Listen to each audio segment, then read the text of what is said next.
then you figured out a fix to get them working, period. What was that workflow? And he just does one of these numbers to the wall, pulls it out, and just puts me all down in the floor. Huh? No, they don't do cover goes. Shiny alert, also mine. The one right next to it. Ponies look like a mirror. Leopards? Yeah, looked like a mirror. We were taking the over-under on that. We were taking the over-under on the setting. He didn't miss any. Huh? He didn't miss any. Huh? He didn't miss any, did he? Yeah, no. He didn't miss any.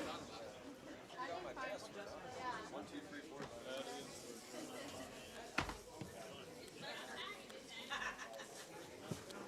This looks expression what it is, I promise. It's like 3,000. I don't have to worry about the game.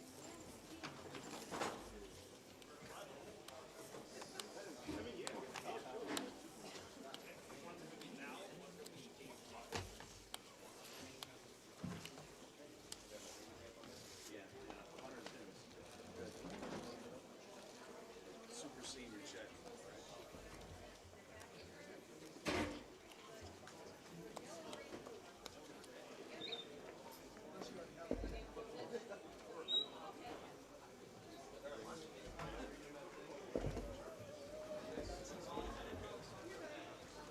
Okay, bowlers, we're going to get ready to turn you on for your 10 minutes of practice.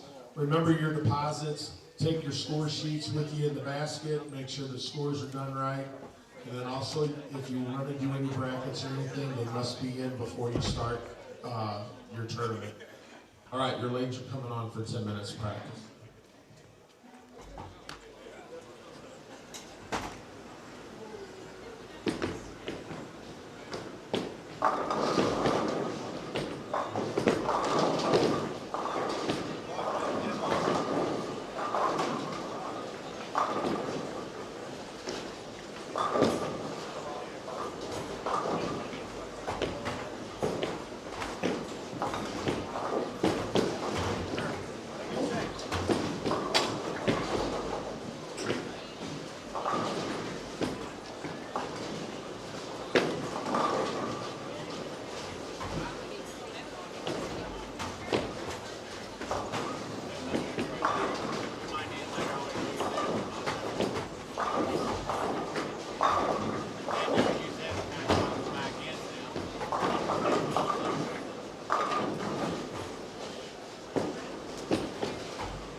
This is your 2-minute warning.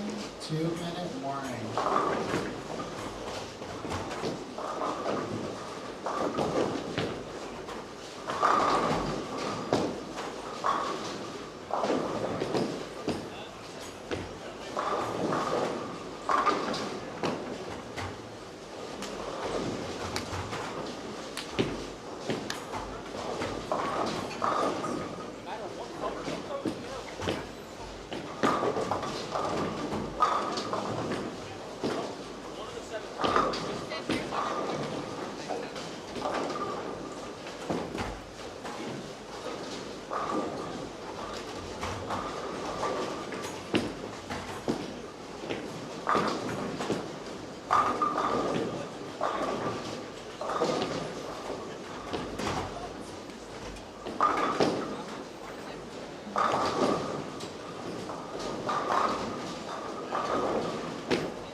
Good morning, everyone. Could you tell me if everything's looking okay here this morning before we get ready to get fired up?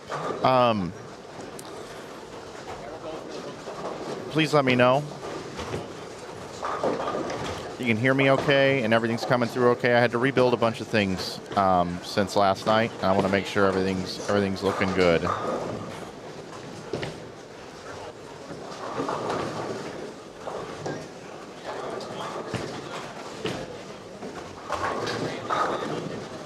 you could help me out, that would be fantastic.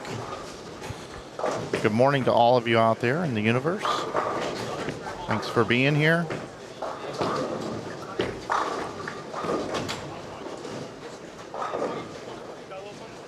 Okay, bowlers, please hold up on your practice. Bowlers, please hold up on your practice.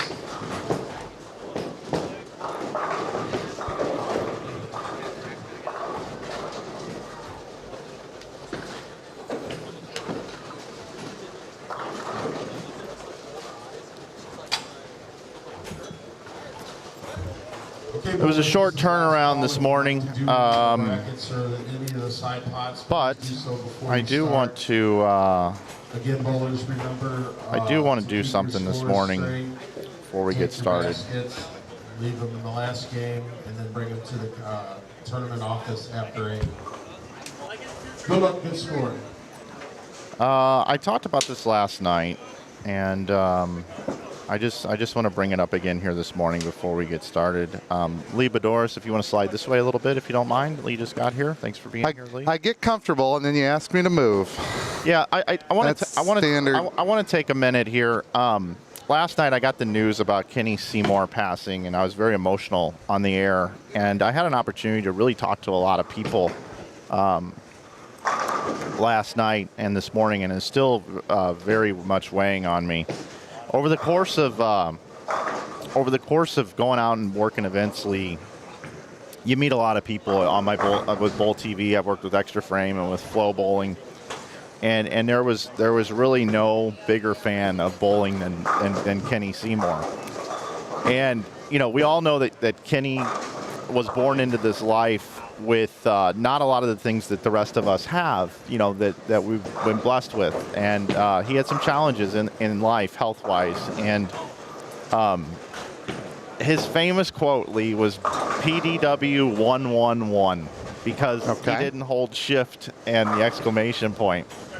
So it was 111. And I saw so many people on the internet that live stream bowling tournaments, or even the commissioner of the PBA Tour, Tom Clark, talked about Kenny PDW 111. And we're all going to really miss that. And I can't really talk too much about it because I'll get emotional again. But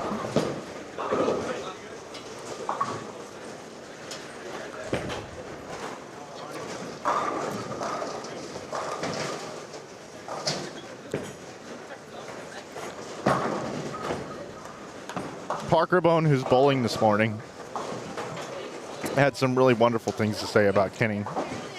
And Pete Weber is a wreck. Last night he texted me. He was crying for hours. He met Kenny when he was 5 years old. And I saw Tracy posted online as well that Kenny would jump into her arms. And he's just a very special human being to those of us that had the joy to know him. So, a little tribute this morning. We miss you, Kenny. And meet a lot of good people on the road, Lee. And there's others besides Kenny. But he is really, really missed by a lot of us. It's really impacted us very, very hard. And he's in a better place now, that's for sure. Let me get the right graphic up, Lee. Slacking already this morning. This is F squad qualifying, right? It is. For the next 4 hours. That's true. Give or take. That's true. We are starting a little bit behind. We apologize. Yes. You guys do need to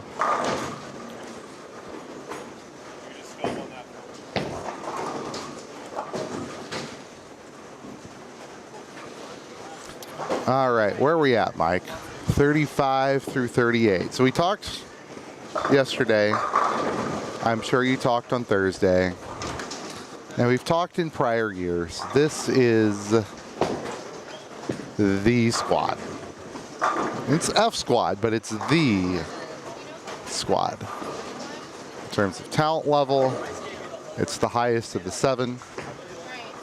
In terms of the way that the bowlers who tend to be on this squad tend to play the lanes here at St. Clair Bowl. tends to hold up a little bit better. Even though there's a lot of rev rate, they know how to play it. And that means, in general, we've had the pattern hold up a little bit better and leads to better scores. We're starting with 35, 36. We have some past champions. Not together, but past champions. Matt Ogle, Jeff Butler. Crossing with Zeke Bate. Made a couple shows at least in his career, if I remember right. And Simon Moat. 37 and 8, Matt Hibbard and Chad Moss with Brandon Flora and Bryce Oliver. If you've watched us many times in the past, you would remember Dan Ferris bowling with Brandon Flora. Dan's injured on the road to recovery per him on Facebook last night. But Speedy recovery to him. Dan, hope you're watching. But Brandon Flora has, I don't know Bryce, but Brandon does, I hope. Our other TV pairs, 29 through 32, they're at the bottom right of your screen, and we'll flip back and forth. Jennifer Pudabet with Jason Brown, Blake Demore, Phil Cosper Jr., Ashley Bluford, Carrie Mapp Cunningham with Jordan Stanley and Pete Albanese. I could be screwing up several of those names. Is the other stream working? I think so. As last time I checked, it was. All right, down there. So again, if you know one of your favorite bowlers is on 41, 2, 3, or 4, you can kind of flip back and forth. There's no commentary, but you can make that work in today's era of technology. Aaron McCarthy and Dupree Dickey with Andrew Anderson and Andre Gonzalez. We call them Andre and Andre around here, but Andrew Anderson, Andre Gonzalez. Next door, Marvin Walton and Damian Laird with Dan Beeman and John Gibson. Some other bowlers on the squad. Go through them real quick and they'll kind of come back and forth. All the way down in 3 and 4, Aaron O'Brien and Mike Sapolis usually cash in this thing. Vince Pollard, talked about him a little bit yesterday. John Brown and Jeremy Hunt. Tough team. Chad Kloss, Will Welch. They've made top 12 in this. At least once. I think a couple times. Brett Shepard. Not having to carry Mike Wolf today. He's bowling with Darren Chafin. Parker and Justin Bone on 9. Mike Dole and Steve Zimmer on 13 with a good cross there. Trent Marner and Steve Novak. Andy Klein and Steve Keeler are next to them on 16. Rick Justice and Austin Bolts on 18. There's probably some pretty good bowlers on here. I just don't know. Dan Marazzo and Vince Biondo on 20. We talked about Brandon a lot last night with Packy, but Vince bowling with Dan. Brandon Biondo's on 25 with Eric Pollock. Eric got his danger zone delivered this morning that he was talking about yesterday with us. Looks all brand new and pretty. Joe Robards and Sammy Taylor on 27. Josh Barnwell, Irvin Johnson, the whole Central Illinois connection there, that pair. 33 and 4 is a good pair on the left side, so kind of in between the TV streams here. Have Rich Blake and Logan Williams with Jason Schaefer and Derek Matson. Schaefer and Matson have led qualifying in this event. Made top 12. 39 and 40, which is also kind of in between the streaming pairs. We find Brandon Bones. All the Bones are bowling this squad with Nate Garcia. We talked about the 41 through 4 group. Last 4 pairs, we have 3 more past champions. Aaron Hayes won it several years ago with Jeff Butler. Is bowling with Kyle Barnes. Carey and Joe Davis, no relation. Learned that lesson. 47 and 48, Mike. We have Mike McWethy and Tyler Vox crossing with our defending champions, AJ Rice and Michael Holloman. I missed Aaron Haynes up in the meeting this morning on the past champions. I got everybody else. If I was Aaron, take that personally and lead the squad. That's what I would do. Jeff Butler and Matt Ogle are bowling together, and they both won, just not with each other. Right. And Michael's won with AJ, and he's won a second time, if I remember right. Could pull up my show notes here.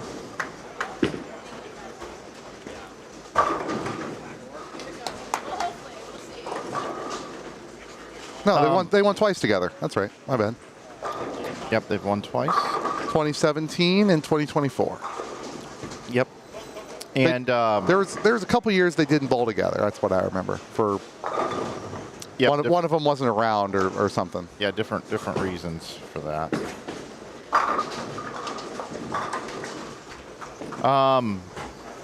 We got these other pairs up and rolling here now. Although, look, I've got the wrong thing. I had to rebuild all the shots today.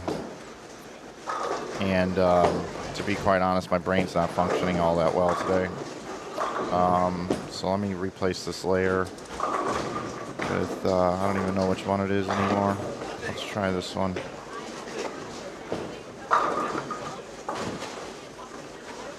Make sure all my audio levels were not blaring people out.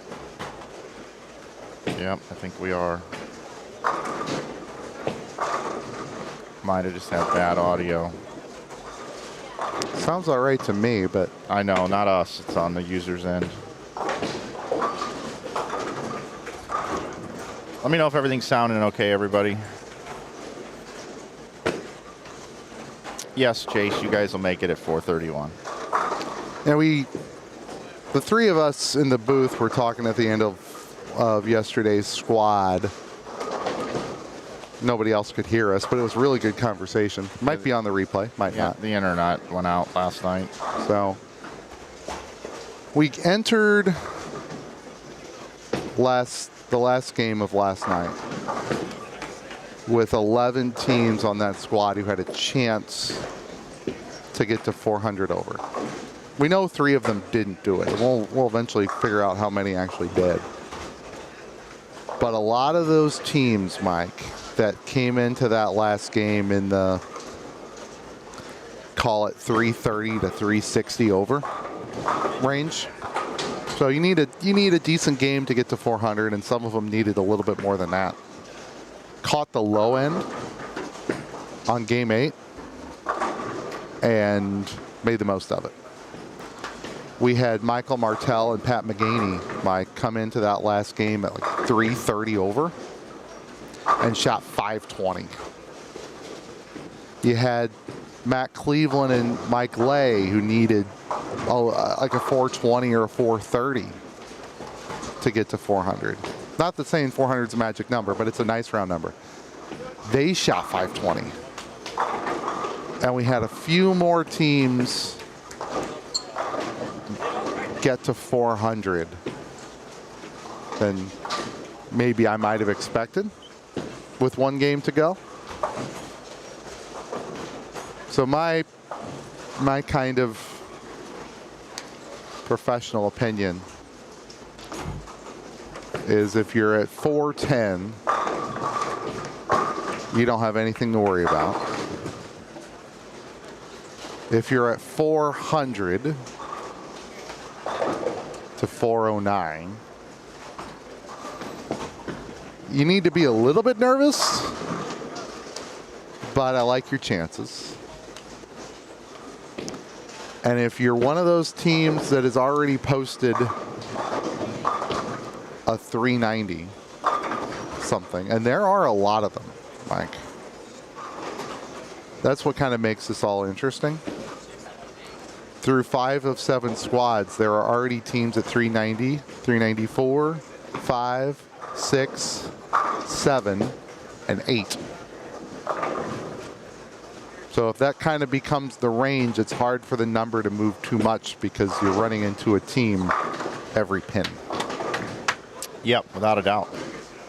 390 right now is at 30th place, so that would assume 16 teams make it from today, which I think there will be more. 401 over, McPherson and Bachelor is at 24th place. That assumes 22 teams make it from today, which is well within reason. If you make it up to 4, there's no team, kind of makes it interesting, there's no team that posted a number between 401 and 416. 2 more squads of 46 bowlers each to go, but you could have nobody post a number around there, it could jump significantly because there's just nobody there. Your leaders after 5 squads, EJ and Natalie Tackett at 597. Matt Stanager and Kevin McCune bowled yesterday at 566. Tony Lambert and Mike Wolf led the squad last night by a lot at 557. And in 4th place, Bug Kroll and Kendall Martin are at 549. They're the only 4 teams out of the 5 squads to post a number at 500 or better. For reference, last year, 500 finished in a tie for 56th. Thank you, Lee, for the rundown of the scores. With 2 squads to go, we'll see how it all shakes out. We're predicting a cut score between 400 and 430. We posted that on the Holiday Doubles Facebook page late last night, about 1:30 in the morning when I got back to the crib. A couple of things. We want to talk about our oil pattern here. This is the pattern this year. It is a house condition. It's 13-to-1 ratio, 42 feet in length. Oil's 34 feet, only 1 2-to-2 load on this pattern. And as you can see, it oils to 34, buffs to 42. It's your 13-to-1 typical house shot, but playing about 100 pins less than last year. But we got new pins here in the facility. We'll see if these loaded squads can make these scores go up a little bit, but we will see. We will see. Very, very tricky. Also, want to take a minute to also show you our schedule for the rest of the event. We have... Never heard it. I'll say Skadooly. Yeah, F squad right now. G squad coming up at 2. Our semifinals will be at 8 p.m. tonight, and the finals at 9 tomorrow morning. Top 12 will make it to tomorrow morning. Top 46 tonight, and top 80 get paid in this one. Yep. Also, want to thank our title sponsor, Hammer, for continuing to want to be part of our event here. If you're looking for a new bowling ball, bag, shoes, or anything related to bowling, check out hammerbowling.com. Check out their products, and you can order all of them at insidebowling.com. And we've been running specials. Hammer t-shirts are still $15 on insidebowling.com. One more day of that. And in today, and you don't have to at all go in there and put in any codes or anything. You get 25% off all polo shirts and outerwear today. 25% off savings all day today if you want to pick up one of these items. We've had a lot of orders coming in throughout the weekend. We certainly do appreciate everybody supporting our stream. It means a great deal to us when you support what we do here, and we got some really nice stuff on there. We'd love for you to partake, and if you're looking for holiday Christmas shopping, great opportunity to pick up something for the bowler in your life or yourself over at insidebowling.com. So on the 11th day of Christmas, Santa Flanagan gives you 25% off all polos and outerwear. All right. Which means the 12th day of Christmas is tomorrow. You got something big planned for that? We do. Okay. It's called a tease. It is a tease in the business.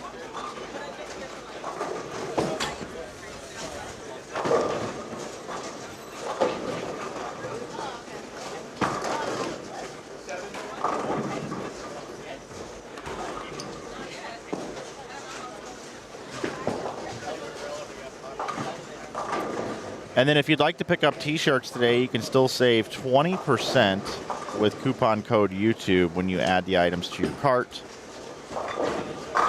So if you still want to pick up some tees, you can save 20% coupon code YouTube, and all of the outerwear and things are 25% off. No code needed in the cart.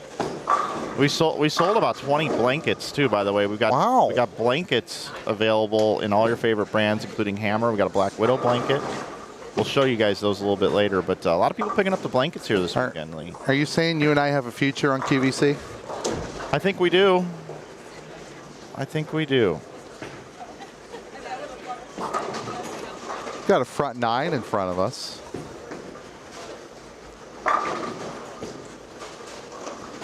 Simon Moat's got the front 9. 37 and 38. Mike, if we can do a little flip-flop there, we'll watch past champion Matt Ogle. Ball on 36. Zeke Bate clean, but trying to be the 07 of the plus 107.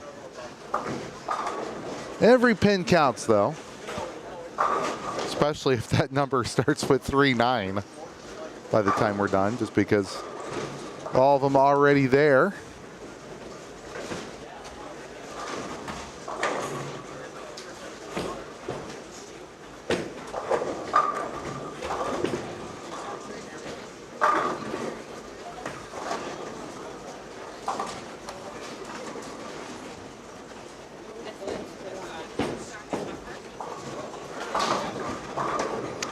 So else we got Dupree Dickey's trying to shoot 279 with the spare variety version to start. Aaron McCarthy is lost. And I stopped Dupree's string just by looking at him, but they'll still shoot 250. I need some laughs today. I love this. Sell toboggans next year. We'll work on that. Well, you got to sell a symmetric toboggan and an asymmetric toboggan. I think you're right.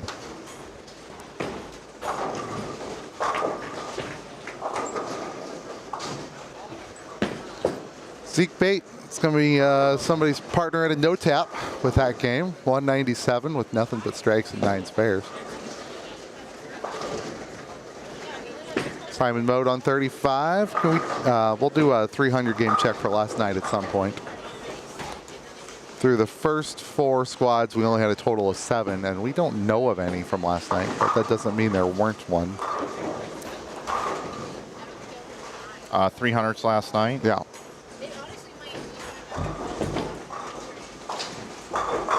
Zero last night.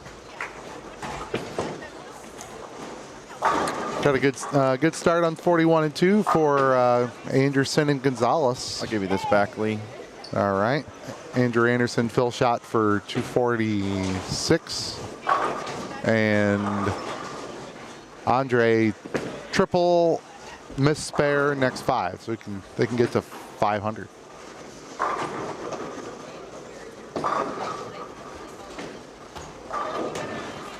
I'm predicting a surplus of remaining Christmas presents for the year 2026. And because there's 70,000 things to do every morning with this stuff, and I'm not functioning well, I failed to give you guys the results link pinned at the top of the chat, so now let me do that for you. All right, here's Simon on 35. It's up there for you now, That's guys. 2 in the 10th. Just needs one more, and they call that a 300 game. He gets to open a present.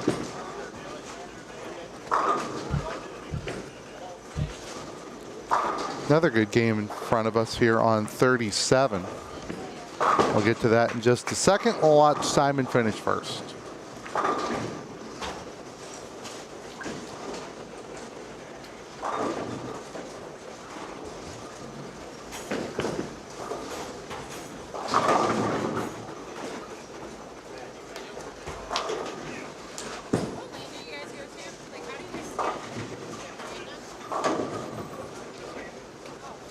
All right, here we go, Mike.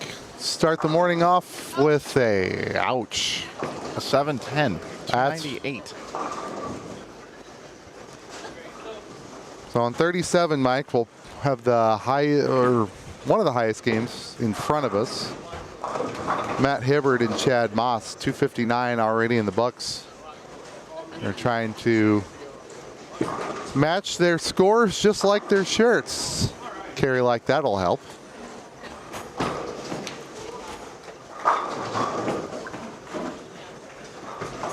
Go 259 out of the gate. It's a good start.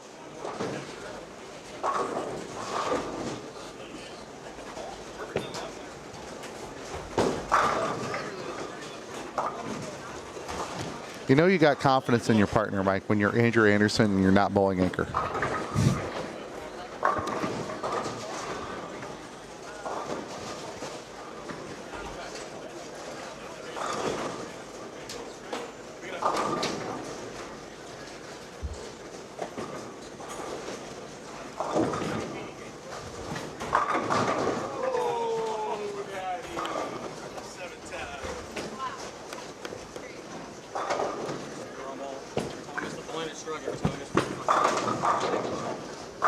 There you go. Matching 259s. Hayward and Moss.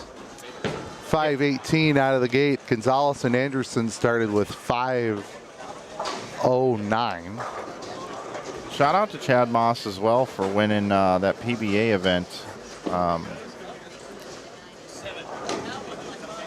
couple months ago. Regional or? Yeah.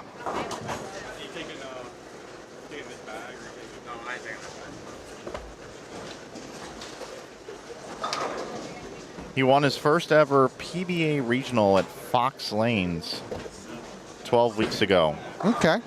which was a big deal. So he's got an eagle on his shirt. He's got a regional now. Okay. Holiday doubles title next? Question mark. Here he was on that day. It was a big deal for Chad. Talking about your regional win. Oh, Congratulations, buddy. thank you. It's a good tournament. Do you notice the h5gbrands.com shirt there? Yeah, I do. InsideBowling.com. Make sure we buy some shirts for this year. That's right. What number are we at? I haven't checked the numbers this morning. Over 350. I've been a little busy. Over 350 Oh, man, we t-shirts, gotta yeah. get to 700. Chad wants us to make sure we sell all these t-shirts so we can do all the extra added bonus stuff we were talking about doing. Yeah. We've had a lot of people support. Appreciate that. On the right side of the other screen, we've watched Brandon Bone a little bit in the books for 266. His partner is Nate Garcia, who first strike in the 10th. One more puts him in the high 240s. This will be another 500 game. And 10 straight back. So we got at least... So the 298 game is not included in here, but we have a 518, a 5 with the fill strike 14, and a 509 just in 3 pairs right in front of us.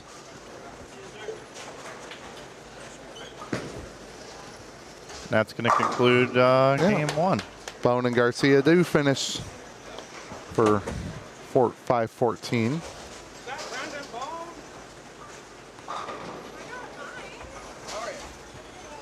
And you want to apologize to him right now? Aaron Hayes walked by, told Mike to apologize to him for forgetting to mention his past champion status in this event in the players meeting. All right, game number 2. Mike's got, there's no bowling going on right now, so can't flip it to anything. For game number 2, 29 through 32, we're going to have Mike Dole, our regional manager for Brunswick Family Brands, most specifically to this event, Hammer, for the Hammer Holiday Doubles. As well as Steve Zimmer. They're crossed today, Trent Marner and Steve Novak. Next door, Luke Morris, Gary Robinson with Andy Klein and Steve Keeler. 35 through 38, we have Keith Schooler with Sean Martin II, Dan Marazzo and Vince Biondo. Jeremy Zimmerly stopped by and said hello. He's bowling with Nathan Briggs as usual with Andre Campos and AJ Fair.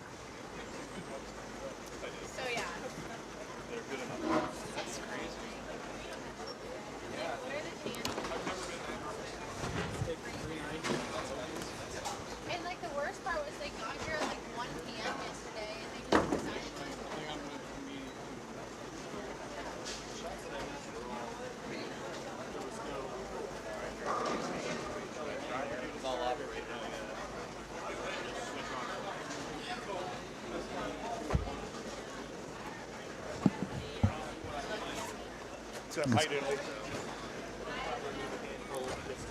Kerry Davis stopped by, said hello. Carries up, not down. Well, it's going to the low end, but.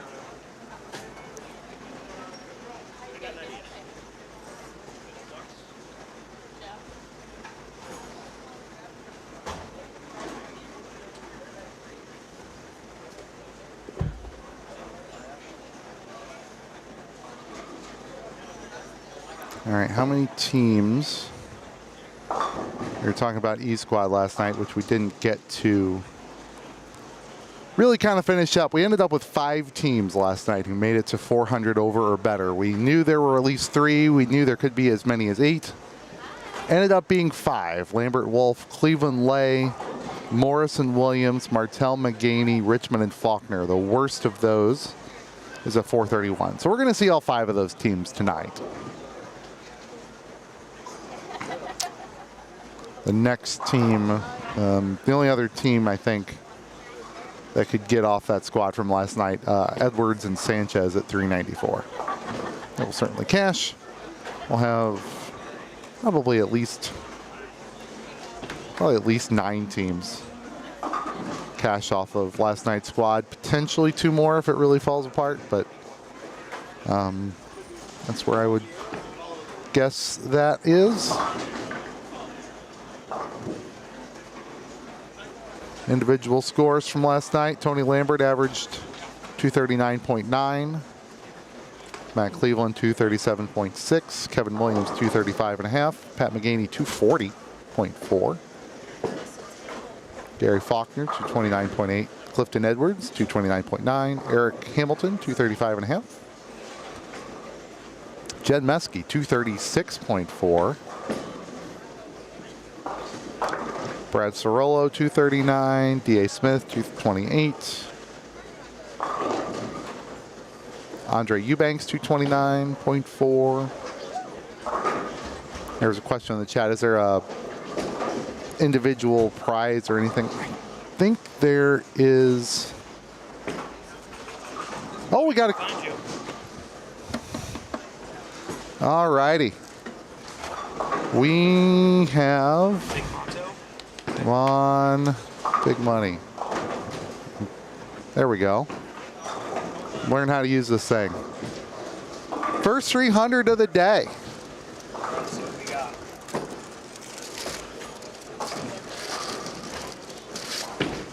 Scale. Perfect. Have a food scale. Make sure your bowling ball does not weigh an ounce more than you think it does. Right. Perfect. There you go. Appreciate it. Have a good one. Thanks.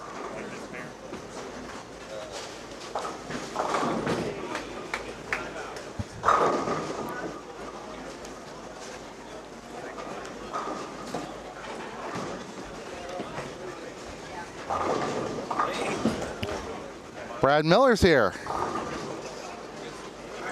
1, 2, 1. You might have picked up Mike's headphones. Which begs the question, where are yours?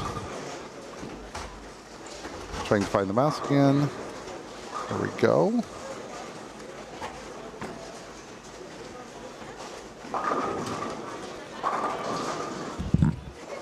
There we go. He was using Brad's microphone for ambiance, I suppose. Okay, this is better. All right, now we hear Brad Miller. Wow. Got his beauty sleep. Dude, we got, so this is the beginning of the second game. Yes.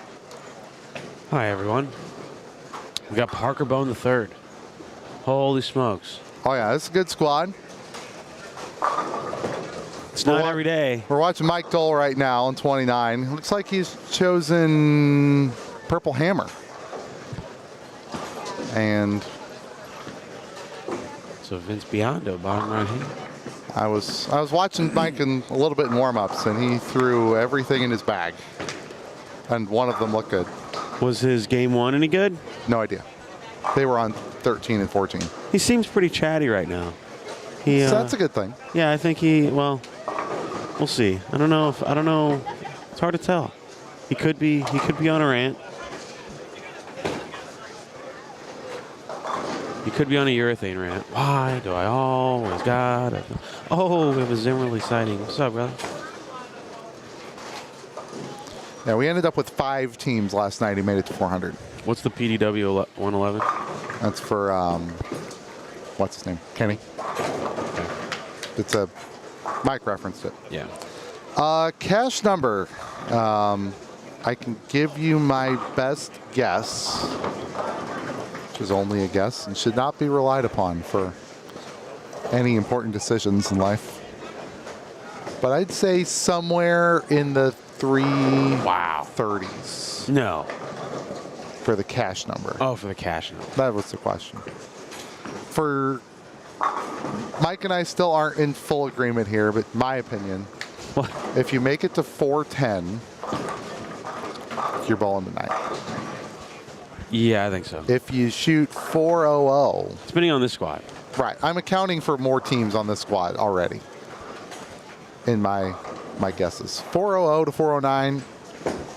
409. I'd prefer to be on the higher side of that, but you're probably okay, question mark. There's only one team, though, right, that's posted a score of 4-0 anything. It's 401. Man, there's going to be a lot of teams. But the 390s is pack stacked and all that. It's already 6 teams that have posted a score that starts with 390. So somewhere in there. I guess we'll see how this squad starts off. We had 3 500s in front of us Yeah, okay. already. We had Bone and Garcia, Anderson and Gonzalez, and Moss and Hibbert. Bone and Garcia. And that That's doesn't. Brandon and that, Bone that's and Nate Brandon. Garcia. And that doesn't include Simon Mode's 297 or 298. I'm sorry. And Parker's bowling with Justin. Justin. Bone. That's it. Just 3 bones. Brandon Bone and Nate Garcia. That's a good doubles team. Nate Garcia is a sneaky good doubles bowler. He grinds them a lot. He does bowl the lefties a lot. He bowls a Sydney. A lot of times he likes to play him straighter also. Yeah, I know. A little harder, a little straighter. Yeah. I think that's working out well on this one. I'm very interested in Brandon Biondo today. He's bowling with Pollock over on 41 and 2. They finished second the first year they bowled together. He was supposed to bowl with Packy that year, and Packy had something happen, and then Biondo decided to bowl with Pollock. Dolio. Is that a ball eagle on the mic? Yes, it is. Brad Miller has joined Mike and I Morning. for this squad and the next squad. That's Sanders? No, Sanders is still injured. Oh, Zimmer. Gosh. Sanders is still injured, huh? Yeah, he can't bowl. Man. I don't have his. We don't know who he's bowling with just yet. Jimmy Cook, you mean? Yeah. It's still listed on the sheet as Matt Sanders. Yeah. So whoever Jimmy's bowling with will be known as not Matt Sanders. Just like Right. not Ryan Barnes. Steven Zimmer bowled for Moorhead College. We had some nice battles with them. Bowled at the same time. Him and Mike Kahn. Moorhead State University. They were loud. They had a bunch of chants. Them, Purdue, a couple other teams. They had like. We'll leave Moorhead's main chant off the air, but Who's the most famous Moorhead State bowler of all time, guys? Oh, I don't know. I know who Most the famous. Yeah.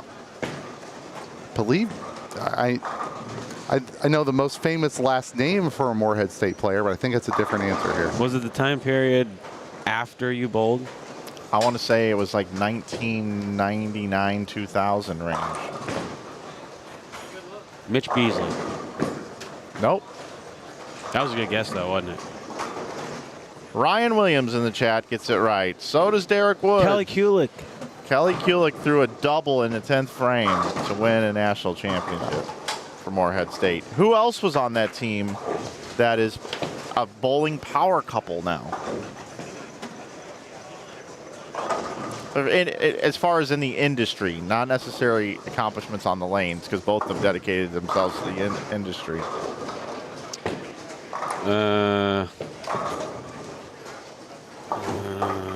Chad will get it. Who else was on that team? I think bowled leadoff on that team from Canada.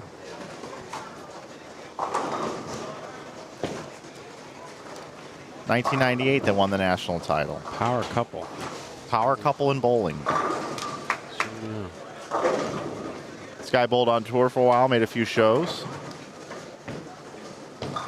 Works for Brunswick now.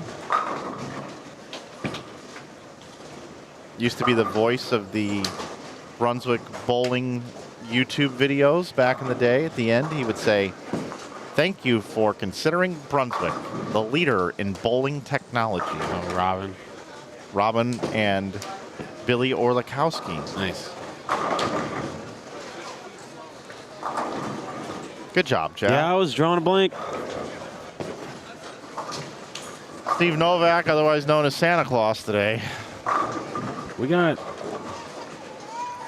So I would argue, and I had to look this up. I was pretty sure I was right, and I was right. The most famous last name of a bowler to ever bowl for Morehead State, I would argue, is not Kulik. Okay. Johnny Petraglia Jr. bowled for Morehead. Okay. All right. At the same time I bowled in college. That's why I remember that. Yeah. There's not many more famous names in bowling ever than Petraglia. I love me some Johnny P, no doubt about it. Senior, especially there. Here's a good debate. Who would be higher in the rankings on the men's and women's side? Would Johnny Petraglia or Kelly Kulik? All-time female bowlers, all-time male bowlers. Who would be higher on their respective rankings? Well, in my opinion, Kelly Kulik did the impossible. She won the men's TOC. Yeah. That's literally the impossible. So that's one of those moments where you remember the bowling ball too, the mission. Yeah, Red mission. Yeah, I remember the show. I mean, how could you not? It was incredible. It really was. I mean, I still can't believe that she did that. It'll never. I don't even know if you could even really give it the weight, but like just competing in one of those events and the amount of rev rate advantage that everyone had over her, and she just out technicianed everyone, and then gets on the show. Yeah. Which is the biggest deal. Just right then and there, her making the show is one of the coolest deals in the history. And then she gets on there and gets in this flow state and just whoops everyone. Throws the greatest shots, ball going through the pins perfectly, getting the correct off hits, has all the momentum, steals the show, wins the tournament. I almost think it's an impossible question to answer, given that for much of Kelly Kulik's prime, there wasn't much of a PWBA, if there was one at all. She'd have 100 times. However, given the opportunity she did have, 7 PWBA titles, including 5 majors. The men's major we just talked about, 2 PBA women's series, which was a mini tour in 07, including 1 major there. 1 PBA Ladies and Legends, not sure what that was. 1 international title in Singapore. 3 gold medals in the World Bowling Championships and 2 gold medals at the World Games, plus 10 other world medals. That's pretty good. No, she's something. As far as female bowling resumes that are better than that, no, that's pretty short list if it exists at all. Liz would be the one that comes to mind too. Yeah, and you never know if there was a lot more events, especially probably toward the time that she was probably in her prime 30s. The PWBA went away for a little while. Man, that's got to be tough. I used to have a PWBA stop here for a long time, way back when. Man, imagine. Liz had 25 PWBA titles and 10 majors. And Liz won on the men's tour as well. All right. Yeah. And two PWBA women's series. We'll give her 27 women's titles and 1 PBA title and 1 USBC senior title. She also bowled for Morehead State. Mike Flanagan. Really? Who did? Liz Johnson. She only bowled there 1 year.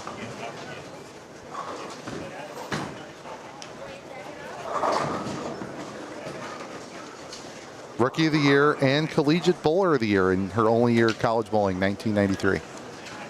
I did not know that either. Liz Johnson is deathly accurate. The chat had it before I did, but not to take away from the current topic, but Dole just missed a 6 pin. Sorry, I missed it. Oops.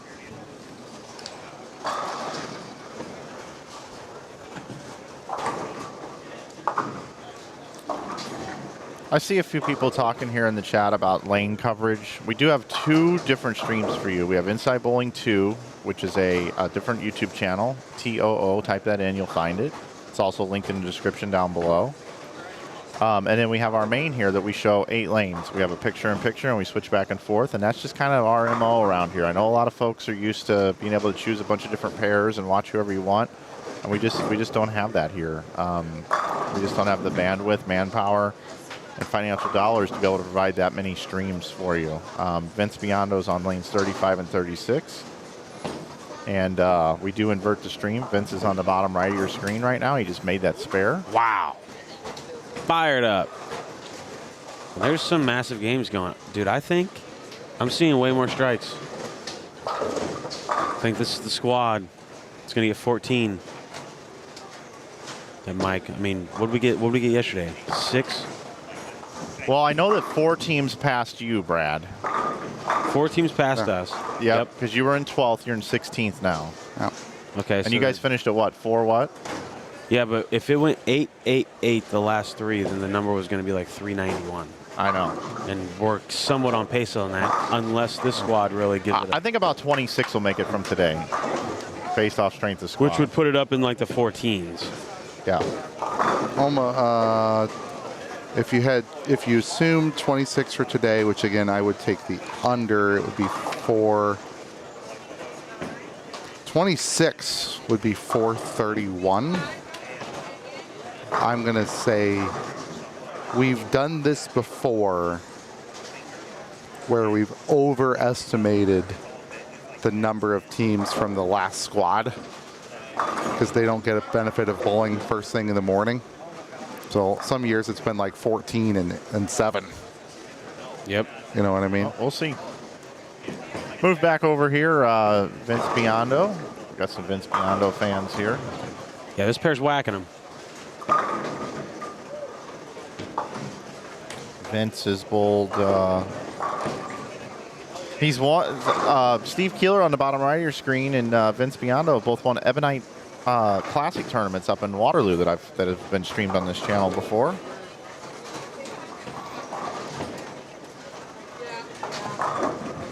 Were you here for a while last night, Mike, or did you get home? No, I stayed here for about an hour and a half working on these cameras, trying to get them focused better. No way. And then I went home and built graphics and did some Facebook updates. I'm working on about 3 hours today. Yikes.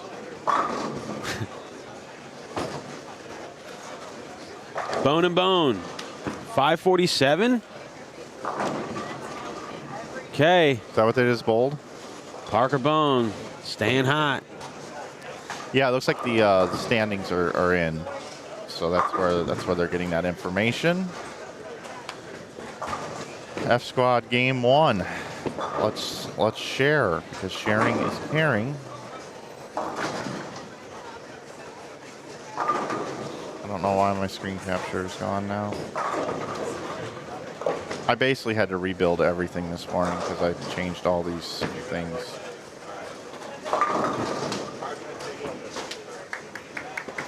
All right, here you go. We're going to bring it up for you. Don't want to cover up our Kenny Seymour tribute. Here we go. I kind of like that one. Yeah, I think so. Well, somewhere in that we range. gotta wake everybody up this morning. 6 teams at 500. We saw 3 of them in front of us, but Bone and 547, not Scores the are top, way higher. not the highest squad Wow. bowler. Monto and Hicks 559, 159 over. Bone, Marazzo and Biondo 534. Hibbert and Moss was in front of us. So was Bone and Garcia, and Anderson and Gonzalez. So you had 3 teams on the high end here shoot high, and 3 teams on the lower end shoot higher. those scores are significantly higher than any squad we've seen. The C squad yesterday morning also had 6 500s out the gate. How many? But not 540s and 550s. Yeah, there were a lot of 480s and 490s as well. Oh. Yeah, So like there were like 18 teams. Yeah. You want to pull that back up, Mike, if you still have it?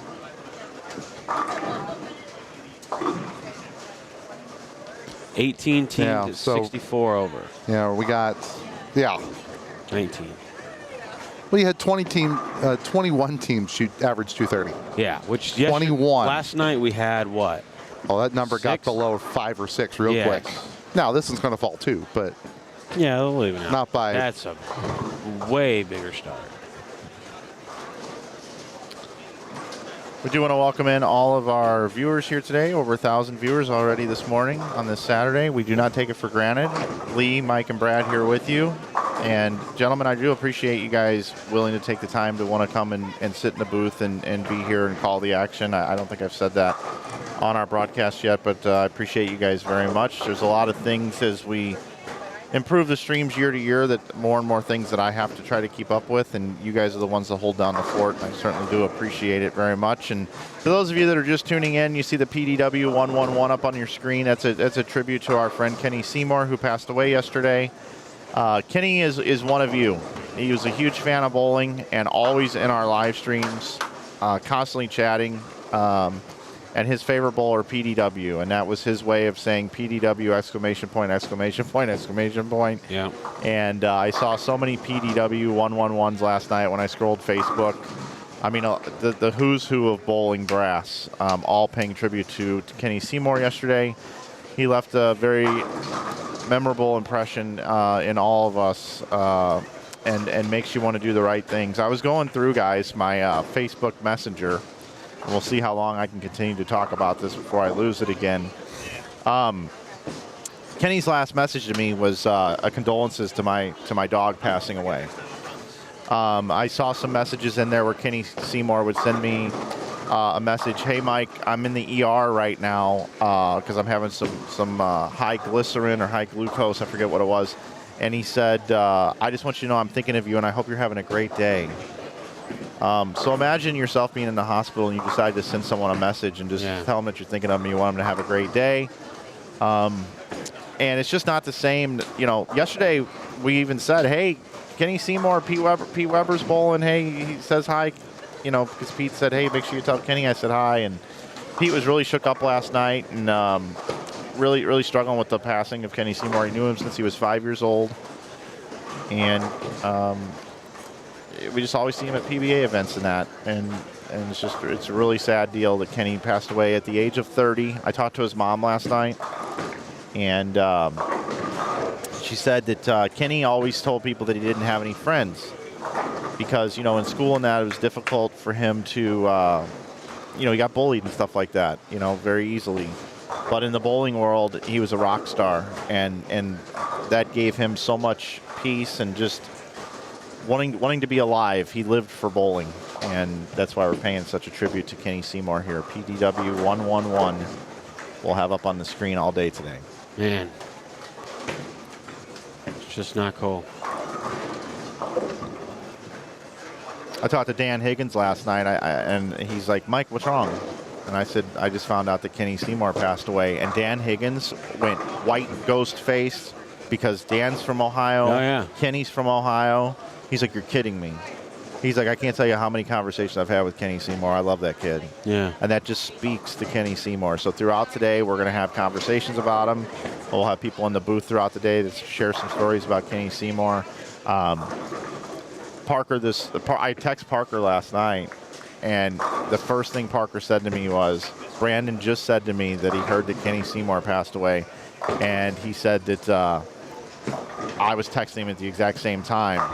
And Parker's response was, "I bet Pete is crushed and devastated at this moment." Okay. Yeah, it was a tough mix. Yeah. Got more scores here, Mike, if we can. Before these kind of go away, 35 and 36, 512, 500. Let's keep it on 33 and 34. Just after this first and second game. Oh, somebody's turned the lights off behind us. Yeah, we got lights going off now. Oh, that's Mateo Javier Castellano Rice Sanchez sides. The longest name of a kid ever. If we have those lights go out, I probably will fall asleep back here. The number is now officially going to be 420 or higher. Just with how the squads are. It's just one game. This is Rick Justice, Mike, on 34. He's got the front 9. Bowling with Austin Bowles as usual. Austin in the book, 237. Got Rick Justice about to shoot 300. He's on a tear right now, by the way. This guy's throwing it good. Rick is up right now. You'll see his ball travel down the lane. You'll see his last couple steps of his approach on the left-hand side of your screen. This is Rick looking for number 10. Look at that. Look at He's bowling really good right now. Rick's from Oklahoma, right? Yeah. Lives in Shawnee. Fire Lake. Fire Lake, yep.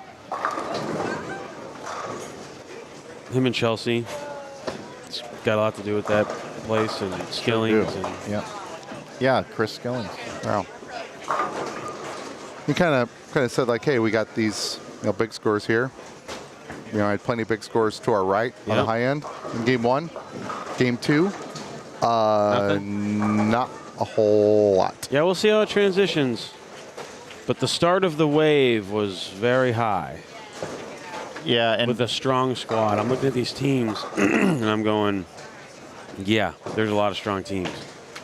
There are. That's why I've kind of got it at 13 and 13 off these squads. But I do like what Lee said though about how this squad's normally pretty high, and then the next one not quite as high. I would put it more as something along the lines of like 14 and 8 or 15 and 7 or something like that. Okay. Rick's got the front 11 now. Yep. He's getting a light hit too. That's kind of been a hard hit to have because new pins. How many 300s, Lee? Do you still have the list? We had one this morning. I missed. He said the name and I missed it, and I didn't want to bother him. So we're up to 8. 8. So this would be number 9 of the event if Rick Justice can finish this on the left side of the screen on lane 34. Rick is on the approach. He's butted up right up next against the ball return there. Pretty deep here in game number 2. Here we go for 300. And he's off. Posted it. Oh. 299. Oh, man. The new pins got him on that one. That's it. Light hit not working. I'm not going to give him a sad trombone for 536, but it was a good effort. Want to give a shout out? We got a super chat that came in. Want to thank Ego Bowling for the super chat. Just says, keep it up, guys. Keep it up. We appreciate you, Ego.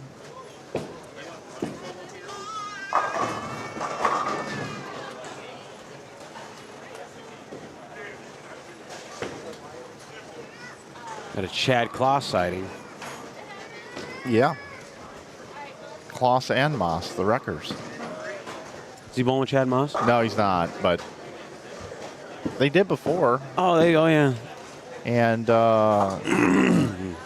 Chad's been bowling with William for several years now. Yeah, Chad used to bowl with Eric Fritton. Right. Yeah, very early on in the holiday doubles, Eric Fritton lost his father during this tournament. And then the next year, Chad Kloss lost his father the same weekend of the tournament. We call Chad the Chad Wrecker. Well, Chad Kloss has one of my most memorable stories from my bowling career, just in my own head. But we were in Dubuque, and we were bowling the 11th frame, and I very hard pattern and took a ball at like 220 surface and hopped out to the gutter for match play. And nobody else in the field was doing this. There was so much oil on the lane, and I'm out here playing the gutter, and we're warming up in practice, and I've got a bowl of Chad Kloss. And Chad's watching me do this, and he sees it looks pretty good. No one else in the field does it. So I get lined up. He sees me do it. He jumps out there with a surface ball, shoots 250, beats me, goes to the next pair, jumps inside, does something totally different. And I was like, dude, did you really just steal my line, beat me to a bloody pulp, and then move on and do something else? Yes, you did. It's kind of funny. All right. He's a really good player. Yep. He is. 35, 6, 7, and 8. We'll have Chad Kloss with William Welch. There across is Brett Shepard and Darren Chafin. Next door on 37 and 38, we will have Parker and Justin Bone with John Richardson and Mike Wilcox. That'll be a treat for them. Cross with Parker.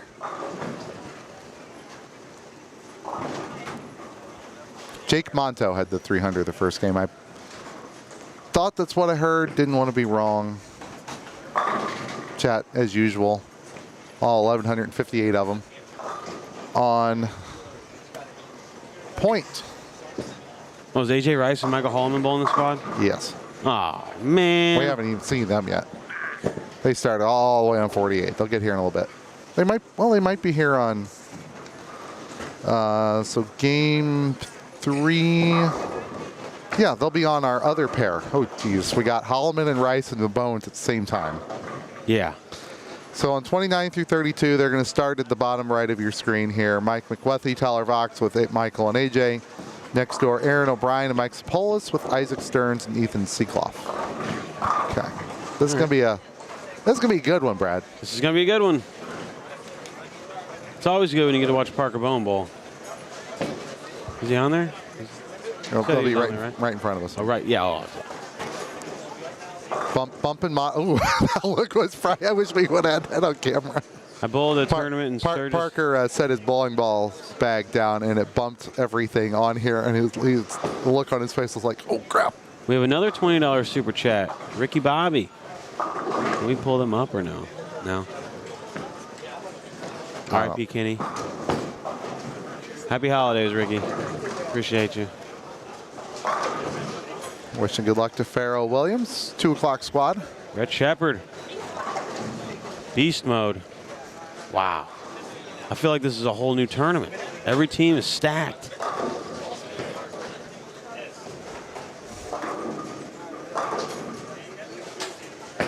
Bowled a tournament in Sturgis, South Dakota a couple months ago, and Parker had the A squad.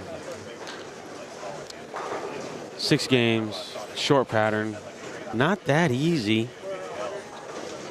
Just average is 260. 262 for 6 games, and I'm thinking, I don't know if I've ever even done that. He's probably done it a million times and still doing it. Like, hey man, why don't you just stay home for a little while? Let me come in, bowl my mediocre. That's a long trip. I mean, New Jersey to South Dakota. 260 for 6 games in a row. Like, I know it sounds normal, but it's just not. It's like missing less than twice a game on a pattern. But those guys are built different. Guys in that era, the Petes and the Walters, the Norms. Did you see the impersonation video Kyle and I did, by chance? I did not. Well, Kyle had to impersonate Parker Bowen, and it was pretty good. The thing about Parker Bowen, it's hard to impersonate because it's all just so smooth that you can't even. I mean, how do you actually impersonate someone that smooth? When he came and joined us in the booth a couple of years ago, what impressed me was his, wide-ranging conversation we had. We talked about all sorts of stuff, not bowling. About football? He seems like a football guy. Maybe not. Yeah, they do a lot of stuff out of the training center in New Jersey. Born and raised in New Jersey. Chad Kloss. Not liking the hook on his ball right now. Might be a little slow. I think the ball speed's kind of working. Now we got Justin Bone coming in on your right. One-hander at one point. I think he started bowling one-handed. Turn 2. Stuck with it. Turn 2. He was good at both. When Justin turned 2, he started throwing the ball with 2 hands. Turn 2. I meant turn two-handed. I know. At the age of 2. Well, at the age of 2, most of us are bowling two-handed because it's a plastic bowling ball and plastic pins. They were probably hanging out on the PBA tour at the age of 2. Born and raised. Parker was dominating tournaments at that point. He was in video games. He was in movies. Yeah.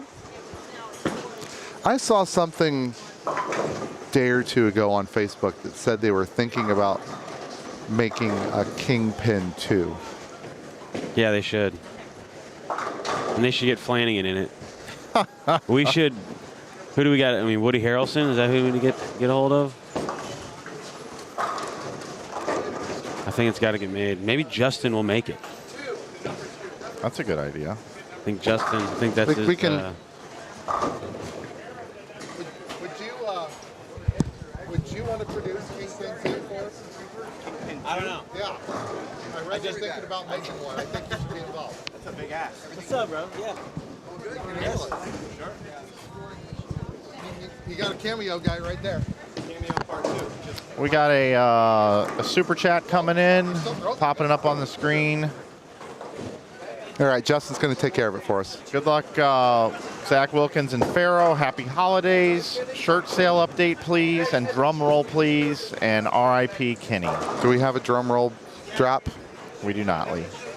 Wow. Red Shepherd. That's actually pretty good. That's pretty good. T-shirt update. Yeah, guys, we talked about, we got $15 Hammer T-shirts still available. We also have a coupon code good for 20% off all other T-shirts with coupon code YouTube. We've also got 25% no code needed for all of our outerwear today at InsideBowling.com. Parker Bone. Bone, bone, bone, bone, bone, bone, bone, bone, bone. Tell me what you gonna do. Ain't nowhere to hide. Tell me what you gonna do. Hey, Rom, it's a buddy. Here's his Uncle Charlie. But a group of guys got him. Gonna miss everybody.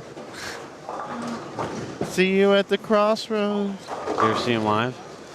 Bone? No, but I want to. A couple times I went to Park City. I almost went. Man, I should have. Probably a pretty good show. Bone, bone, bone, bone, bone, bone. So T-shirt update. I've got this deal. If we sell 700 T-shirts, I'm going to give away 7 $50 gift cards to those that purchase T-shirts. And then we're going to do at 800, we're doing $75 gift cards. Anyway, you want an update on how many T-shirts we sold to see how that's going? I'll get that for you right now. Let's see where we're at. I'm going to guess we're in the 400s. Let's see on the T-shirts. Justin. There you go. Ka-ch.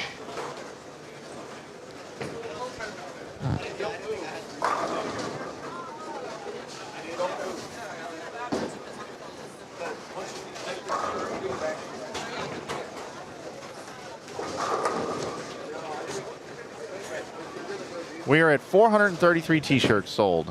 We need another 267 today and tomorrow. We are pacing for 700 T-shirts. Again, you can use that code 20% off.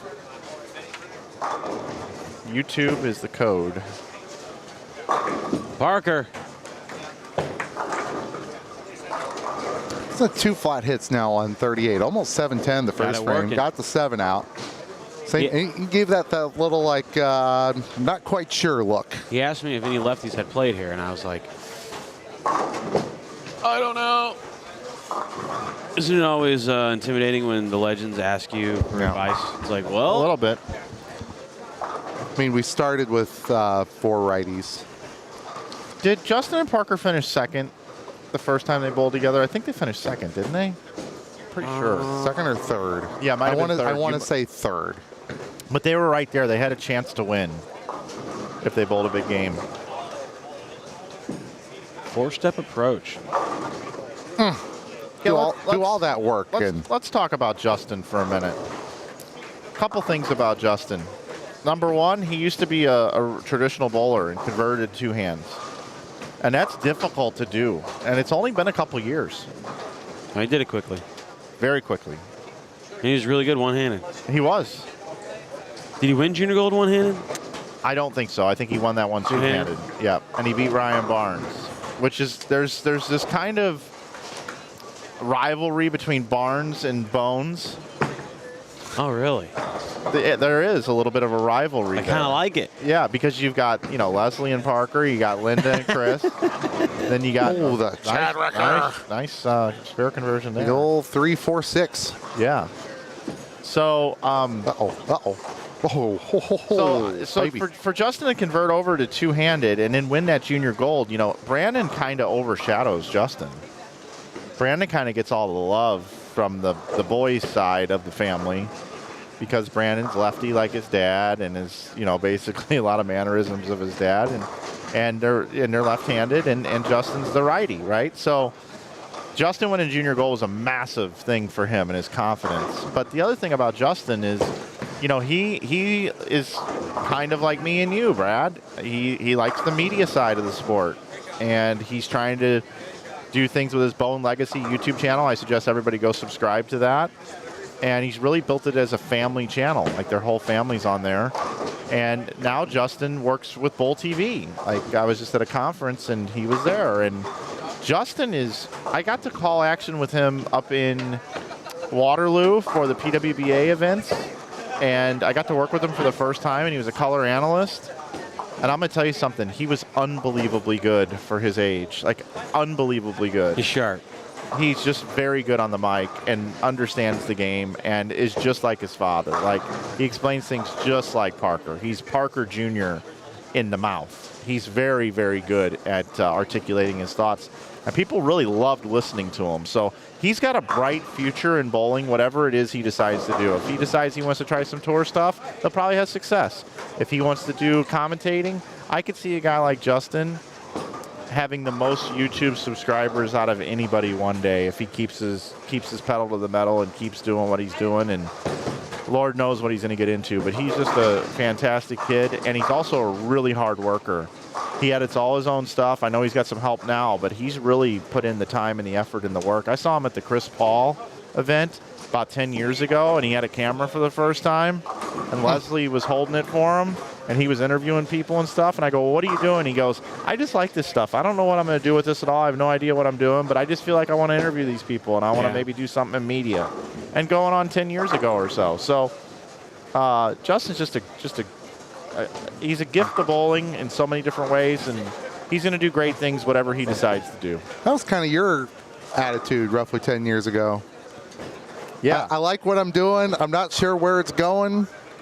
Yeah, but I didn't win junior gold, and I didn't have the talent this kid has as a bowler. Winning junior gold. But on this side, that sounds like. Yes, that side of it. That sounds like inside bowling. And hey, look where we're at. Yeah.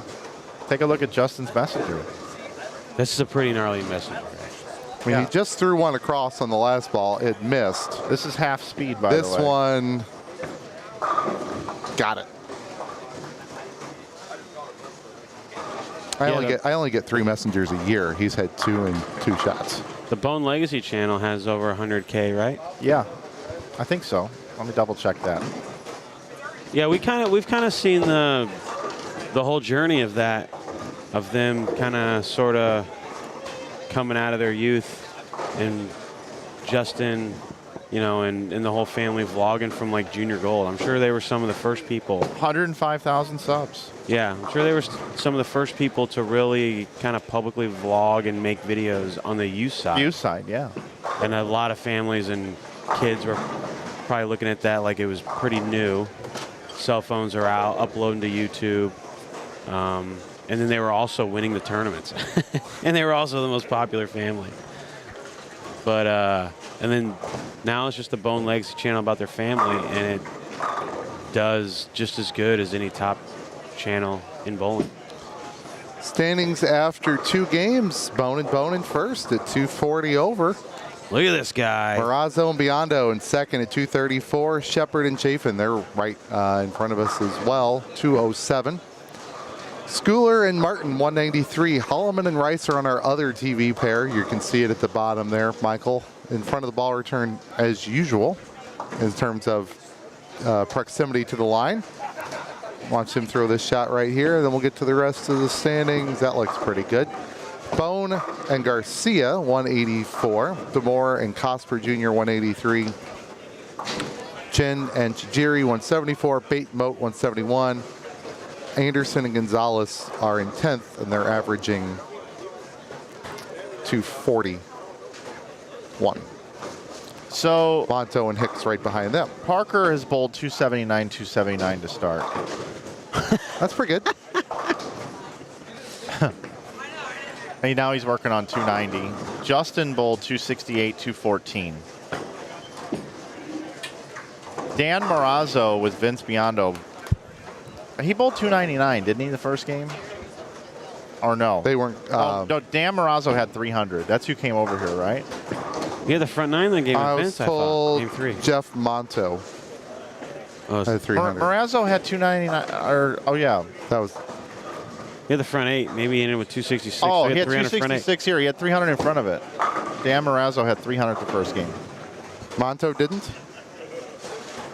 Monto? Yeah. I haven't made it that far down yet. They're in 11th. 300 the first game for Monto. So we had 2. Yep. So Monto and Hicks bowled 559 the first game, and you know how we were talking about how, we've seen 5. They followed it up with 404. An air code. We don't like to see that number around here. Yeah, I got some individual scores here. I wanted to take a look at these. So, AJ Rice has bowled 249, 279. Holloman 235, 228. so we had a few squads, especially yesterday. I think the squad you bowled, Brad, and then the next one, where it only took maybe 3 games to see a 225 average in like the 6, 7, 8 range on the squad. Right now, that is 21st. Parker can bowl 848 to start. Which we knew this was going to happen, and it's going to back up. But it's going to back up a little bit, but half of the cut. It'll probably be... I mean, if we're at 21 now, we probably will end up at probably 420. The 13, 14, kind of where we thought. At least I thought. Let's try to guess what Parker has left for his 2 non-strikes, or his 3 non-strikes today. Could be 4. Could be 9 for 9s for Page. What do you think he's left? 2 7-pins. They left a 10-pin to start this game.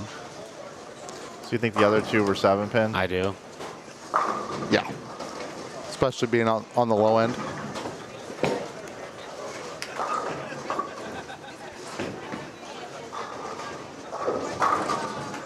Good Shepherd. It's just not the same without the purple shirt. The Lord is my shepherd. We need to make a shirt for Mike Wolf with something like that. Brett's face on there somewhere. Parker's in the zone, man. Is he throwing his own? No, he's not, which is kind of darn surprising. Oh, just. Oh, nothing. He backs it up at it. That scared me. My elbow hurts watching it. All right, Lord here we knows go. I can't do it. Oh, I think that's that same ball he averaged 260 with at South Dakota.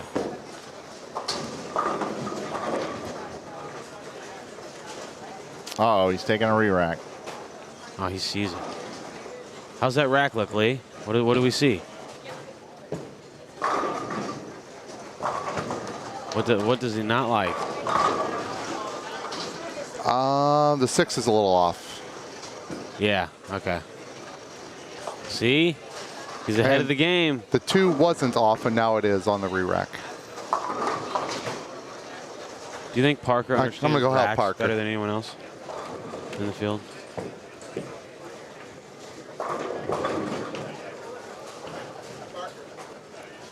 Oh, he's gonna.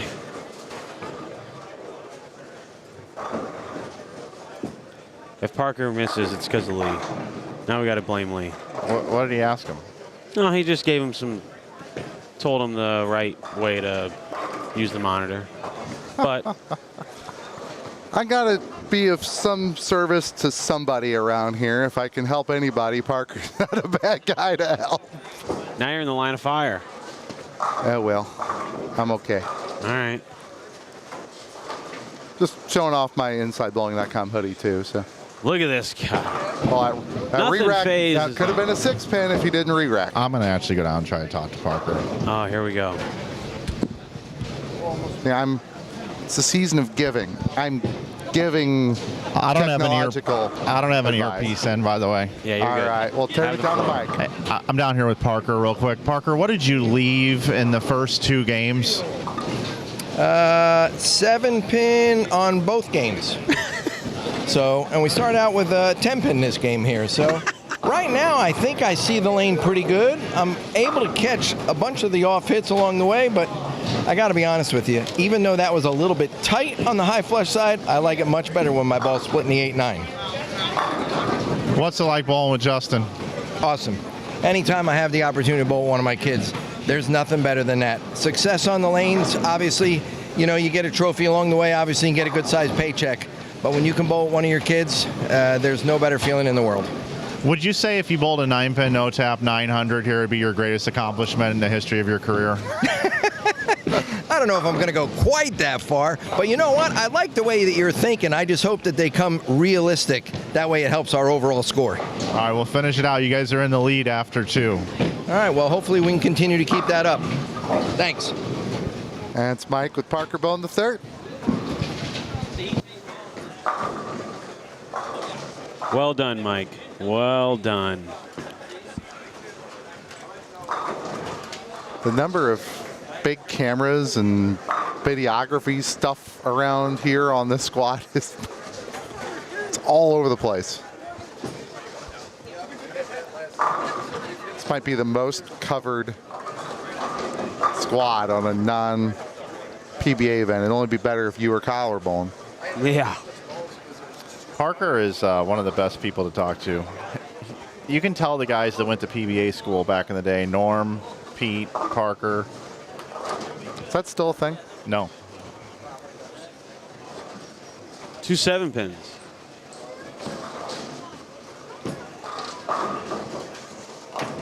Oh boy. Oh, Mike. Yep. Whose fault was that? Mike. Well, he got his last shot in 37 a little wide too, and it came back and kicked the mixer out, but that was wider. You know, he's in the zone. Now you got him talking about his kids. Well, he got him all flustered. He needs to switch to the zone. But which one? There's 2 new ones. The black one. Okay. Gotta go with the black one. If he misses, it's my fault. Well, he did. It is my fault. I mean, we were ready to throw that on Lee, and then Flanagan says, "Hold my beer." I've talked to Parker many times in the middle of strings, and he's completed them. That's why I felt comfortable doing it. A wheel?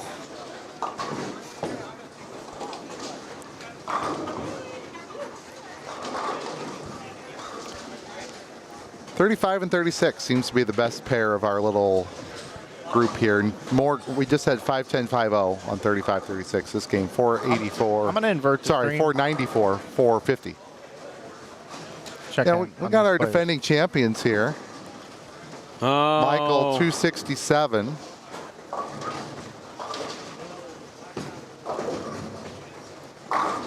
They're crossing with Mike McWethy, who starting in the books with 255, or that's what that looks like. Yeah, Tyler again, Vox is trying to shoot 260, and AJ is trying to shoot 238. Yep, Holloman had 235, 228, and AJ had 249, 279. Oh boy. Someone's going to get to 650 over. Maybe. One of these teams.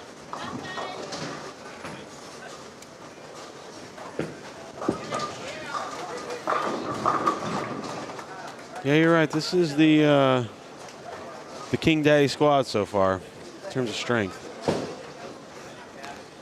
Larry Bird says Black Cloud. That was all Mike. That was all Mike. I had nothing to do with that. It was fine until started talking about the kids. I think it was the no. I think it was fine until I said the no tap 300 or 900 Oh, would be the that's greatest the one that got accomplishment of his him, yeah. career. He started Yeah. thinking about it at that Started point. thinking about Damn. the 7-pin. He wanted to get a little wristy with it. Yep. He was in his zone. I bowled a no tap event right before Thanksgiving. Guy shot 900 no tap for the 3rd year in a row in the same event.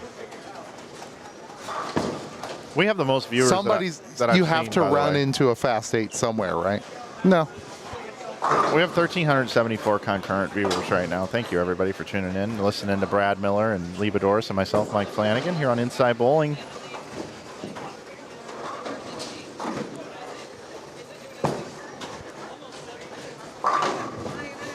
If the right teams make the cut and we have an exciting position round, we might get to 3,000 concurrents come Sunday. We could. How crazy would that be? Would be. We need a Tackett and Tackett versus Bone and Bone versus Bone and Garcia versus Miller and Sachs. Sachs versus Holloman and Rice. Packy and Doyle. All the teams with cameras. All the teams with Bone. Did you get Bone and the other Bone? Brandon. I think you may have got them. And then you'd have the quiet, confident team that nobody's promoting. The Andy Klein and Steve Keeler, the Lambert and Wolf. Everybody's Throw that one in poo-pooing. there. All the other teams are cheering, and everybody's poo-pooing Mike Wolf, and he's legal. PDW, Chase. Yep. There you go. Pete Weber's got a reason to win this tournament now more than ever. Yeah. That's what he's thinking. Uh-oh. Chase Rhodes is thinking it too. He sent me a message this morning. What's that? Oh yeah. Oh. Yeah, he sent me a And if we message this morning.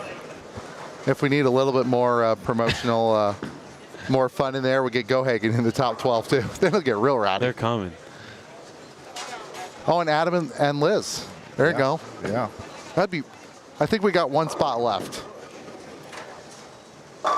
That's This about guy. time he threw one good. 279, 279, 255. That's 800. It's 800.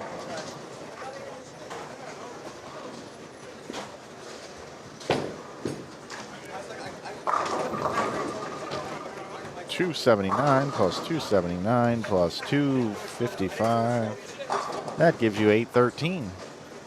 That one just gave him 800, right? Yep. Yep. He just needed that one for 800. Kevin Williams. Yep. There's your last team. Kevin Williams for the social media 12. Yep, he texted to social media 12. I like that. Kevin just texted me, said he wants to join us in the booth a little bit later today. Packy coming in last night was great. Oh, for Kyle Troop. Troop. Yep. One of Hey, those. we got to go to 16. Yeah, there's a tie. That's one of the changes next year, Yeah, right? There's a tie for 12. We'll have to do a tiebreaker on the live stream. And there's so many teams that have been left out. I mean, but that's going to Yeah. happen when you have 322. It's like the college playoff debacle. Yeah. By the way, we're cashing 80 and 46 come back tonight at 8 o'clock. And Ho-Ha Mandarin. 8 o'clock? Yeah. Wow. It only takes 2.5 hours. Yeah, it is only 5 games. I was thinking 7. Parker Bone finishes with 812. Oh, we have Andrew Anderson in the squad too? Yeah, and he's a defending, or not defending champ. He's a past champion with Andre Gonzalez. What in the world? We blamed him. Nice bowling, bud. Oh, here he comes. Here you go. You can just take the mic. Hey, look, guys, you know, we didn't exactly make a fine execution there on the 379, but that being said, put that one behind me. At least I followed up with some good passes. But, Mike, I have to be honest, you brought something to everybody's attention yesterday, and I'll say this, God bless, may Kenny Seymour rest in peace, and let's say look forward to his next lifetime, but he's certainly going to be missed in the bowling world because there's no bigger super fan out there than Kenny Seymour. Yeah. You know, my friend Josh Hyde obviously sends his regards as well, but between the two of them, I'll say this, that the sport would be in a much better place if we had another 1 million followers like those two guys. Absolutely. So, but we're going to try to put that one frame behind us, guys, and hopefully we can continue to keep up the pace that we got. Hopefully my partner is, You're the well, front runner. I'm going to hope that he's going to be picking me up. We're picking you. Look at that, striking out. That's Parker Bone, everybody. You can say he's our one of our Cal Ripken Juniors, one of our Stan Mutuals, Derek Jeter. Always says the right thing. Signed with Brunswick. Cool as a cucumber. It's been with them When? 30 years. Ooh. He said that on my podcast that's on this channel, and I don't remember the year. I'm gonna At least the mid-90s. no, it's way before then. I said at least the mid-90s. I don't know. Parker Bone, PBA rookie. Yeah, I'm just gonna ask him. Parker, what year did you sign with Brunswick?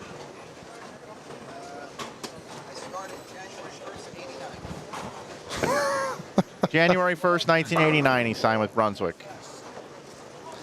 And here's the crazy thing, and Parker tells this on the podcast. Before I was born. Yeah, that's right. I was 10. Parker tells this story on that podcast. It's on this channel that Johnny Petraglia offered him a Brunswick contract, and the same week, Dick Weber offered him an AMF contract.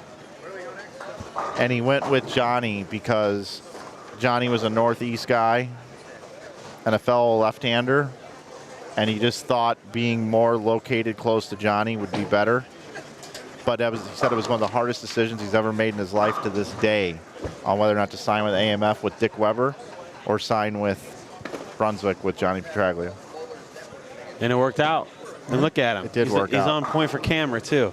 Yeah, he did. Now he's straight into the vlog. Well, Mike, game 3, we had 2 bones. Game 4, we have the 3rd bone on 29, 31, and 2, if you want to keep it right And there. we can give the dog one as well. Yeah, Matt Hibbert and Chad Moss with Bryce Oliver and Brandon Flora on the left side of this feed. On 41 and 2, Joel Ulrich with Ron Gwaltney with Brandon Bone and Nate Garcia. And we have an inception moment going on right here. We have the vlog for Brandon. Here we go. In the screen.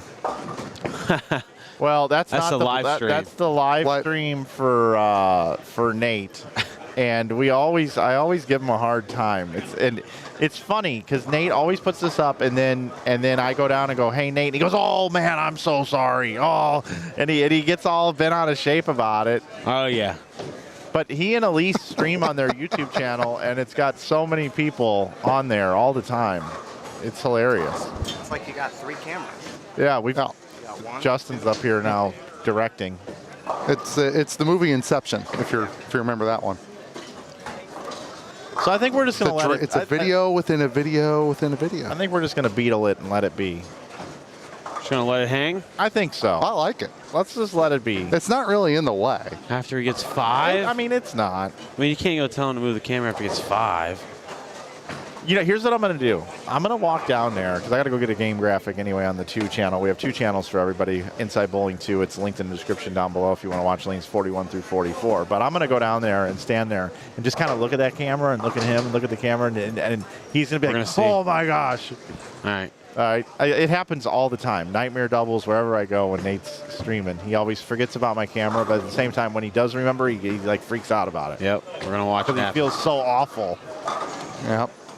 So on the bottom right hand of your screen here, we will have Marvin Walton and Damian Laird with Dan Beeman and John Gibson. On 37 and 8, Aaron Hayes with Kyle Barnes and Kerry and Joe Davis in the matching shirts. Kerry is sitting down right now. Now Kerry's up. We have to keep track of Kerry. Up, Kerry down. One time he fell, I said Kerry down. Now he's working on something. Now he's up. Which means Rice and Holloman, McWethy, and Valks are going to be right next to us on 39 and 40. So that's pretty much what we're going to be doing the rest of the squad. It's do we stream one super pair or another super pair? We'll do our best to show everybody as much as possible.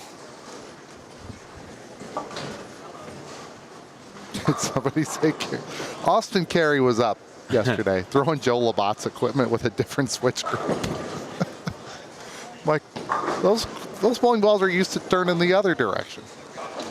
And Austin can turn it pretty well. Oh yeah, from the right side. So ring 10 there by Chad. Joe's equipment's going to be confused. He needs to do some practice with it just to get it back trained to go the right direction. Flora for 3 bills. All right. Okay.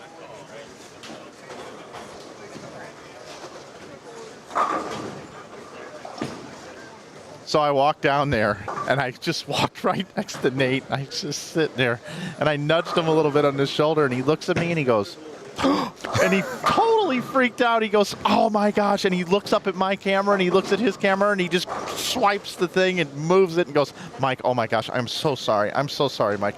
I go, we just talked about this, Nate. It is not a big deal, buddy. And then afterwards I said, make a better shot on the right lane. And he goes, all right, I will. 310. I know. Poor guy. He's just trying to make content and tell people bowling's cool. And then I come down there and go, hey, man, you're blocking my shot. And he just feels so bad. But I don't mind. And he knows I don't mind. Gotta love Nate. Yeah, I think people understand it now.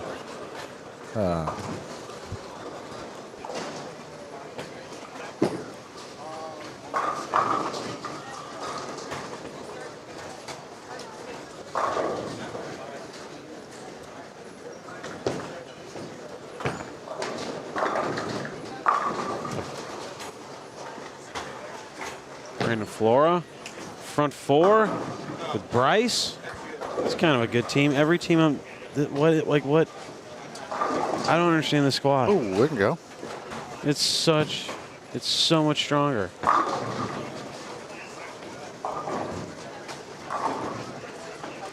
Brandon! Oh, wow. Okay. Come on, dude. Put some finger in the ball, bro. He really needs to learn how to put some revolutions Yeah, on I the know. ball. Like, what are you doing leaving that flat of a 7-pin? He is human. Barely. Let's take a look at it again. Like, weak. Weak. He did throw a messenger at it. A messenger? Hey, did Brandon bowl with Pete Weber last year? No, I don't think so. He bowled with Pete Weber one of the last 2 years, I think. Really? Yeah. Are you sure? No.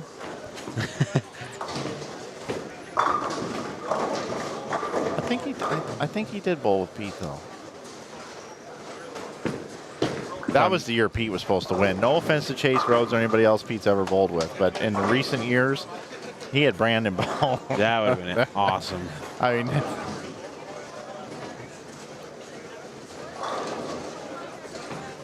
see if Nate can rebound here.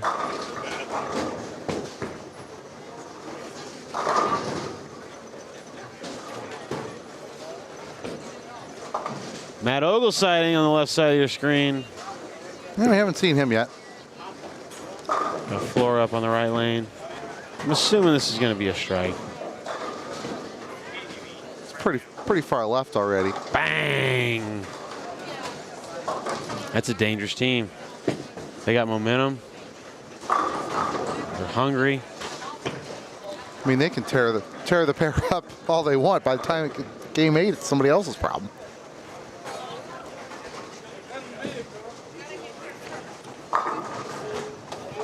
we got Ogle up, you guys said? He's off screen to the left. To the left. Him and Jeff Butler. You can kind of see him sneak in every so often. Aaron Hayes, Kyle Barnes. There's Jeff. There you go. Rick Justice, Austin Bolds, Mike Dole, Steven Zimmerman. So Brandon Flora went out and got himself a left-hander. Yes. For a 1-year contract option with extensions. Yeah, Bryce Oliver. I want to talk about Ogle for a second, okay?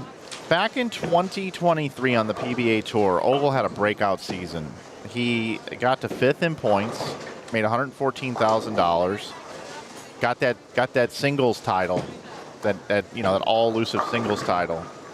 And then in 2024, Ogle had a rough year.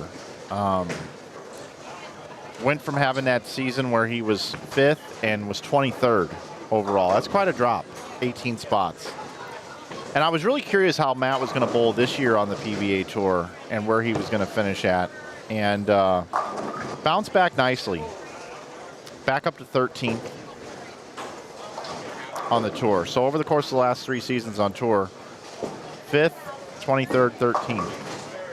And for a guy who owns a landscaping company and hasn't been able to commit his entire life just to bowling on tour, that's quite a feat for Matt Ogle. Yeah. But you kind of know he was whooping everyone's butt in amateur while running a job. Hang on. While running a business. You kind of just know who's who. Typically, those guys want to see what they're made of anyway. You know, I also talk about sometimes that these streams that we do and these amateur tournaments that we do sometimes help launch people's careers. You know, Kyle Troop won the IB Open, then he won his first title a couple months later. Jake Peters won the IB Open, won his first title a couple months later. Oh, yeah. Ogle won this tournament in 2021, and then his PBA career kind of skyrocket. Yeah. I know, it's very difficult to be like in a top 10 on the PBA Tour for a season. You got to feel like you put on a clinic. Where are you what was your best season in terms of points? I was 10th one year. Okay. And that is outstanding, Brad. I bet you felt really good about that season. Yeah. I made some good money, man. It was awesome. Because you're like, I'm the 10th best bowler in the world. It might have been the COVID year, 2020 maybe. Because I finished 9th in the World Championship, and then they cut it short, and then we refilmed it, or we finished the tournaments in Washington, D.C. Yeah, that's right. In like September or October, right before the election, by the way, which was nuts. And I finished 2nd in the Chameleon. But there was also a season. No, and then I finished like 14th one year when I made the show at the Masters, and that got me from like 25th to 15th, and they took 16 for the playoffs, I think. And that show got me in the playoffs, which is kind of cool. That's a heck of an accomplishment. Playoffs for the Masters. You kidding me? Playoffs. Breaking news: we have an Andy Verapapa team 300 game here on front 6 apiece. 29-30. Come on. What do you think they'll shoot, Brad? Throw out a number. What do you think their final will be? 579. Okay. What are you going to go with, Lee? 558. Wow. Lee, I was thinking the same number, dude. So I'm going to go 557. Both you guys have no heart. We got an autograph happening up here in the booth. Lee. Oh. I'm sorry. No, yeah. At least he's not asking for his hoodie today. That's true. Brad's fans just love him. Yep, Brad just got done signing an autograph up here. Gosh. Brad, does it ever get old being you? Yeah. Oh, it does. Oh, yeah.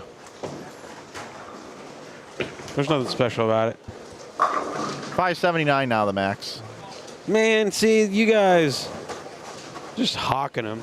Oh, just talking about it? No, you're just saying 558 like they're both going to miss. Not necessarily. Oh, no, you're right. I gave you're right. I picked 558 for optionality. Guys, I'll be back. I still think it's going to be Because he could go 300, 258. Because I have belief. Or 299, 259. Or 279, 279. Chad Moss.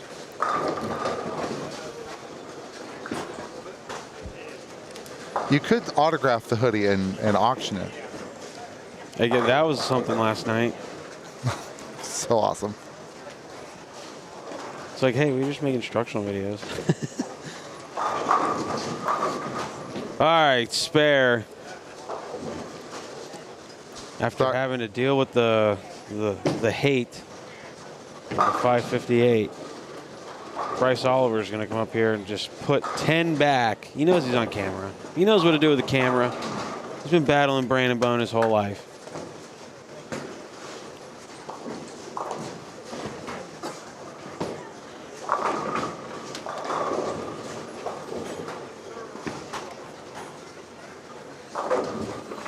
Maybe I'll convince. Oh, come on. All right, off the sheet, boys. These guys are hacks. 5-0. I take it back. 5-0. Maybe I'll convince Nate to bowl with Sydney next year, and I'll snag Brandon as a partner. Does Eric know about that? Well, Eric bowls with his brother. Okay. But it's nice I kind of just chilled just in case now that the RPI goes on, there's always some guys that make the RPI. And there's just always some guys in general that need a last-minute replacement. Works out. But I guess if Sax and I win. Yeah, then you're in. Yeah, his brother's out. I'm sorry, bro. At least for 2-3 years. Sax. I was going to say Sax probably led the tournament, but there were a few people at that number, and then after this squad, there's. Well, EJ's yeah. EJ's the only guy to average 250, and he's averaging 260. Well, Parker's going to run him down. It's going to be a Parker versus DJ showdown. I don't think that sentence is going to be true in another 2.5 hours. Somebody's going to shoot 400 over by themselves.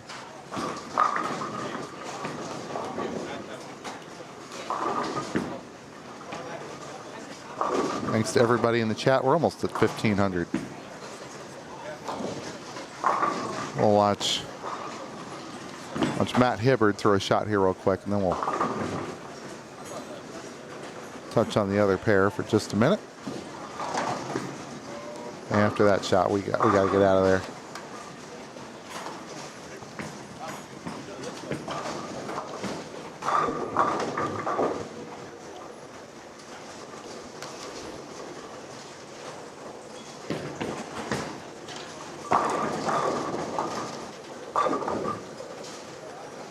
EJ isn't human. That's fair. No, he's not. He doesn't even know what he's doing. He just does it.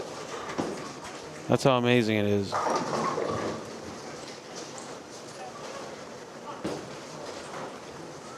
Andrew Anderson has a front seven. Where's he at? And guess what? He's throwing an Ion Pro Solid. What do you know? Yep. Oh, and then he 4.9s. Brad Miller with the black cloud. Hey. I hadn't even seen it yet. Right. You're like, hey, face, front seven, man. And that deserves one of those. Why can't he just strike one frame just to clear my name? Nope. Yeah, 379 Park. Well, Mike 379's Parker. You 49 Andrew. I get everybody else. I mean, we flip to this screen here. We see Andrew with the 4.9, Joe Davis with the 3.9, Aaron with the 3.79. It's in the other lane is Parker though.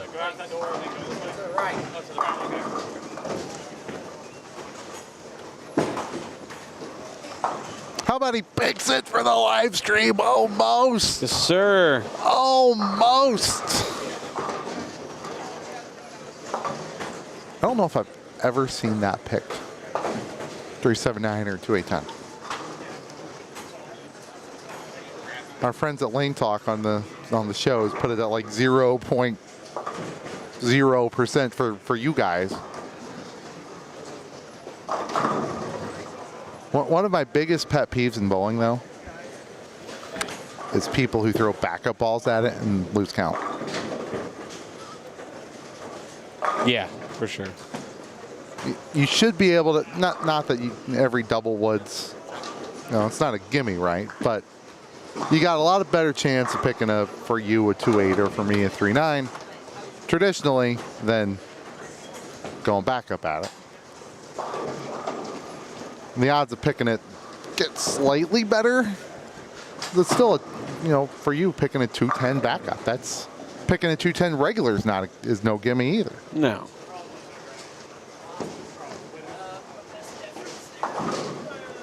Just one of my soapboxes. Take your medicine. You done screwed up. Do we have scores after 3? I just looked 2 minutes ago, and they were not there, which means they're probably there now. And look at that. No way. We have 3 teams at plus 300 or better. Bone and Bone 342, Marazzo Biondo 326, Shepard and Chafin. So Chafin or Chaffin, do you know? I don't know. One of the two. 301. Well, Chad will figure it out. Holloman and Rice right behind them at 296 over. AJ, so they're just, AJ's going to bowl on 39 here on the right of your screen. Front 4 9s per strike. Michael double, spare, open, triple. Schooler and Martin are tied for 5th with Hayes and Barnes. Hayes and Barnes are right in front of us here. There's Aaron on the 6-pin. Davis times 2, also right in front of us. Look at that, 6th and 7th. The Davis boys are at 240. The rest of the top 10, Bate and Moat 229, Anderson and Gonzalez 226, Chin and Tajiri 219. That the bowlers averaging 225 as the team, stuck at 21.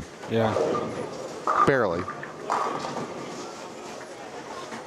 Other notables a little bit further down, Hibbert and Moss 205, Ogle and Butler 187, Bone and Garcia 183, Justice and Bolds 178. They're all notable in this squad. Dolan Zimmer 169, Monto and Hicks 159, Robards and Taylor 154, Oliver and Flora 129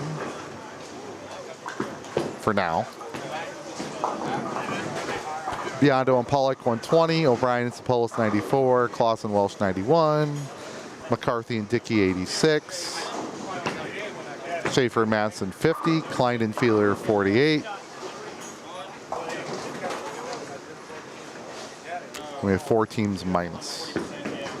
So again, all of those are pinned at the top of the chat there. You can see whatever scores you would like. They just got updated there.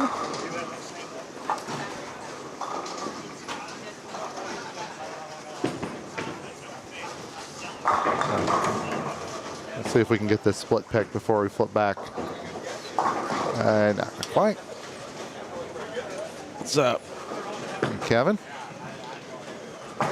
Notice that he takes care of your right shoulder and my left shoulder. I know. He knows what we're doing here. Yeah. Except he's bowling tonight, and I'll be right here where I belong. Gonna come right. watch Strike Fest. Joining us in the booth now is somebody no stranger to soundboards. That's Kevin Williams. I know, I love it. It's funny, when he started making the soundboards, I told him I wanted to send him some random sounds that he could use, and then I never did, so I'm kind of slacking on that a little bit. I mean, our soundboard is, our drops haven't changed since last year, and I don't think the year before. So if you want to help us diversify that. I can definitely spice them up for sure, but I'm going to bring some sounds that are non-bowling related, that could be used in bowling. Okay. You know. Any thoughts on what you might have for us? No, it would just have to be a surprise as you get those sounds on the soundboard, you know. Okay. I can't just give away right now what it would be, you know. You'll know though. Oh, you'll know. Yeah, because we got the originals, and then we got the mostly Hulk Hogan. Yeah, I know. A lot of Hulk Hogan. And then we've got a bunch of random stuff. I feel like he doesn't utilize the soundboard doesn't. enough. It's time to change that, Brad. I'm going to send him some. All right, bet. Let's send him some. How's it going this morning? Oh. There you go. They are whacking them. Yeah, I figured these next 2 squads are going to be the ones that get them because they're big time whack. Big squads. Yeah, scores have been low up until this point. Yeah, I know. This is about a little bit more normal. For the whole squad. I mean, but they're only, 3 games in. They Yeah. got to get a little tricky. Yeah, it'll tail off a little. Yep. But just a lot of 8 and 9 baggers, and a lot of really good teams. Like you just look down the line, and there's quite a few more teams. Oh yeah. Where you just think like, wow, they could win. They Well, could win. you got to think there's so many entries in this event, and it's kind of like you get your grandfathered squad in. So the teams that have been bowling this for 10 years and make runs always bowl on Saturdays, so they probably just haven't lost those. Yeah, and it kind of gives them a chance to get in town. They can watch a Friday night squad. Yeah. See what's going on, what the scoring pace is like. Come in, see what balls people are throwing. Yeah. There's very few locals. Yeah. On this the squad. locals are definitely on the Fridays, Thursdays. Yeah. There's a couple. Sapolis and O'Brien always bowl this squad, and Schaefer Matson always bowl this squad. Carey and Ashley always bowl this squad, but mostly out of towners. Do have a game to watch here. So there's another 520 on 29 there from Farish. Or not, I'm still used to saying Farish and Flora. It's Oliver and Flora, but we both had the front 6 until we noticed, and then they both didn't. Of course, naturally. Yep, we do have one more live string going. We'll be able to see a little bit of it here in just a second. And that is on 39 and 40, and it is not Rice and Holloman. They're having a solid game, but 30. Mike McWethy has the front 9. You know, there's a lot of 500s up on the board, and it felt like 470, 480 was a good score up until this point. It's exactly my point. Every time we bowled 480 yesterday, I was like, that's a felt good massive. game. It's a good game. You're gaining pins there, and that's kind of just normal right now this morning. All right, so we're going to flip back. We're not going to see all of it. Where's my mouse at? There we go. All right, flipping back here.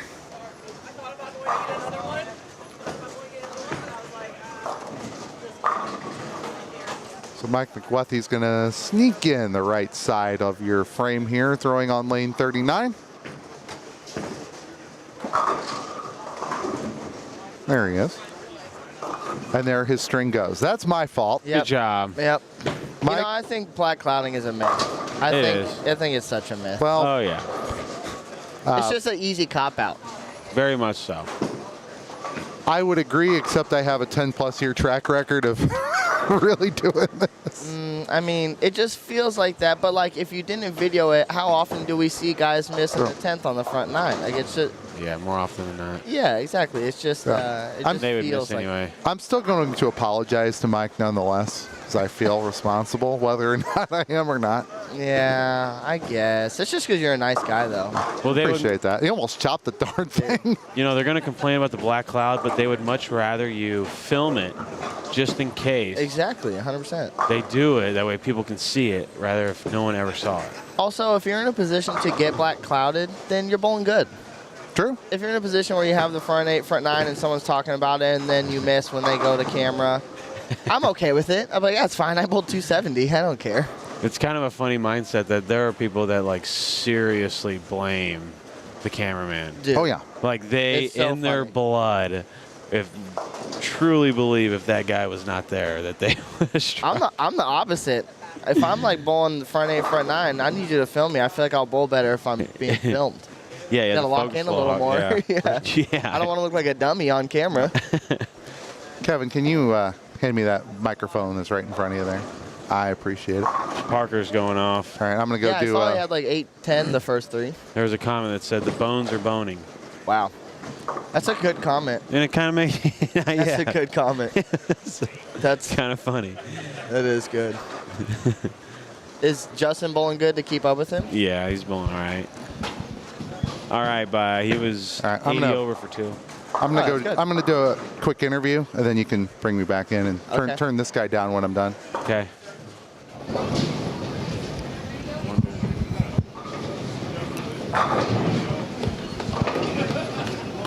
All right, we got Kyle Barnes up on the right. I'm here with Mike McWethy, and I just wanted to apologize, in person. I saw the front 9. I flipped the camera. Bye to your string.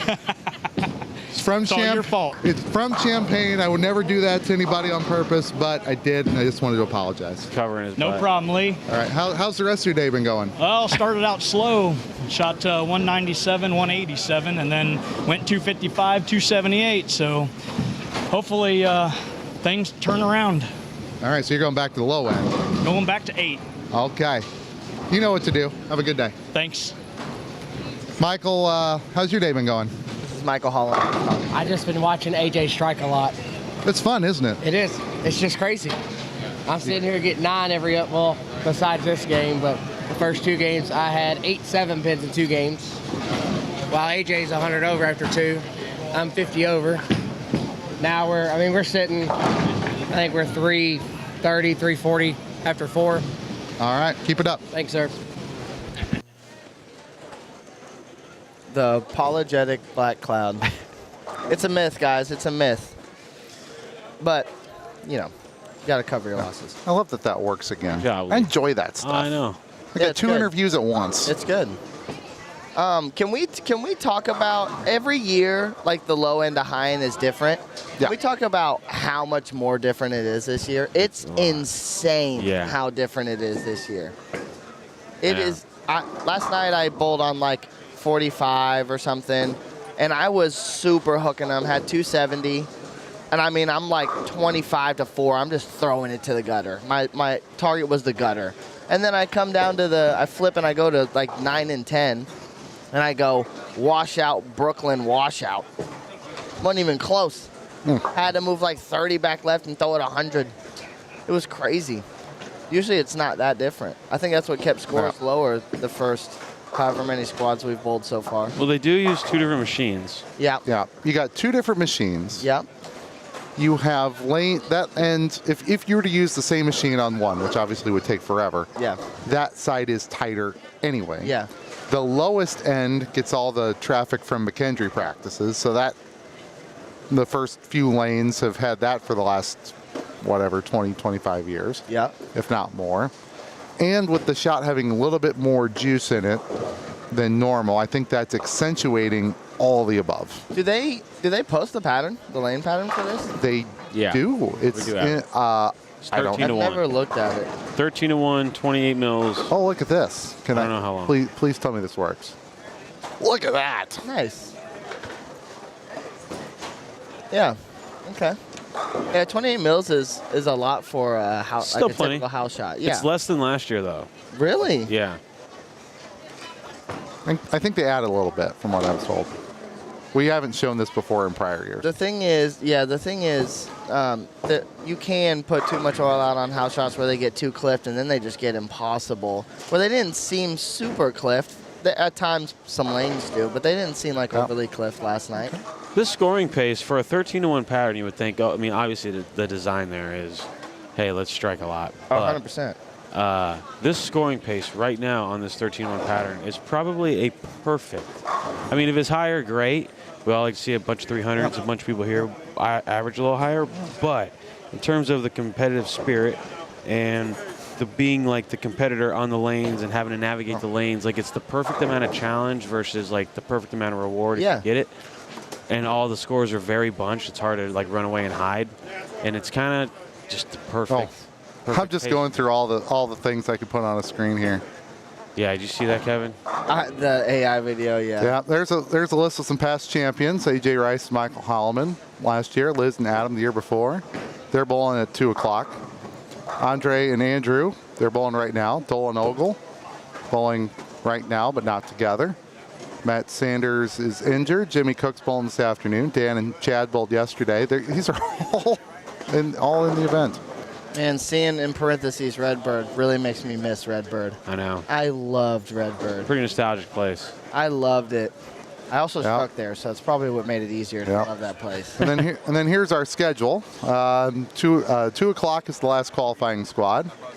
Semifinals at 8. Brad will be there. Kevin will also be there. I'll be right here in a booth with Mike. And holding it down, Black Cloud and everybody. And we have our Hammer t-shirt special is still going. There's no bowling going on, so I'm just kind of going through the drops here. $15 Hammer t-shirts is still going. Love it. You don't need a promo code for 25% off any outerwear, so your hoodies and quarter zips. And 20% off all other apparel with the coupon code YouTube. It's nice. It's a nice graphic. It's good. That's good work. Love a good t-shirt, Hammer t-shirt. So how was the Mookie Betts tournament? It was a good time. It was fun. You know, it's so funny that like you'd expect like a pro athlete, he's competitive and wants to be good at everything, but he really just wants to be good at everything he does. We golfed a bunch. We played basketball while we were there. We obviously practiced and bowled every day, and that dude just wants to be an elite bowler, golfer, everything. So he's got some passion to the game. So it was fun to be able to see the mind of one of the best athletes in the world. Hang out, do some bowling. It's pretty rare to be that sharp. There we go. Yeah, 100%. I mean, he called me yesterday like, hey, let me pick your brain. Why do I only throw the same 5 balls everywhere I go now? I'm like, that's a good problem to have because they probably are good for 5 bowling balls. And it's just, do I need to get more bowling balls? Do I need to have less bowling balls? Did I just bring these 5? I mean. Hey, I found bowling. Some bowling. I knew I'd get there eventually. All right, so on 29 and 30 will be 35 and 36. Left side of this video here. Jennifer Poudouris, Jason Brown, Blake DeMore, Phil Cosper Jr. In front of you, Ashley Bluford with Carrie Matt Cunningham. They're across today, Jordan Stanley and Pete Albanese, potentially. Albanese, that's a cool last name. I'm not sure if that's right, but it's at least Albany. I hope or Albanese. Albanese sounds like you're from Albany. I'm pretty sure it's Albanese. Albanese sounds like Pete more Albanese. sophisticated. All right. Game fine. Is this a little hot? No, I think you're all right. A touch. I think it's a little. So the best way to do this, Lee, go into this right here. We go to microphone 4. And we crank this bad boy down to about right there. Does that sound a little better? That's better. Yeah. Oh, yeah. Then you don't have to remember that this one gets a different level, and then you just turn them all up. Got a Derek Matson sighting? Also remember, you can just keep your mouth a little bit further away from the microphone to help that as well. Oh, okay. All right, Johnny with the big gold watch. Yeah, dude, do you know how to use a microphone? Stupid head. Hey, Kevin, thanks for coming by and wanting to spend some time in our booth, No, brother. thank you. I always love coming in and chatting and doing. Well, you know what I look forward to every year is the Springfield doubles. Yeah. The Ozark doubles, buddy. Yeah, that's the reason I had originally texted Mike. I wanted to come in and talk a little bit about my doubles tournament. You know, we try to model it a little bit to this one because this is the best event of the year when it comes to amateur events. I mean, we've got, 400 bowlers or something? 800 bowlers? I don't even know how many we have. 644. That's so many bowlers. Yeah, so we have the Springfield doubles. Mike always comes in and does the live streaming for it. And we did a couple changes this year. We moved weekends. We moved to the 19th, 20th of August weekend as opposed to the first weekend of August. We always had some conflicts with a super regional in the Southwest region for the PBA and some other events. So we moved back to the 19th, 20th weekend. And then also we went to no 2 PBA members, which I think is a big thing. And also we're paying $12,000 on top. So 12 grand up top. We always have a great turnout, but we want to sell it out. I don't know how I haven't sold out my event yet. Brad, you've bowled my event. Why do you think it hasn't sold out? You're running around the second weekend of August, right? Yeah, now we're the 3rd. Now they're the We third moved it weekend of back. August. I don't think that's a bad weekend. Yeah, no, we got off of some of the other things that were going on. I think that, you get in the summer, some people are just taking some time off. For sure. It's also a little hard to get to Springfield. It's got a long drive, or the airport's small. But I feel like we put on a good enough event that people would just. Yeah, enough people find a way there for the Ozarks and plenty of other tournaments. Yeah. So we made the date change, and we made the no 2 members. Yeah, now. the PBA thing was interesting. I didn't think much about it until Dole actually mentioned it in the booth on Thursday. Yeah. We were talking about that tournament. And he didn't necessarily say anything bad about it, but he did mention that was a thing that you could use 2 pros, and I didn't even think about it. And I'm like, well, but you can't maybe hear. that could. What's that? You can hear, though, too.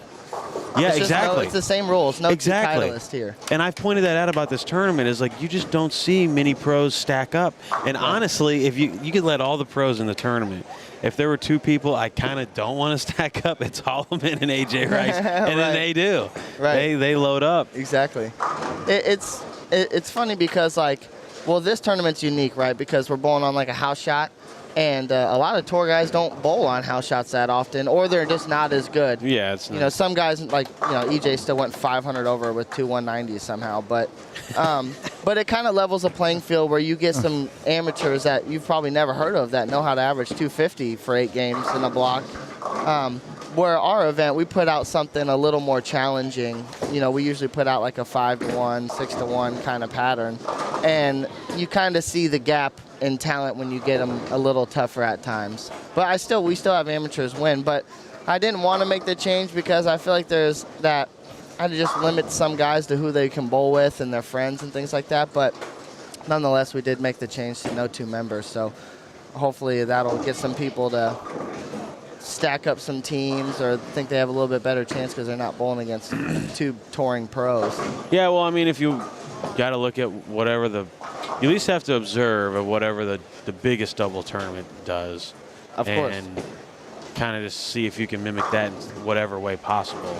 And might as well. I mean, it does even out the playing field a little bit, and it definitely does suck when 2 guys bowl together and they just kind of like seem like they're always going to be the team to beat. Yeah. And they're always going to take the money in side action or whatever. Yeah. Like sometimes it doesn't have a big effect, but you never know. Sometimes it does. It's funny because it doesn't even work like that half the time. No, Half it the doesn't. time, the 2 touring pros don't really crush them like you would expect them to. But, yeah, I mean, this is definitely the model when it comes to weekend events. But there's just so much uniqueness to this event with the house Time shot. period. And time period. This is kind of people's weekend Vacation, away before the holidays Yep. is coming. And, holidays are fun, but they're a headache for a lot of people. So there's a little bit different dynamic to this that's more of like a community thing versus just the bowling. Obviously, everyone's here to bowl and they want to win. But people also just come here and hang out. You see people that bowled on Thursday night, and they're going to watch every squad. They're going to hang out with their friends and drink and stuff like that. So there's a little bit different atmosphere here. And a lot of people have vacation time saved up till the end of the year. Yeah. Sometimes they burn their vacation time and they put it around this event. Kevin, your event in Springfield, I would just say that yours is equally as good of an event as this one. Mm-hmm. From everything that is concerned to me. Yeah. Like, we stream it the same way. Your internet connection down there is unbelievably good. The staff is just as good as here. Chris Taylor does an unbelievable job. The Weimer family, Springfield's awesome, right? Yeah. I think the thing with your event, and this is what we need people to consider, is you guys are putting a lot of work into that. You get a lot of added dollars. You guys have the Calcutta as well, which is really fun. Yep. And then it's the time of the year. It's the August time frame, right? It's that back to school, a lot of things going on in your people's lives. Bowling season's getting ready to start back up. Golf season's starting to come to an end. And I think if it was reversed, if the holiday doubles was in August and yours was in December, I think you would flip-flop the amount of people that are bowling. So I think the thing that we should tell our audience and to really think about is, here's Kevin and these folks in Springfield, and you travel back in for this now because you don't live there anymore. Yep. And you want to run this great event, and you want to keep doing it, and you want it to grow. And the last couple of years, it's kind of stayed the same. So if anybody out there is listening, and if you're looking for an extra tournament to add to your season schedule over 12 months, consider an event in August in Springfield, Missouri that Kevin and the folks down there are trying to build up and get full and do great things. And I'm there, and Kevin's there, and a lot of great bowlers go down to bowl. And it's on a shot that everybody has a good chance out there. He's making changes to try to get more bowlers, so go out and support his tournament next year. I appreciate that. Yeah, it's tough. When I first started this event, I wanted a full weekend for the whole family. It's not just a tournament that pays $12,000 and the best amateurs and pros come and bowl it. We did a coaching clinic the first couple of years on Friday and a ball demo so people could come out and, learn from the best. I had Kyle Troop and Packy and Tommy do a clinic with me. And then And then you have a single sweeper on Friday night that's some locals bowl, and it's a handicap event. And, you know, they get a taste of what the pattern's going to be, and you get to bowl against some heavy hitters, but, you know, it's not super expensive. Then you got the doubles event, and then on Sunday we run a youth event that has sold out the last 2 years. So I love the idea of, hey, the parents can bring their kid, and the parents can bowl, and the kid can bowl, and they can all just have a good weekend. So that's why we always did it in August, because it was before school was back in, so that way we could do the clinic. But it just didn't quite work out that way, and we had to move it back a little bit. We did it one year in October, and we had entries were pretty good, but it was still a tougher weekend. It's just hard to dodge tournaments these days. You know, there's just such great bowling going on everywhere. So it's one of the reasons why I don't run the IB Open anymore. Yeah. When we first started the IB Open, there was no PWBA Tour. Yep. The PBA regional program was declining a bit. Yep. There weren't a lot of big amateur tournaments in the country, and then you started seeing things pop up like Proprietors Cup, a lot of different events started popping up. Yeah. And then all of a sudden PWBA starts, college bowling kind of exploded, more and more programs going later into the season. You know, IB Open used to be in April, and then they pushed it back to May. And then the regional program really took off, and the regional programs are as good as I've seen in a long time. Yeah, PBA very regionals. good. You got the RPI and things like that. So People are really chasing it. You just don't need it. You know, you just don't need extra tournaments anymore necessarily. Yeah. So there's a lot of good ones out there that are popping up, but it is competitive right now to try to get people to come and be able to bowl. They got to make choices almost every weekend on which one to bowl. Yeah. And sometimes it's very difficult for people that have a good relationship with, say, a guy like yourself. I mean, this has never happened before, but this year I actually was double booked on a weekend. Yeah. How's that possible in August? Right. Right. Jeff Riggle's event and the New Mexico Open. So that weekend, bowlers had to choose which one to go to. Yeah. And those are two big events, you know, in the amateur world. And, you know, a lot of people say there's enough bowlers out there, and those are different parts of the country, that they shouldn't really compete against each other. But when you do have a fan base and you do have relationships, that Jeff Riggles and I know a lot of the same people. Yeah. Mike Fagan and I know a lot of the same people. Dennis Hacker and I know a lot of the same people. Joe Engelkis and I know a lot of the same people. And on that particular weekend, we're all asking them to come bowl the events that we're associated with. Right. That's difficult for people. Yeah, you can't, you know, as big as bowling is, it's also still so small in the community. So spreading it thin, you know, tournament directors usually all are pretty good about working together. You know, if you know there's an event in that area, you know, the PBA regional that goes on in Colorado on the same weekend as us, you know, the proprietors reach out to me, and Tony Lanning and whoever else is working, Mike Alexander for the PBA, they always would be like, hey, what weekend are you doing your event? You know, we don't want to compete with each other. We want to work together. They would love for me to come out to the event or whatever it may be. So, but sometimes it's hard. You got to get centers that have a schedule that's open. You know, Enterprise has the Greater Ozarks Open, which runs from February to June. And, you know, they're just so busy. So, you know, our schedule gets a little smaller at that time, so that's why we felt like there wasn't a lot going on in August. Nonetheless, you know, we've had a great run so far. We've ran it for 7 years. We always get around 90 teams. We sell out at 120. I would love to have a sellout crowd. Hopefully we can do it this year. Hey, Brad and Kevin joining us here in the booth. I want to just point something out here. We got little man down here watching the live stream right here at the table with his AirPods in, watching his dad, Jordan Stanley. I believe that's his dad, bowling right here. And we're watching right here on the live stream. And I'm gonna move this camera over. You know how to switch the cameras, Brad? Yes. Okay. I'm gonna switch the camera over to little man here. And I think he's listening, so he's gonna get on camera. But I want everybody to be able to see this.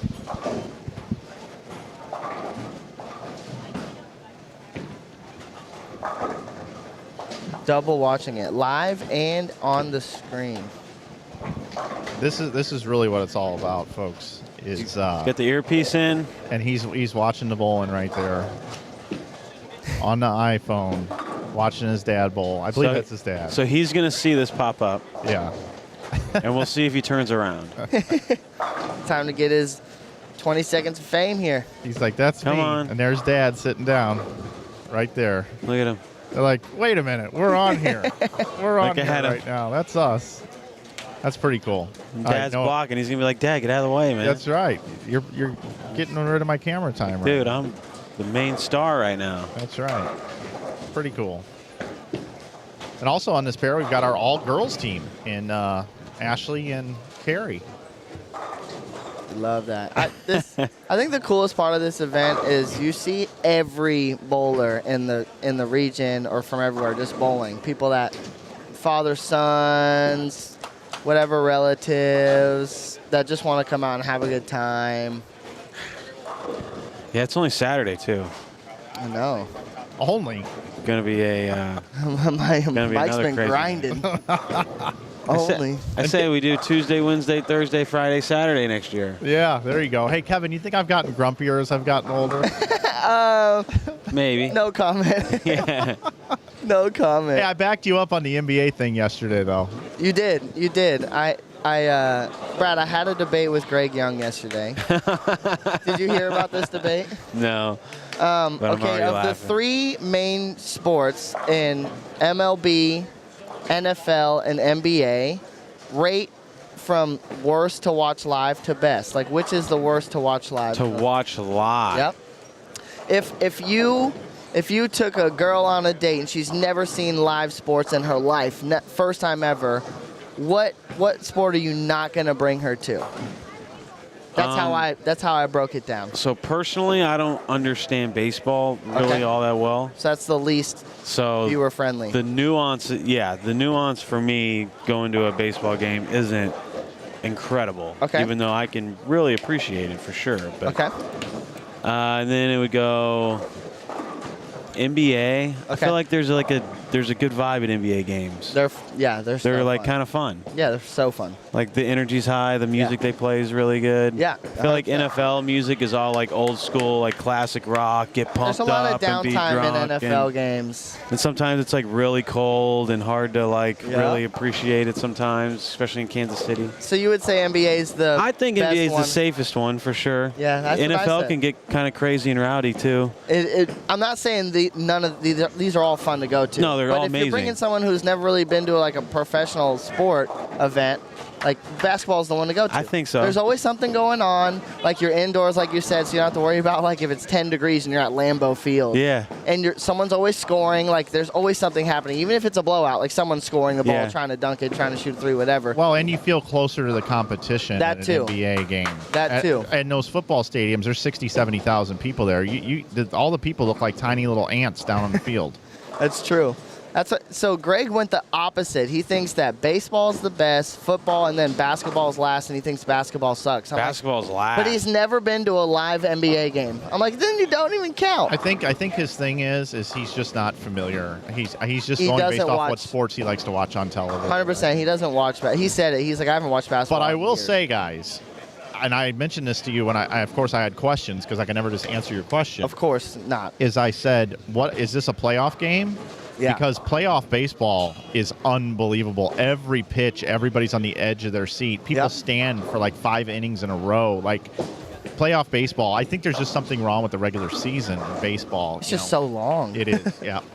Yeah, but then you could say the same thing about playoff basketball or playoff football. Well, yeah, you know? obviously a playoff NBA game is going to be intense. Yeah. The crowd's going to be way into it. And I'm a little biased because basketball is my favorite sport, but I also, when I lived in Sacramento, the Kings fan base is one of the best fan bases ever. It'll be a Monday night preseason game, and you would think it's Game 7 of the freaking NBA Finals. It's crazy, the atmosphere, and I just think that atmosphere comes more often in basketball. Their smaller market teams have some of the best atmospheres, like Oklahoma City as well. Yeah. Their atmosphere is pretty crazy. Well, yeah, diehard. whenever they've lost one game through 26 games, I would also be pretty diehard too. Baseball is pretty safe. If you're going on like a date or something, that one's always pretty safe. You know, it's in the summer. Usually It's the always weather is fun. good. Like if you go to a Cardinals game, you feel the history there. Yeah. When you go to the ballparks in baseball, you feel the history. Again, I love all of them. I love all sports. But if I had to rate them, it's NBA is a vibe. NBA is the way to go. I think it's peaking too. Like people have been giving the NBA a hard time the past like 5 years. I think it's doing fine. I think it's doing Well, the game has changed a lot. It has changed a lot. There's a couple things about the NBA that they need to be aware of, and I know Adam Silver is. One is the constant three-point shots, and the number 2 thing is this load management thing where people show up It's to getting watch bad. somebody. It's getting bad. And they're not even gonna show up to play that night. That's very difficult for people. I'm gonna take my kid to see LeBron James play. Oh wait, he played not last playing. night somewhere else, so he's not playing tonight. Yeah. That's difficult, especially when you pay that much money to go to the game and they're inflated because the stars are supposed to play. Don't put that on LeBron. He doesn't do load management. He missed the first month of the year where he was injured, but he plays. Man, you know that they talked Say about Embiid. LeBron was like, "Listen, I'm gonna play. But Kawhi you're gonna was the sit worst me one. the first 2 months." Yeah. But here's the thing He's with your 41. question about sports here, and then we'll move back to the bowling. Yep. You only gave 3 sport options there. Because I just did the 3 main ones. Well- because hockey is a little niche. I know hockey would be up there, and a lot of people like hockey. Hockey is incredible to take a date to. Yeah, I agree. I've Hockey been to a and couple Stars NBA games. because you're so much closer to all the action and there's Yeah. so much going on. And hockey, in my opinion, is possibly the only sport that I think is better to watch live because the camera focuses on the puck and behind the scenes you got people on the benches chirping at each other. Yeah, yeah. And you've got, sometimes a fight breaks out that's off camera and they got to go to a secondary camera and you see people checking each other on their way to the bench. Like watching hockey live is better than watching it on TV. It's the only sport I feel that way about. I agree, but I didn't bring hockey because it is still kind of a niche sport. Like, the people that watch hockey love hockey, and if they have a hockey team where they live, and obviously these answers are always based off of, there isn't an NBA team in St. Louis, so if you grew up in St. Louis, you're probably not going to say NBA. You're probably going to say the Blues or the Cardinals, so, it's just a little niche. And hockey's just like hard to follow if you don't know anything about hockey. Well, and the reason why hockey scored doesn't have as big of a 1-0. following is because of all of the money you have to put in just to go out and try to do it. You got to rent ice time, you got to get all the pads, you got to get skates. And basketball, you can basically go to the sporting goods store and get a basketball and go find a playground, and if there's a hoop, you're ready to go. You can play in front of Darren Tang's house in our downtime at the World Series. I got videos of Brad dunking it on an 8-foot goal. Oh yeah. That was one of my favorite memories from tour. Is that day of us all just playing basketball together. That was so fun. I heard a rumor that you took Belmo to the court once and destroyed him. Yeah. So if you know Belmo, his story is going to be so different than mine. And there's a true story and there's a fraudulent story.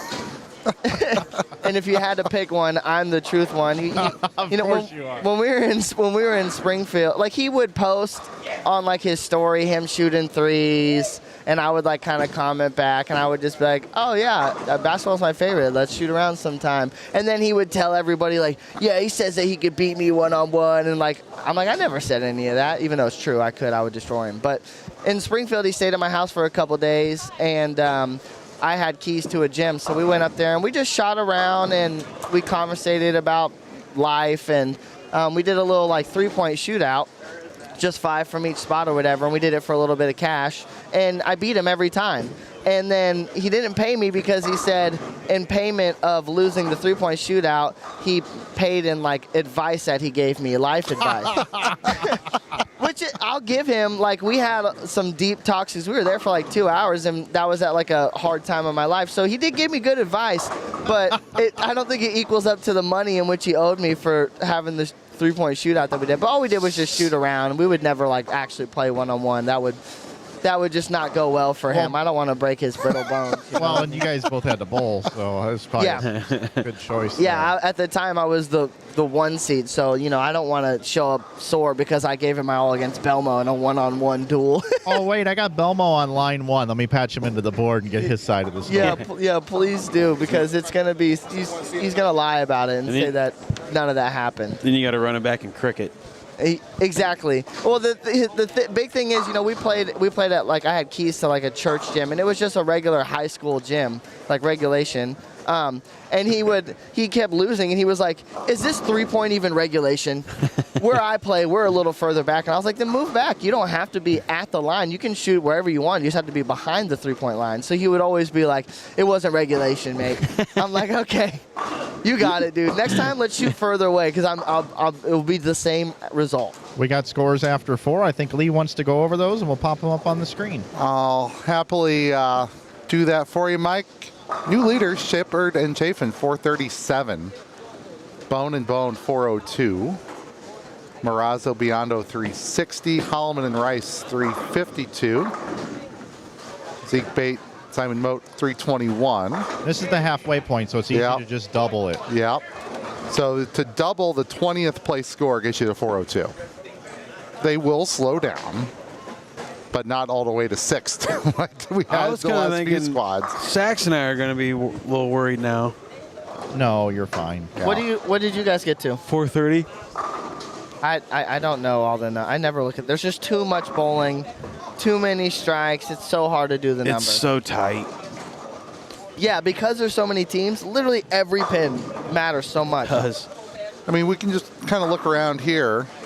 So we have a decent game going on 34. So that's the team of Barnwell and Johnson. You've got what else big you see around? You said where's Zeke Bate and his partner at? They were up there? 5th at 321. Right now, Zeke can strike out in the 10th for 199. His partner's bowling 260 if he picks up the spare and then ninth.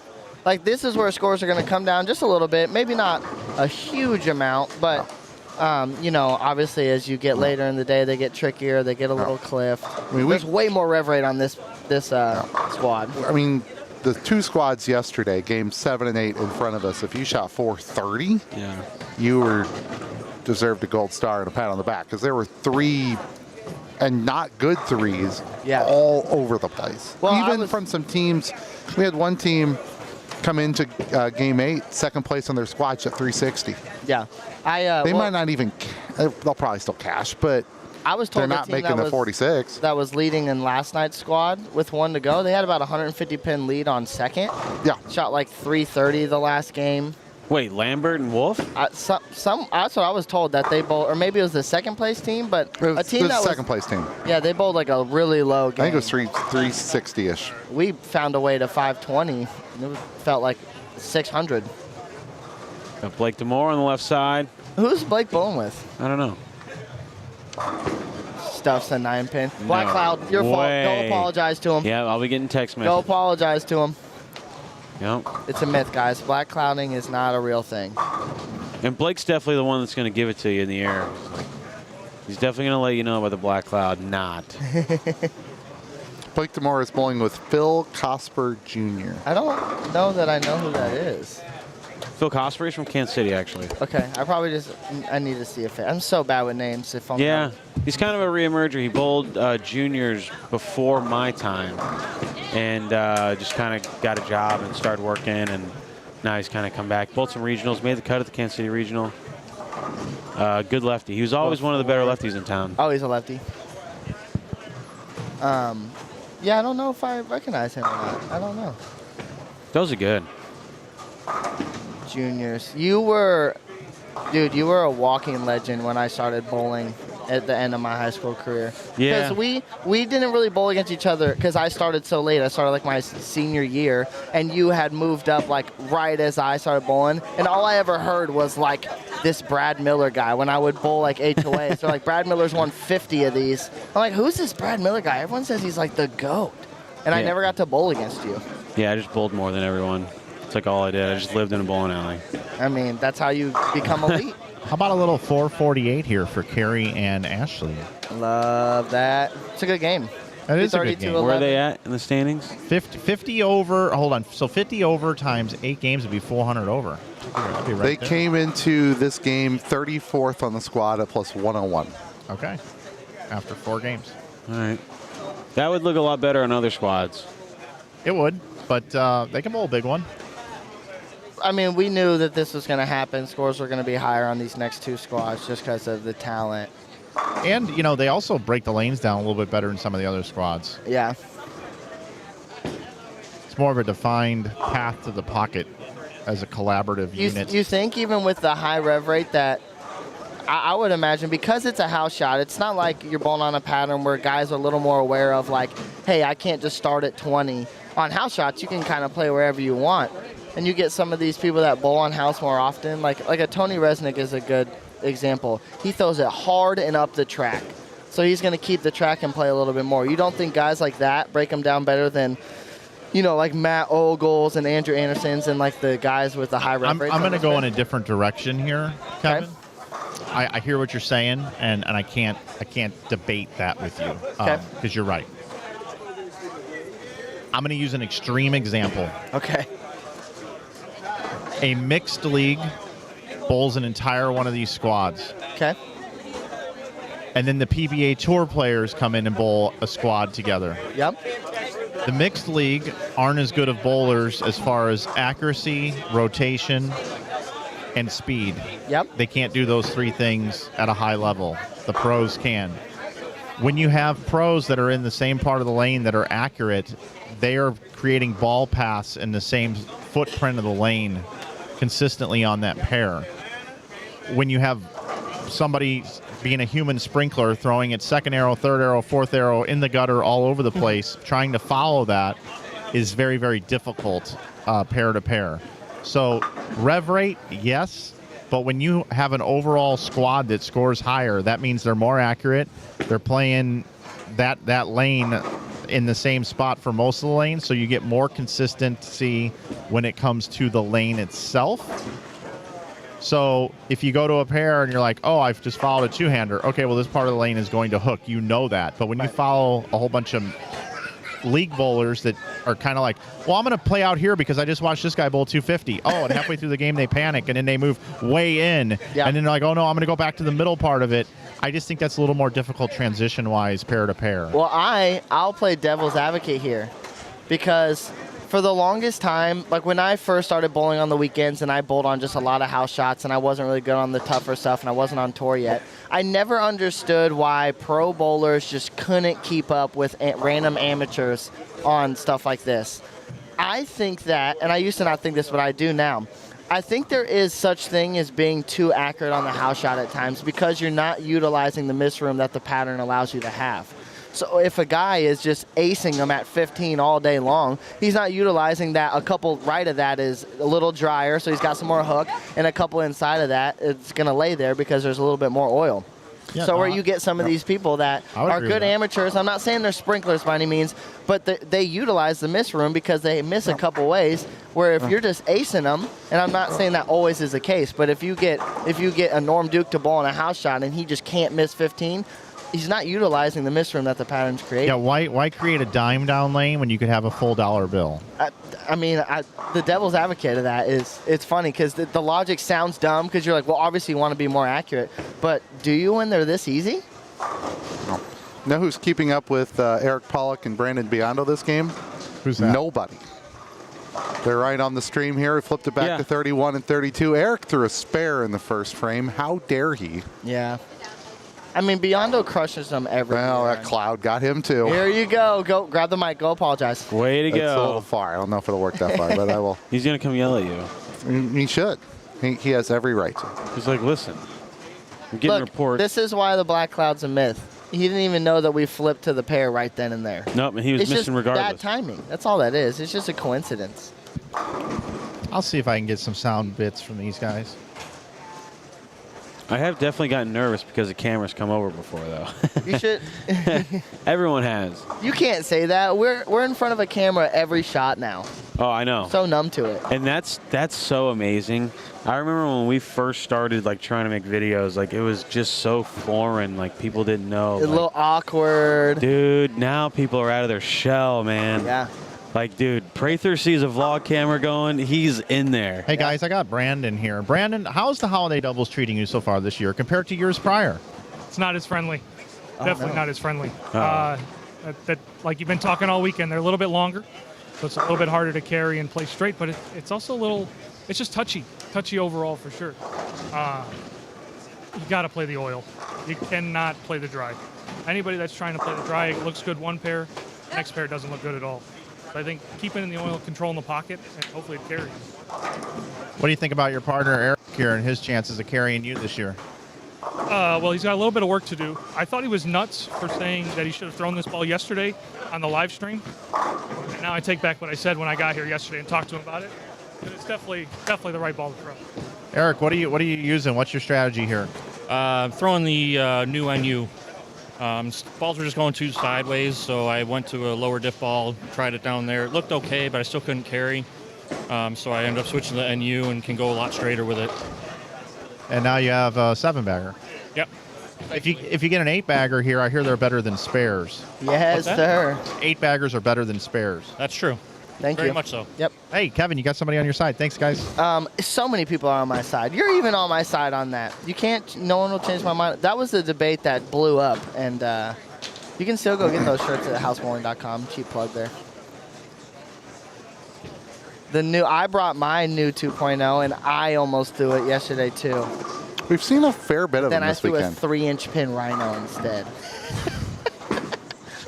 It worked. High It worked so well. High technology there. It works. See, I think that bowling is going to go back the other route. We're just making bowling balls so strong. Everyone's rev rates are so high. The technology in bowling balls is just so insane now. Guys are going to start drilling the weaker balls again. I'm telling you, They it's already coming back are. around. Yeah, it is.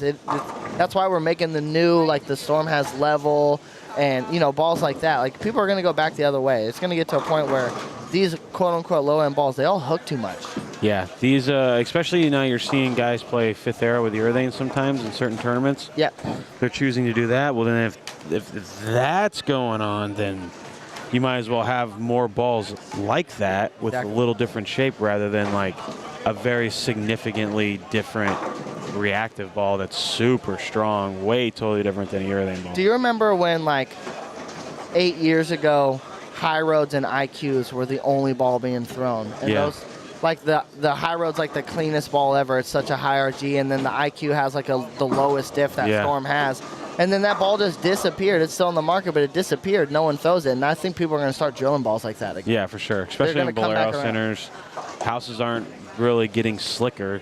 They only develop into more hook and more beat up. And Well, yeah, there gets to a point where a house can't put out a 30 mil house shot for 7 days a week of league. Like, it just adds up, in the budget. Speaking of low-end balls, the chat wants to know if you've thrown the Crown 78 yet. I actually have not thrown it yet. It is sitting in my trunk ready to be drilled, but I knew that I was going on house shot this weekend, so I threw all my shiny balls and practiced on house all week, and I didn't even drill it just because I was trying to lock in on throwing 8-baggers. So I haven't thrown it, so I can't give you much insight on it yet. I know that the diff is way higher, so I imagine it's going to be like a little earlier, smoother hook and oil, but not hook more overall than like the black one. But yeah, I haven't thrown mine yet. now they're finishing game 5, right? Yes. So we're a little, really for the first, maybe this was the case Thursday, I don't know, but yesterday we were not off kilter much at all. What do you think about 270, 290 as a game right now? Yeah, that's I'd say that's going to move you up the standings. above par. Yeah. So Pollock and Biondo came into this game number 5. They were a little bit further down than you might expect. 25th, but plus 178. Yeah, I mean, 550 is a huge game. Yeah. That's the thing. The scores, like, I know they're a little higher this squad, but the scoring pace up to this point was so good for House because if you had 440, it didn't kill you. Like, you didn't really gain ground or anything, but it didn't like say like, oh, now we need 540. And then when you bowl 490, 520, you actually move up the standings some. So I imagine scores are going to come down just a little bit here. Especially depending on like when people make the flip. People that, let's say they're bowling game 7 on the high end here and then they got to flip to low for game 8.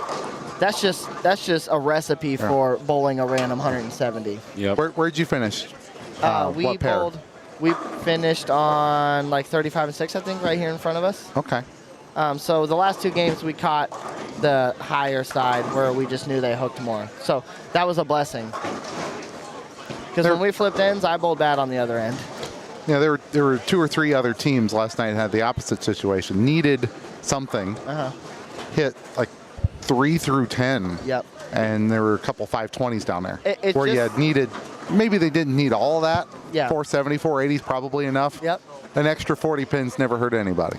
The thing is, if you're going to make the flip and catch the low end, you probably want to catch it later in the day just because they're going to be a little more like what the rest of the house is because they're hooking. But we made the flip from, we were on like 47, and then game 2 we went to 9 and 10, and I bowled 180 because nothing was going to prepare me for how different they were at all. Eric Pollock gets the first one in the 10th. The second one gets him into the 280s, assuming count. He can shoot 290. And the team that's bowling on the pair with him, they're only bowling 20190. So Eric and Brandon obviously figured something out here this game. So you can't really say the pair's just super walled. No. They're crossing with Jake Monto, who had 300 a while ago. Yeah. And Jeff Hicks. Yeah, so obviously Biondo and Eric found a little something here. The Mike Dole sighting. All right, Eric.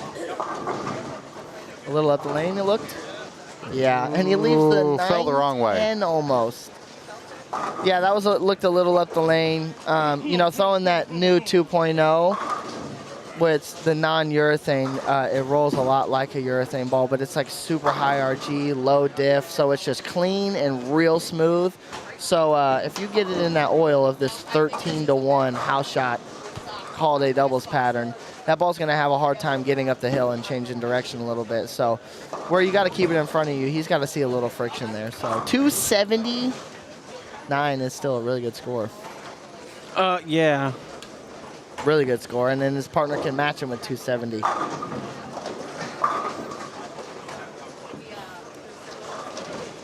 It always amazes me watching Biondo bowl because he's got two things he does. He's either got the super flame throw dead in front of him, or he's got the mega super slow wheel as steep as he can get. There's no in between. It's one or the other on the house shot. Which in this event, pretty easy decision. Start with the high hard one and ride it as long as it lasts, because it's probably going to last. Look at that. 10 Man, back. nothing to it. Didn't seem that easy. Got his dad down in the bottom right hand corner. Justin Bone there on the left side of your screen. Is his PB still averaging 270? Probably.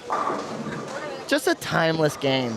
And just a class act. He is one of my favorite people I've ever met in the bowling industry. How can he not? He's just the nicest dude. The best. He literally just brings the right energy always.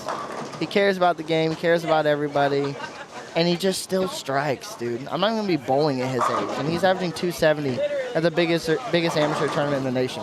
Yep.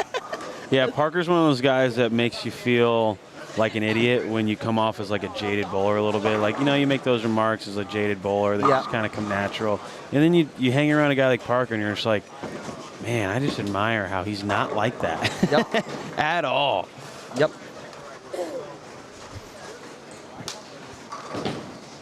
We got some strikes being thrown right in front of us too. Yeah. The small screen on the bottom right. Yeah, we're gonna let. If you shoot 550, we're gonna let you finish it out on the screen, and then we'll flip down to game 6. I just looked up and noticed that we got a bunch of 260s. And we'll get Mike's dome out of the camera shot as well. Oh, there's he wants the camera time. He knows what that's the time to miss the head pin when you're shooting 270. Yeah, the old 275. It looks like 275, 279. You'll take that game all day. A little 550. Yeah. A little 550 action. Up. Clouded him. Uh-oh. What did I do? He's on it. Clouded him. Switch lanes. Front 6. There you go. Immediately 4 pins. See, guys? Maybe the cloud is a thing. The booth's got you. Spend enough time in the booth. No. I still don't believe it. You will never There we change go. my mind. Now we got it. You'll never change my mind, all that. Yeah, all that stuff. We got some strikes here in front of us, though. 270, 250 left for the team on the right. We're kind of a half game off at this point, which just means continuous bowling. So this it's good. This group here started on 17 through 20. So we have Sid Bluford and Jesse Mapp, Rick Justice, Austin Bolts. And on the right side here, Keith Schooler, Sean Martin II with Dan Marazzo and Vince Biondo. It's Biondo vision. I listened into the stream maybe Thursday night whenever Boogers bowling briefly, and you guys, you had Dole in there, and you guys, for one, the 20 minutes I listened, you guys were talking about all the hot takes. Man, Dole comes in here firing. Dude, he was just on one. I'm like, God, this is the start of the weekend, and we're just going in on all the controversial things right now. But I wanted to bring up something that I think is a hot take, and it's going to come off some type of way. But you guys were talking about some bowlers like Jesse Buss and John Zerbinski, and guys that were just like threw it amazing, but don't bowl anymore, and it didn't work out. And Mike Dole was saying that it's unfortunate that it didn't work out. And I know what his intention of that is, because obviously those guys were great bowlers. But the hot take of that is I think that just because someone throws it good and it doesn't work out for the bowling career, that doesn't mean it's like unfortunate. They obviously couldn't figure it out, you know what I mean? Yeah. Not taking anything away from what like those guys were in bowling, and if they went a different route, because look at like Fagan, it worked for him, and he went a different route too. But I just think it's funny when people look at the eye test and see someone throws a good, and like, man, it's unfortunate he doesn't strike. It's like, well, clearly he just doesn't quite have the game figured out enough to strike. Yeah, it's a very unique thing where only so many people can make it out. Yeah, it's just a mental grind. It is, and sometimes it just doesn't seem fair, but at the end of the day, everything's really kind of fair.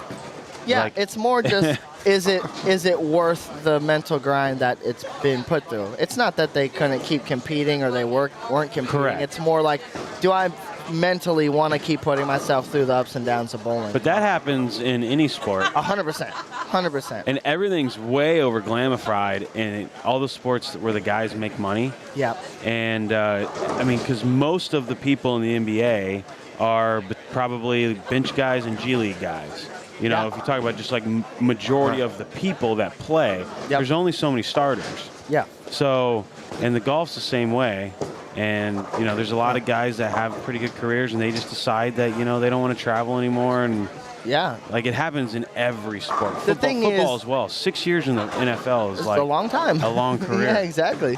The thing is, too, about that is like those guys make such crazy money that everyone can just easily write off and say, oh, it's worth it. Yeah, exactly. You don't really know, though. You don't really know. You don't know, like, the things they go through, the grind that they go through, the fame level of it, all those things. So, like, it always comes down to, like, is it worth your mental sanity? Right. You know, does the paycheck add up? And in bowling, you know, where the debate is always that we should make more. Well, yeah, obviously I agree we should make way more, but does it equal out to be worth the grind? You know? Yeah, and that's more why it doesn't work out for people, not because they just weren't good enough. Right. They just make that decision, you know? But the guys that move on, to, like Cameron Doyle and Greg Young and Jabinski and Buss and Fagan, you know, they love their life afterwards. Yeah. Like it's almost, and I think a part of that is like the release of that stress and grind. Yeah. That is just very refreshing. Yeah, because it plays a toll on you. Yeah, it does. Because you always have to be trying to get better, and if you're not, you're falling a little bit behind. And there's a lot of travel involved in that as well. Yep. And if you take a day off or two and then you actually bowl bad, well, then you can always beat yourself up. And you can always beat yourself up over something. It's the endless circle. Yeah, that's why like the PBA formats where it goes like 11 to 3 and then 6 to 9:30, 10 or whatever, and that 4-hour break in the middle is like, yeah, it's a 4-hour break, but your brain won't give you. No. Your brain won't let you It's still rest moving at all. because you're like, well, I got to bowl better this next ball. You're how always do I thinking, keep bowling yeah. better?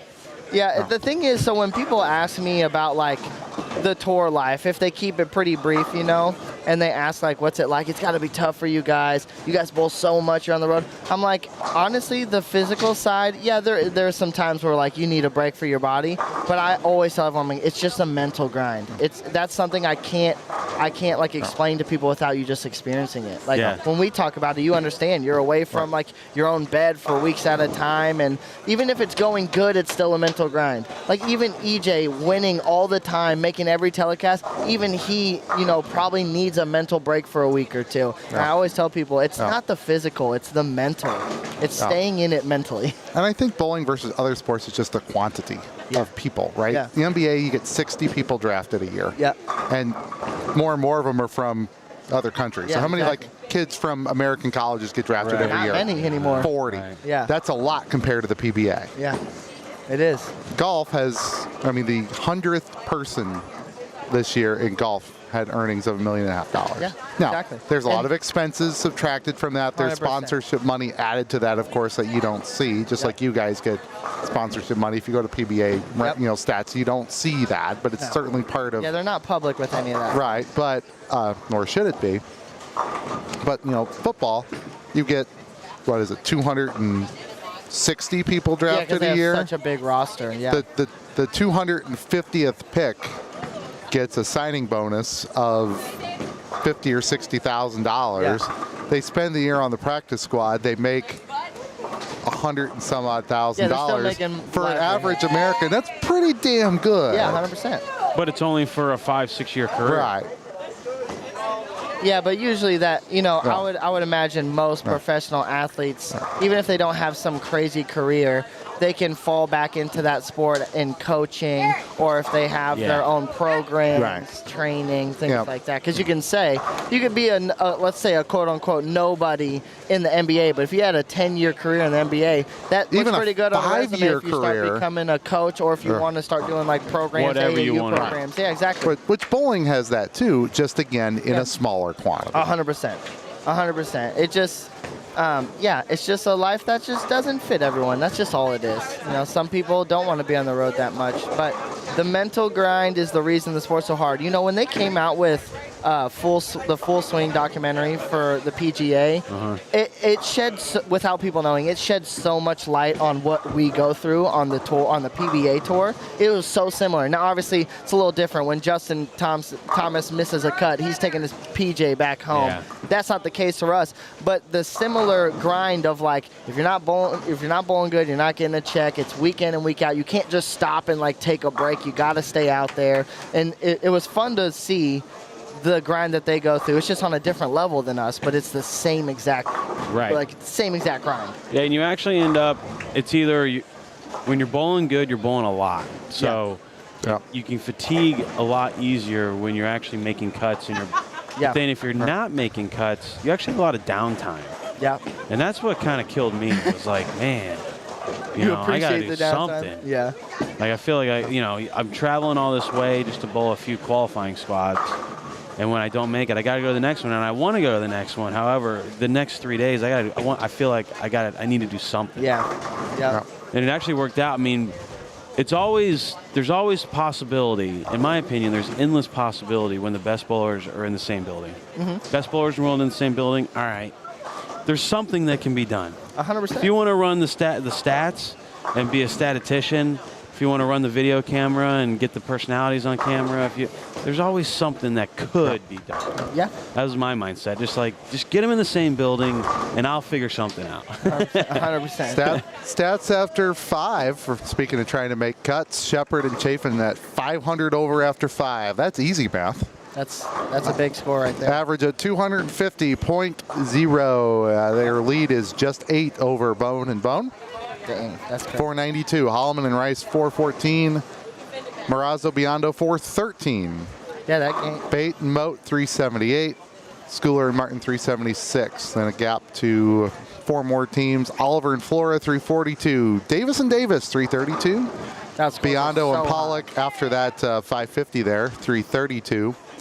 Ogle and Butler round out the top 10 at 324. The number of teams averaging 2 1/4 has fallen from 21 to 18. Scores are way higher. Way higher. We're in 8th after however many squads up until last night, and we're going to drop to 16th at least on this squad. Yeah, so we were in 12th, we were in 16th, and we're going to drop 12 alone in this one squad. Yeah. So taking a look around here, we have Marazzo and Biondo already at 413 over. They're going to get another 100 here in front of us. Which is about right. If Saxon and I would have been, pretty close to that 12 number, it wouldn't have seemed right because I bowled pretty bad. Yeah. So we were kind of expecting this kind of scoring pace anyway. I thought we would drop to like 15th, 16th, and now it's looking like 20th. Yeah.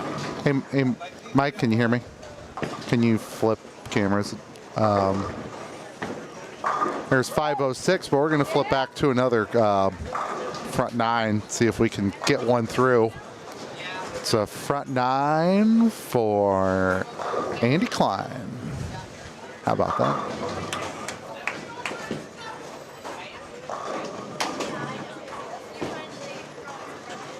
Front 9 for Andy Klein. Bars. He strikes on the house shot. Strikes on everything. They Especially house shot. They won Swiss Trios this year in Wichita. Really? Yeah. Good for him. Yeah. So Andy's on 34, so it's kind of right in between, but you'll see him right there. Hey, we at least got one in the 10th. 10 back. That's an accomplishment at this point.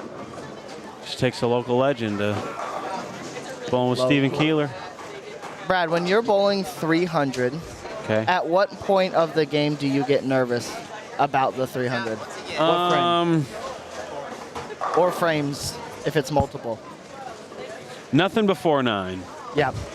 Once you get to the 10th, it's like, all right, lock in. Yeah, I'll feel a little something in the 10th. It feels a little more real because whatever's going to happen is right there. There's no more breaks. Yeah, exactly. But I try to not really care so too much. Klein and Keeler came into this game 22nd on the squad at 221. Keeler can get to 226 this game. Andy's got the front 10. It'll be all the way on the right side of the screen.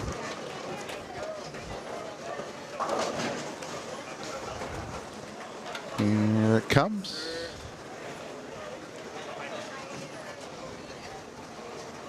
That's perfect. 10 back again. Anytime I have a string, if I get the first one in the 10th, I usually always shoot 300. It's the first one in the 10th where I miss. I have so many front 9 279s, but if I get the first one in the 10th, I don't. Usually the 11th and 12th and the 11th and 12th that don't feel like anything. I don't know why that is. Something about getting the first one in the 10th to keep it going. Is there a 300 that you have that's the most memorable?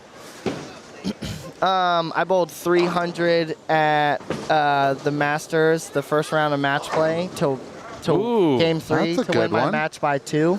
Game 3. Yeah, game 3 I shot 300. I beat Wes Lowe to win by like 3 or something. I think I might have watched it. It was in Detroit. It was in Detroit. Yeah. Yep. That's probably the one that sticks out. Man, I don't even know if I have one. He needed like a double to force me to get all of them, and he went like strike 7 pin, and I had to double to get to 290 to win, and I shot 300. That's pretty awesome. Yeah, game 3. It was pretty cool. But not about me. It's about Andy Klein here on lane 34. He's got the front 11. I want to see someone open up a present here. I know there's only been one. I want to see a present being opened up. So let's go here, Andy. Again, far right side of your screen, right there. Bang. There it is. Little fist pump. Feeling Action. Good for him. That's our 3rd of the day and 10th of the week. Wow. A present is going to be opened. We'll see another one. There'll be another one. You think? You think there'll be another one these next 3 games? Well, just because we've had 3 in one squad before, right? Just once, yep. Yeah, I just think they're getting a little tricky here. They could be. But I would think that this squad would yield the most. I would agree with that. So there'd be only need one more. But we have had a 299, but then also EJ had like 2 299s. His block was insane. How do you do that 3 of the games where you have an 11 bagger 3 of the games? I've never understood people that can strike that much. When I like briefly 3 11 baggers out of 8 games to me is just weird. When I briefly looked at the live stream, I saw him bowling 195, and his wife was bowling 250, and he like left half a loaf, and he split a couple times. I was like, oh, I don't think he's bowling very good. And then I saw that they were leading. I was like, oh, I wonder if like his wife carried him. Just because I saw the one game of the 250 to 190. I did the similar thing. And then Boog told me he went 400. He said, I saw the EJ show, and I was like, what do you mean the EJ show? I didn't think he was bowling good. And then he sent me his scores that he went 480 over for 6. And he shot even the other 2. I was like, oh my. That dude's on another planet. He is. He's really the best is. in the world, and it's not close. It really isn't. It's like not close. I mean, a couple years ago, it was like him and Simo. It's just EJ in his own little. Right now it is. It's crazy. Belmo, you still can't ever count out Belmo, but you just got to give the flowers to whoever's got the momentum, and Man, EJ just has the can momentum. do no wrong. There's a long break though, so it's kind of interesting to see the break can be good or bad. Oh, going into the next year? Yeah, it could be a nice reset for some people, but then it could be too long for some people. Some people might get lazy. Hang on, guys. Yes, let's go. We got a guest. Let's go. Once I Present time. Here we go, Andy Klein. Nice job. Present time. There you are. There, if you want to scoot just a little bit that way. We got a mic for him. Okay. There's Looks like a blanket. might be a blanket. Wow, that's a good one. Okay to be happy. Most people are getting cold. Not Andy. He's not. He's hot right now. Hey, Andy, what ball did you use? Brunswick Alert. That ball do it. Alert. You've been bowling 300s like crazy. I've been on a little bit of a run, yeah. Just a little bit. Just a little. I'll take it. We needed all that anyway, so. All right. It's one shot Saturday for Andy. One shot Saturday. One shot Saturday. I like that. You can pick up Andy Klein merch at InsideBowling.com. 2-Shot Tuesdays. 2-Shot Tuesdays. One shot Use the Saturday, coupon though. code YouTube for 20% off the 2-Shot Tuesday merch 2-Shot line Tuesday. under collaborations. Nice little 300. Good for him. That's good bowling. What did his partner shoot? 216. So they bowled 516. It's a great game. Yep, that got some to the 330s, 340s range. We got another one budding here on 32. Who is on game 32? Game 6 started on 14. That would be Marner and Novak. Crossing with Dole and Zimmer. Dole and Zimmer. Dole and Zimmer have 3 strikes combined through 11. And Marner and Novak, so that's Santa and his elf. Except Santa is the diminutive one of the two today. That's on purpose. They are on a 11-bagger as a team. I hope we don't have a lane breakdown right here. 42. It just looked like a pin retrieval. Has Mike Dole won this event? He did, Yes. right? He won with Matt Ogle. Ogle. Yeah. And now they don't bowl together? They beat Kyle and Nick Pate. And That was only a couple years ago. That Why aren't they wasn't bowling too together long ago.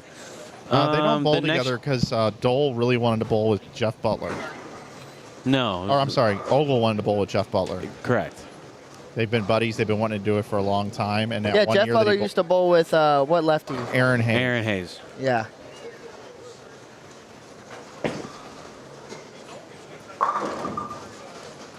Yeah, that was here. They won in this building. Yeah, it wasn't. It was only a couple years ago, like 2021 maybe. It was in 2021. You are correct, sir. Wow. Where is Steve Novak team? 'Cause they got a good game going here. Yep, they are. I can tell you.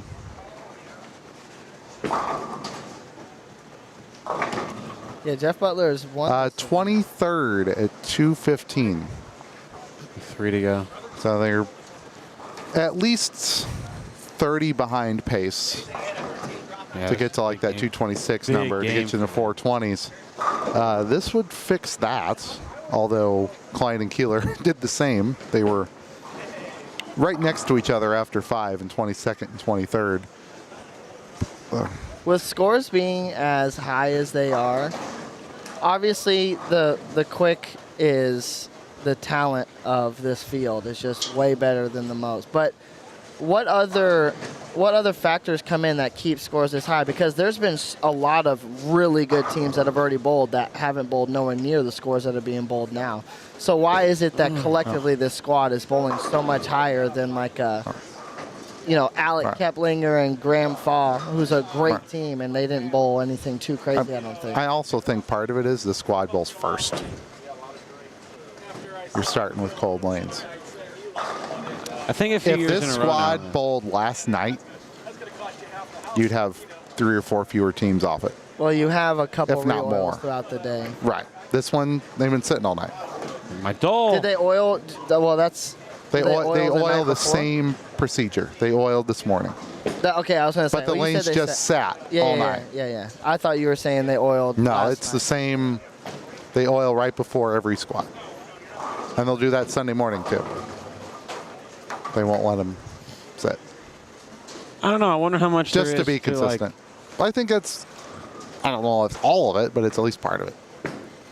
There's something to like going to your next pair and the scores that were on that pair beforehand are like We're 240, high, 250. and you're like, okay. Oh, yeah. I agree with that. I didn't really think about that. But, you know, last night we're bowling 440 and just kind of hanging in there. And then we come to a pair and we see like 530, 490. And we're like, hell okay. yeah, get you pumped. And then we're like, oh, we're on the pair to the left. Damn it. And then it kind of does change your mindset. You're like, ah, damn, we just missed a really good pair. It kind of rolls the momentum going. Yeah, you're not. I never really thought about that. You're right. Yeah, if you come to a pair and you see, like this pair in front of us, 35 and 6, it was 4-0 and 4-12. That's not very good. Yeah, you're kind of like, eh. Yeah, and then you got the pair to the left of them has a 520, and it's like, okay, some guys obviously were hitting this pair, so it's doable. Yep. Yeah, I didn't really ever think about it that way. It's kind of the whole momentum of the squad, but also the teams are a little higher. The pattern is probably just a pinch blended. Like Lee said, maybe the morning. I kind of remember that. The morning blocks in this tournament last year, maybe the past couple of years. Could be the teams being stronger, but. Also, if you're lost, you've got a lot of really good people to copy give you a off blueprint. of. Yeah, you're not wrong there. Too. You find somebody who does something kind of sort of similar to you, and if you just can't find it, all right, Mike Dole's left-handed, but he's got a little bit more ball speed than me, so maybe I take, all right, what ball's he throwing? Yeah. You combine that with somebody else, maybe Ryan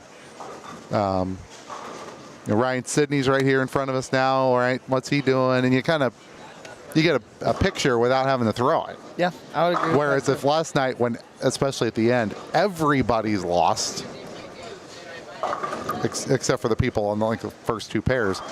All right, what are you going to copy off of? Somebody shooting 340? No, try something else. Yeah.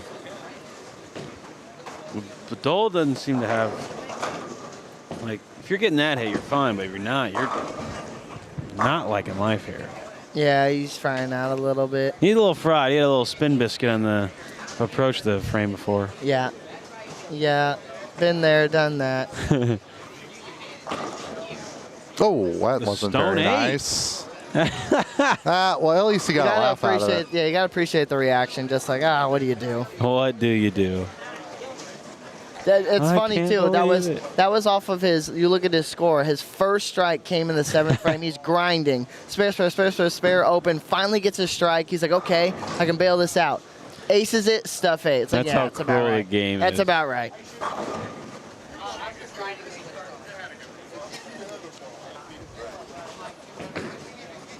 All right. Spare by Dole.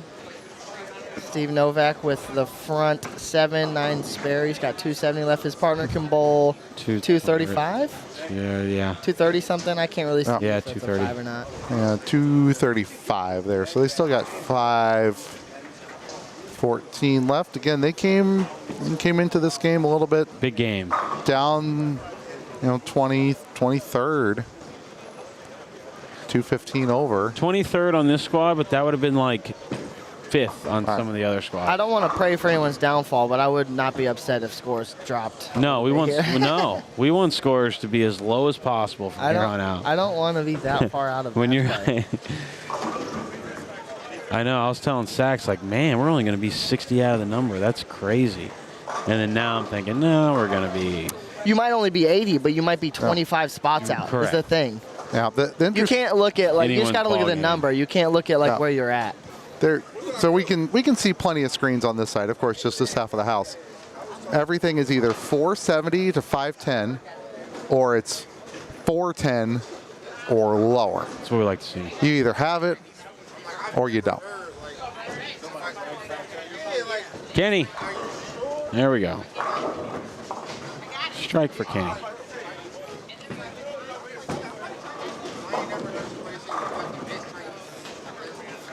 There's a question in the chat for us, Brad. It says, I got a question for Brad and Kevin. For someone who wanted to bowl this event and who is not sure if his arm can handle the 8+ games, what would you do to prepare for it? What would be a good way to prep for it? I mean, the easy answer is you got to practice a little bit. You got to bowl a couple days in a row and see if you can handle, 10, 15 games in a couple days span to just kind of build up that strength of that arm a little bit. You know, because if you don't ever really bowl tournaments like this, No, that matters. yeah, if you don't bowl tournaments like this and you blindly go in, let's say you come in and you bowl really well and you make the cut, and you bowled 8 games, then you got to bowl 5 more with cashers. Now you got 13 games, and then what if you make match play and you got 12 more? You know, you gotta, just like anything, you gotta like kind of get the reps in to be able to get to that point. So I would say, you know, push your limits. Don't just bowl your 3 games of league. If it is you just bowl league or whatever.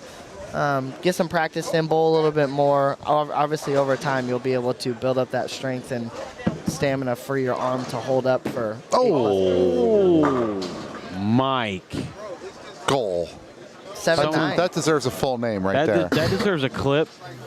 Someone clip that. I don't know how to do that. Sorry. Was that just like a regular? That was a plaque 7-9. I think they should bowl the Springfield doubles. It's a warm-up. I agree. You got to test yourself. Go to the Springfield doubles, see how you do. I agree. How many teams you get for that this year?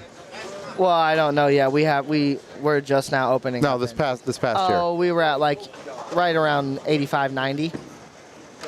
90 teams or so, just under 90. Which is still for a doubles tournament, 180 like great buy-ins. Yeah, it's great. I just would love to be able to say we sold out a field, you know. Yeah. What are you trying to get to? 120. So Doable. 40 squads times 3 at Enterprise. Yep. Yes, sir. Someone said, "Can we get a mic down there with Dole?" I don't think we're gonna get a mic down there. After the plaque 7-9. I don't think he's in the headspace to talk right now.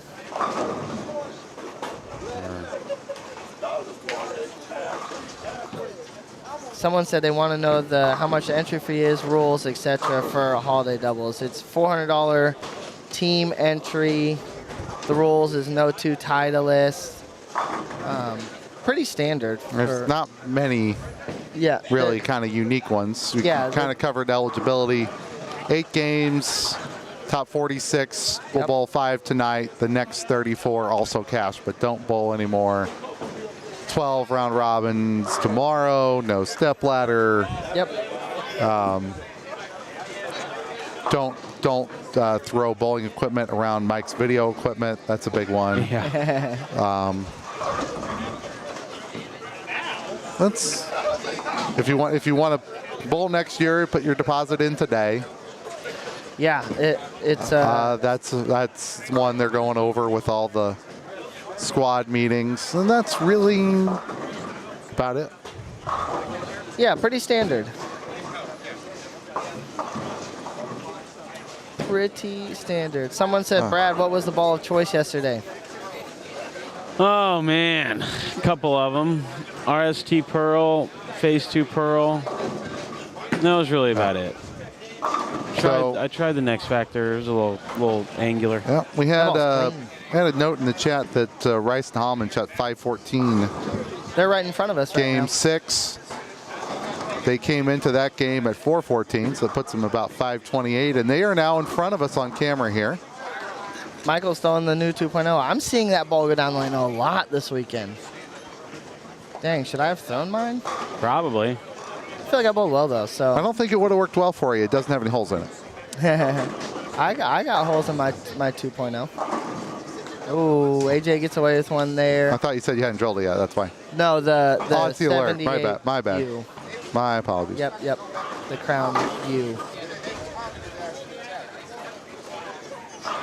Game 7 of Squad F. That's crazy. Squad F. I know. It makes you think. Like, it's insane how big this tournament is. I mean, 600 plus bowlers. That's crazy. There's no other tournament like it for a weekend event. No, it's literally the biggest amateur tournament in the nation. If you could get if you can get half of these teams to show up for a doubles tournament, you have a top-notch doubles tournament. Half? Top-notch. Half? I'll take a third. I know. Do you guys think the cash number is going up? Oh, yeah. If so, to what? I don't know the number, but the cash number is definitely going up. There's a lot of strikes being thrown this squad. I think it's going to be similar next squad. These two squads on Saturday are always very... Before last night, I was thinking in like the 420s. And then last night, it just backed up so far. I was thinking the 4.0s are probably in play. 420s. I'm hesitant to move it back up just yet, and here's why. Every squad yesterday, the last 2 games, we saw tons of people just fall apart. Yep. So we're going to let them either overcome that or succumb to it. So if it's still stupid high scores, well, not stupid high scores, but continually high scores, if this does not fall apart for a lot of teams, yeah, the 420s are probably back in play. Yeah. If it does, well, then it probably puts the 390s less confident than they were this morning. Yep. But they're not out yet, just because you got a whole nother squad to go that doesn't get the benefit of bowling first thing in the morning. And what we talk about every year, since as we move squad to squad, that number gets a little bit more firm. Yep.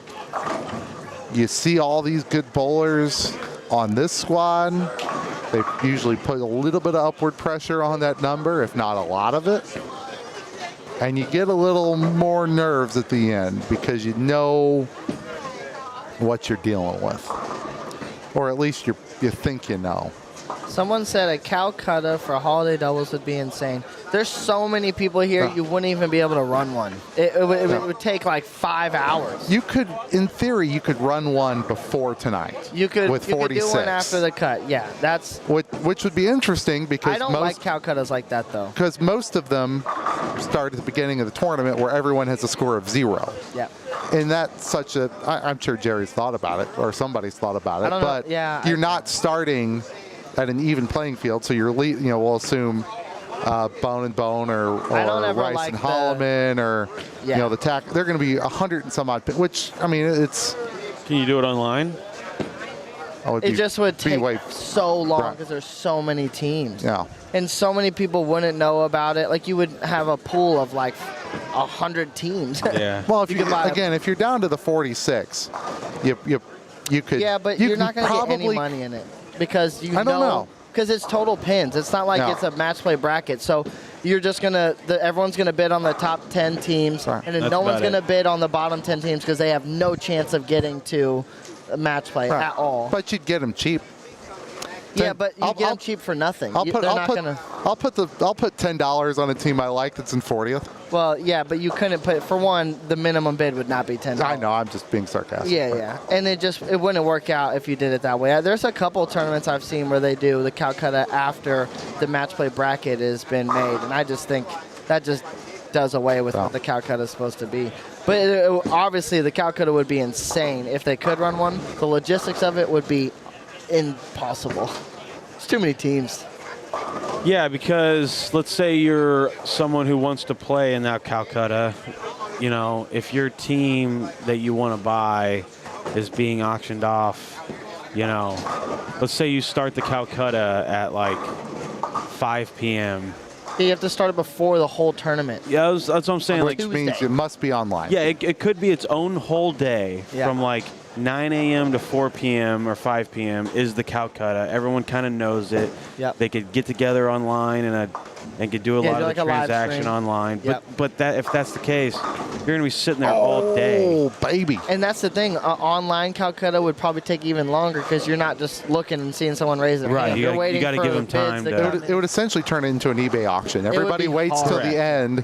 And, okay, here's Kevin Williams. Wait for it. And I'm sure if any tournament would do it in that virtual format, this is it. Yeah, for sure. It would be awesome to do. You would just have to really figure out how to like make it work logistically. It'd be a headache. It would be, but there'd be so much money going around too. That's the other thing too. It'd be scary. You'd have $100,000 being thrown around online. Just going through a Venmo, or how would that even work? I don't know. The thought of it sounds awesome. I'm sure there's a way to figure it out. Of course there is. There's 10 or 20 guys that are staples and stuff like that, that if you got their attention and you got them in one year, and there got it to be 100,000 in the pot, you're probably going to get them the next year.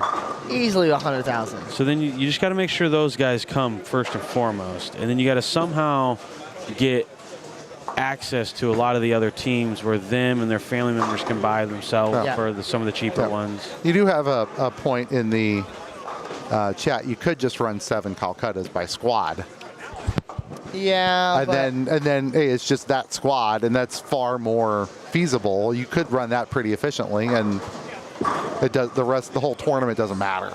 You know what I mean? Yeah, I guess. It could be. It'd be less fun, but it would work. Yeah, it is tough. Too bad, man. I bought myself one time in a tournament where there was 100 people, and 2 of them knew who I was. And I finished 7th and made like 9-1 on my money. I was like, this is pretty cool.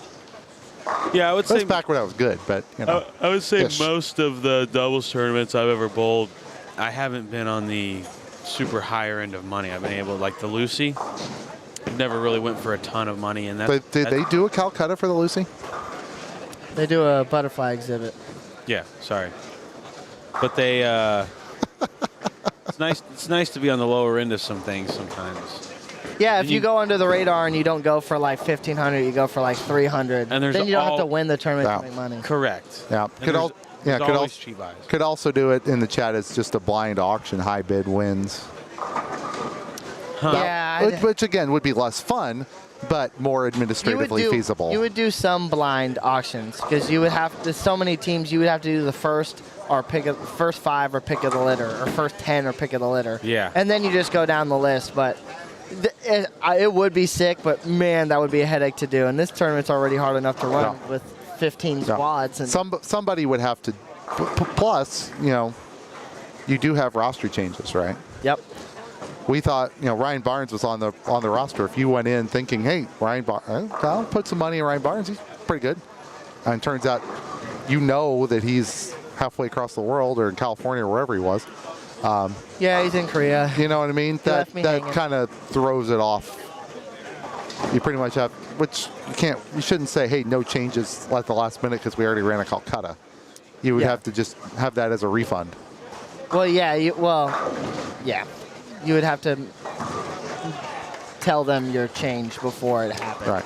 Or the Calcutta money comes void.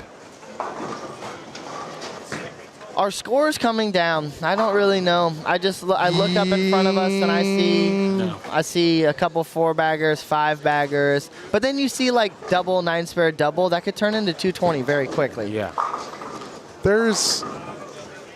I mean, we're kind of in these last 2 games where we really see a lot of people on this end run into trouble, and on the high end, there's plenty of bowlers who have thrown 1 frame, so it's kind of hard to say down there. In front of us here in the booth, there's some people like Mike Zapolis who had a 5-bagger until he missed 8 left. And that wasn't his best shot right there. Then you have some other people who are not finding it at all. So, but these are higher Game 7 scores in front of us than we've seen in any of the 3 squads yesterday. That's probably the best way I can answer that question. All right, Michael Holloman up on the left lane on your screen. He's got double 9-spare, 9-spare strike. Kind of run into some carry issues a little bit.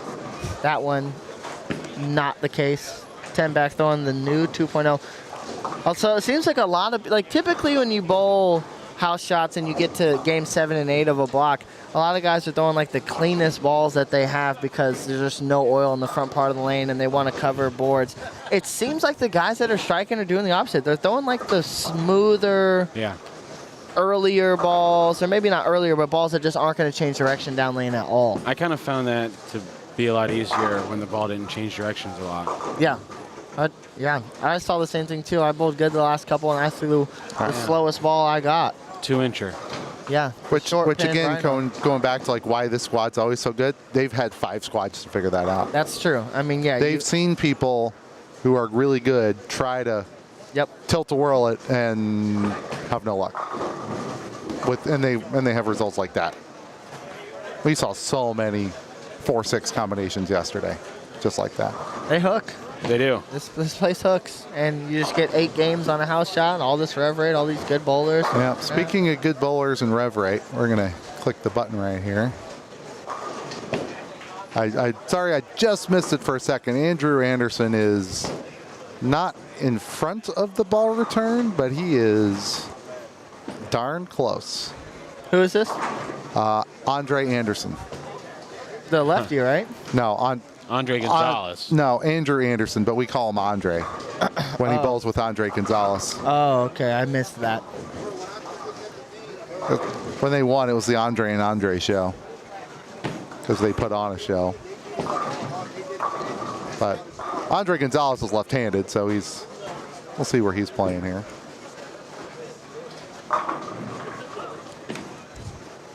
Andre's from Detroit area, right? Yep. And they won a couple years ago, didn't they? He's just playing up the track, new 2.0. Is he throwing a new 2.0? Yeah. Everyone's throwing that ball. I'm telling you.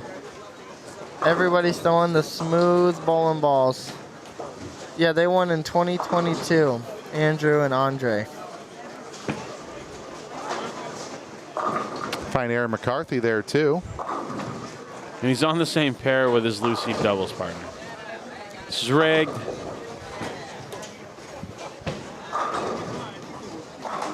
Dupree Dickey, one of the more entertaining bowlers in the world. He's the best. Hey, to our audience at home. Throws it great too, by the way. One thing you can pay attention to a little bit is these pro star bowlers that all of a sudden enter a doubles tournament with somebody that you really don't know that well. That's kind of like, okay, that's a stock you should invest in. So I remember at Concord, E.J. Tackett showed up with this guy named Matt Sanders. I had no idea who Matt Sanders was prior to that tournament, right? And they were kind of the 1-2 youth bowlers out of Indiana. Mm-hmm. And obviously we know who Matt Sanders is now, right? And you look at, I remember when Casey Murphy showed up to the holiday doubles with you, Kevin. Oh. Yeah, baby. Right? And they were like, who is that? Nobody. He just won with Sean Swanson, right? And, obviously Sean passed away, but, that's the deal. Yeah. So it's just, it's kind of something to look at. So when I think of Andrew bringing in Andre Gonzalez to come and bowl this event and they win. It says something about It says something who about he is, Andre. the bowler. Yep.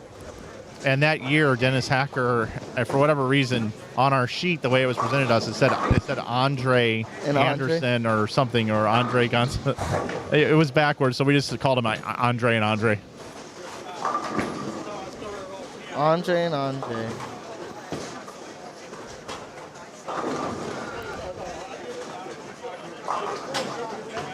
Aaron McCarthy. Aaron McCarthy is so unbelievably good at bowling. Oh yeah. She's one of the few women bowlers that can keep up with the men in like a men event where like you run like the Lucy. A lot of the women run into the issue. They just never see that much rev rate in transition, so they kind of struggle towards the end of blocks. And Erin is just one of the few that doesn't struggle. She gave it 220. She can still bowl so good. She bowled with us in California, and I mean she's just so good. Even on a house shot, even on the highest of scoring where rev rate really plays, like she'll just sit there and. Yeah, she's just so good at bowling. And works as a nurse. Full-time gig. Yeah.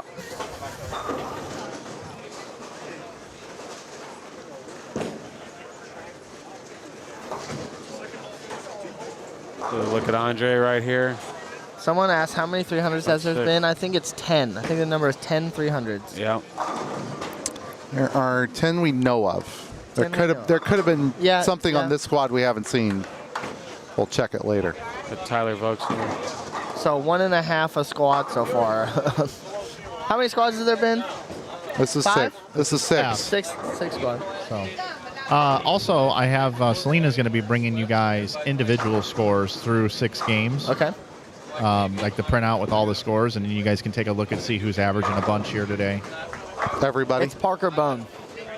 I think it is Parker Bone. He's averaging a bunch. Mr. Bone. Yeah, this, to touch back up on what you said earlier, Lee, about these guys got to watch 4 or 5 squads of what to do and what not to do. No, but like if everyone didn't get to watch the squads before, I don't think very many people would be throwing like these news and these super early smooth balls. Like everyone would be trying to throw the cleaner stuff all the time. But the fact that I'm seeing as many balls by every brand that are like the balls that don't change direction down lane, Game 7 of a house shot shootout is pretty crazy. I mean, I'm seeing some like bigger balls go down the lane. No one ever throws bigger balls on house shot, especially late. I know. And everyone's striking is throwing those type of bowling balls. Oh, AJ Rice just misses AJ a Rice. 7-pin. So like I said, you know, you think everyone's striking, but when you get to this point of the tournament where you kind of run into some carry issues, AJ and Michael have 470 left if they can strike out in the Kevin, ninth will you and throw me 10th. that highlighter?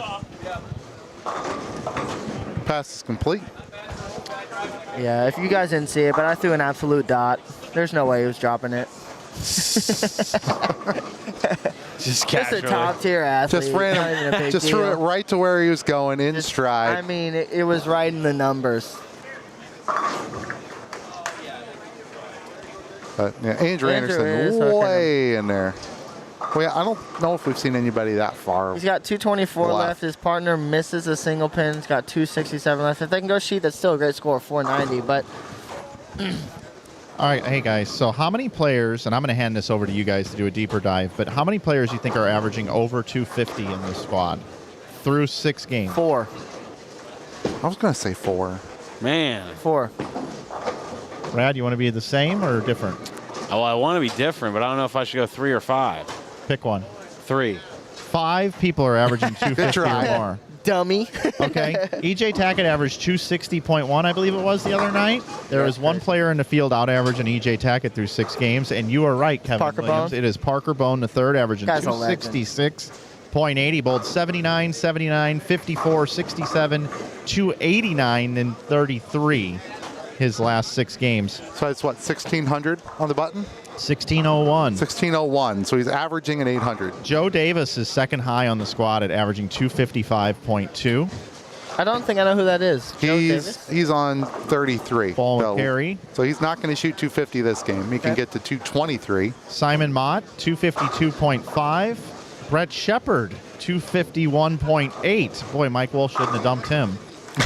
And then you've got Dan Marazzo averaging 250.7. Vince Biondo, another smart guy, knows how to pick a horse. Yeah. I'm going to hand these over to you guys. Justin Bone averaging a nice 230.3 to go with Parker's 266.8. That's great. It's not bad. They're crushing them. Yeah, so that's it. So you got some guys that are bowling good, but it's not like it's like all left-handers, or it's a little bit of every type of style in there. You just find a way. AJ Rice is at 249.0 for now. Almost. His average is going to go down this game, even if he strikes out. He well, no, he he's just not. bucketed. He's got 220 left. Maybe some others. Bryce Oliver, 244.2. Brandon Biondo, 242.7. Nate Garcia, 236.7. Sean Martin, 245. Blake Demore and Phil Cosper get the Teamwork Makes the Dream Work Award. They're averaging the same? 2 pins total difference. AJ Rice has missed back-to-back makeables. He's now going to bowl Oopsie-daisy. 2-0. He misses a single pin, and then he missed a bucket there. Well, as his competitor, we're not too mad. Yeah, but I feel like Oh, sorry. McWethy and Vox have exactly the same total after 6 games. Dang, that's teamwork right there. Even the beauty of doubles, I don't care if I'm 1 over, my partner's 500 over, or the opposite. I just care about the team score. As Andrew just almost pocket 6-7, and he got the 7 out late. I pocket 6-7. I think it was on that lane too. No, it was on. Nope, it was on the left lane. That was a wild hit, and he's bowling 2-0. His partner's bowling 250, so he's kind of grinding there. It's a rare hit. Got to be offset, I feel like. Yeah, some of these racks are a little off. So you could get a couple weird hits. I mean, how often do you see Andrew Anderson pocket 6-pin, you know? Yeah, no. Wow, scores. I don't even want to see him. They're starting. Just look around here. They're coming down a little Brad bit. and Kevin, you see any big numbers? There's a 490 in front of us, but then that's 420, 370, 40, 430. So Chad Kloss and Will Welch can get to 77. Chafin and Shepard, Brett's on the books for 227, but Chafin needs to punch for 211. Most they're getting is 40. Yep. 38. Yep. The high side past there, we have one bowler with a St. Louis 26. Well, had a St. Louis 267 working. Darren Chapin hated that shot. Past that, there's nothing in terms of strings. And then these guys that are all bowling in front of us got to go to the low end, so they're going to see a whole different ball motion. Michael missed his first ball in the 10th. He's bowling 2-1, 2-12 if he strikes out here. He's going to move way right. He's moving way right, and he's going to hook it with something cleaner, I think. Andrew with the area. Is that a, looks like one of the new Zero Mercies. It was the Mercy Pearl balls. That's a big ball for. No, it's not big. It's for for Game 7. Yeah, the solid's really big. The Pearl is pretty clean, though.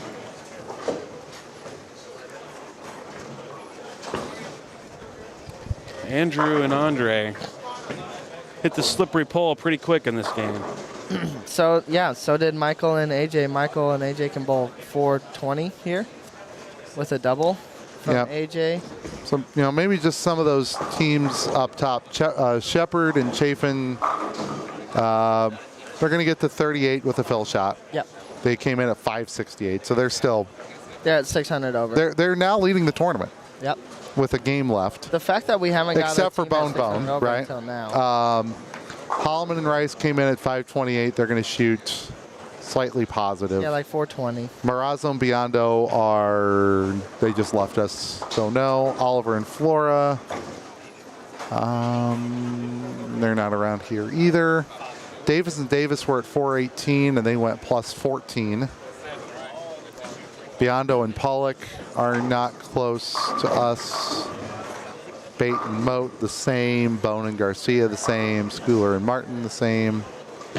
We need some of these teams, kind of in this next little, kind of like 7th to 15th range to come bowl in front of us so we can keep track of. Yeah. But that's not how that works ever. Well, unless we get a little bit of luck here. We can foreshadow here, Kevin, on. So right now we're looking at 29 through 32. Game 8, that is going to be Rich Blake, Logan Williams, Jason Schaefer, Derek Matson, Matt Ogle, and Jeff Butler, 13th at 334. Okay. And Zeke Bate and Simon Moat, who were 8th at 394. All right. Okay. Yeah, something there. And then the next pairs here, 35 through 38. Joel Ulrich, Ron Gwaltney, Brandon Bone, Nate Garcia. Okay. Aaron McCarthy, Dupree Dickey, and Andrew and Andre. Okay. So we're going to get some of these teams. Yeah, we are. But, yeah, we are. As Andrew's putting his bag right in front of us. On 31 and 2, the lefty, that's B, who's bowling 250. He's got a wild swing, but it's so good at the bottom. On which pair? On 31 and 2. That's on the stream here. The guy that's bowler B. Yeah. He's got a pretty unique backswing, but it's one of those swings where like the upswing's a little wild, but the downswing's really good. Like a Mark Henniger type of swing. Yeah. Like how it gets to the top is a little wonky, but through the bottom is as good as anyone. That's kind of what I'm seeing from this lefty that's going to bowl on 32 after his partner doubles up. That's Damian Laird. We'll take a look at him here. And Aaron. Erwin doesn't like it. 10 back. Oh, not even close. Pocket 7-10. 234. Her partner bowls 221. 450. 450 is like a score that doesn't hurt or help you here. No, like, right they're now. They're getting tricky. It's just like it's just okay. Yeah, because there's just kind of looking at the standings here. You've got 6 or 7 teams between like 285 and 315. Yep. So you need, if you go 450, 450. Yep. You're either at or above this kind of target range, if you will. If none of these teams do that, we're not getting as nearly as many as we think. If we get some of those teams below them going 480, 480, well, now you got more. Yep. There's going to be a ton But there's people. this squad. It's so tough when you're chasing scores and you're trying to bowl 240, 240 the last. This squad from probably like even like 11th to 18th don't need a whole lot, but can't go minus. Yeah. You can't have a Mike McWethy and Tyler came in at 288. I think just one minus. Well, all these all right, teams now that you are- need a ton. All these teams that are coming in front of us have the. Oh, benefit it's of- Marvin Walton. I'm sorry. They have the benefit of. Let's take a look at the swing here, Kevin, on the left side. Yeah, this it's unique. I like it. Like it's good. He's bowling 250, but look at the upswing, how it gets there. Yeah. But down is good. It's tight to his There you ankle. go. The swing plane down is good, but We got to compliment somebody on their swing, and then they throw 10 straight back for I us. love it. There we go. Yeah, that right there is the beauty of bowling. Yeah.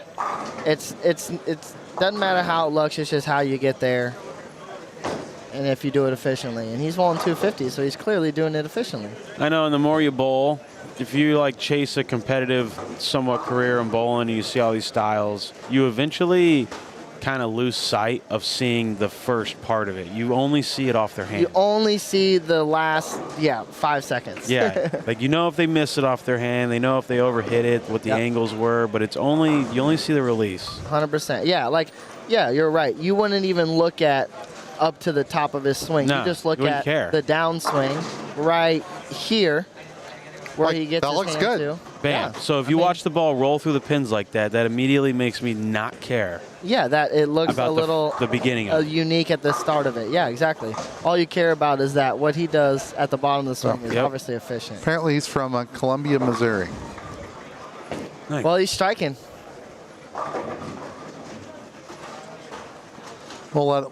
He's thrown those last two so good, we're going to let him throw one more. I love it. We're going to let him take us out of game number 7. Let's see, Walton and Laird. Let's check how they were doing here in game 6. They came into this game at 225 over. So I'll get them. Need a big one. So that puts them at 74 plus where they were. I think 520 gets it discussion worthy for them. At least they got a chance. It's out there.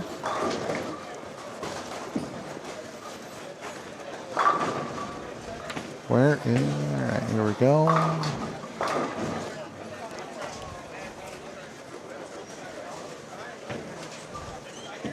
Game 8.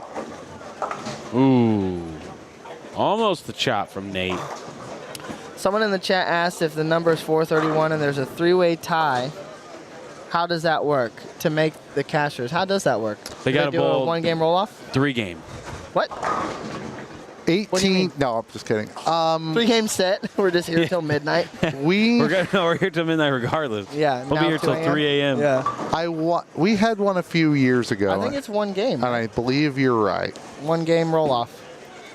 High team in. Well, it sucks if you bowl the. Well, I guess everyone's got to bowl Saturday night. Well, I guess to get into Saturday night. Yeah, if you're tied to get into Saturday You're night, gonna be there. you have to have a roll-off. So the roll-off would be 1 game. immediately. Yeah.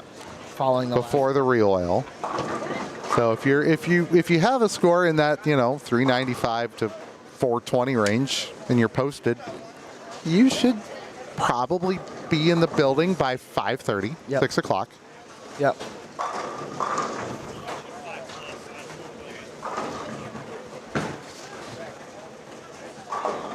Nope. See what Andrew's if there's a tie for 80th, they'll just chop it. They'll chop the dollars. No 1-game roll off for 80th, which is the last cash bet. Andrew went high on this left lane. He's getting ready to go up on. Last year we thought there was a tie and somebody put their score sheet in wrong. Oh, really? And they caught it and there wasn't a tie. Oh, wow. So we were ready for a roll off that was never going to happen. But I think 2 or 3 years ago there was one. I could be wrong about that. I've done this so many times now I don't remember. Where is Brandon Bone and Nate Garcia at standings wise? They're up there. My guess is they are 380 over. After 6, they were 368 over. So again, you got to keep it clean. Got to keep it together. 368. Can't go minus. He throws it so hard at his fairs. I never understand people that just throw it at Mach 100 at their spares.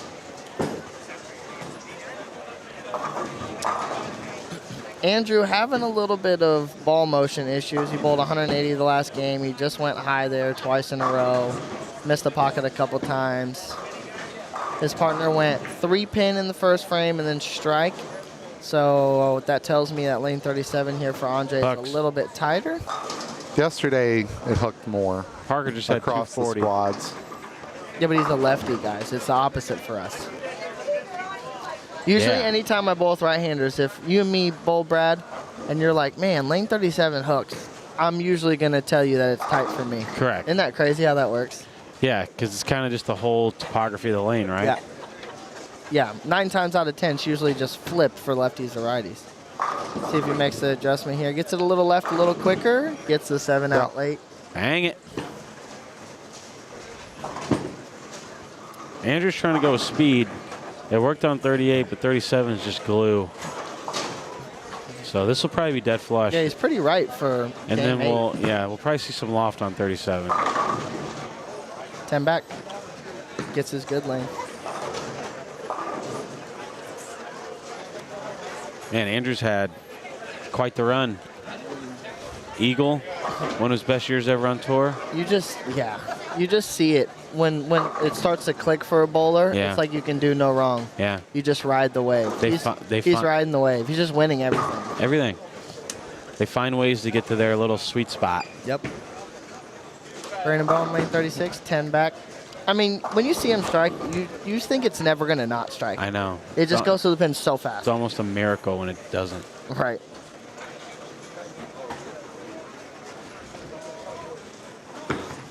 This game doesn't really look like Parker's.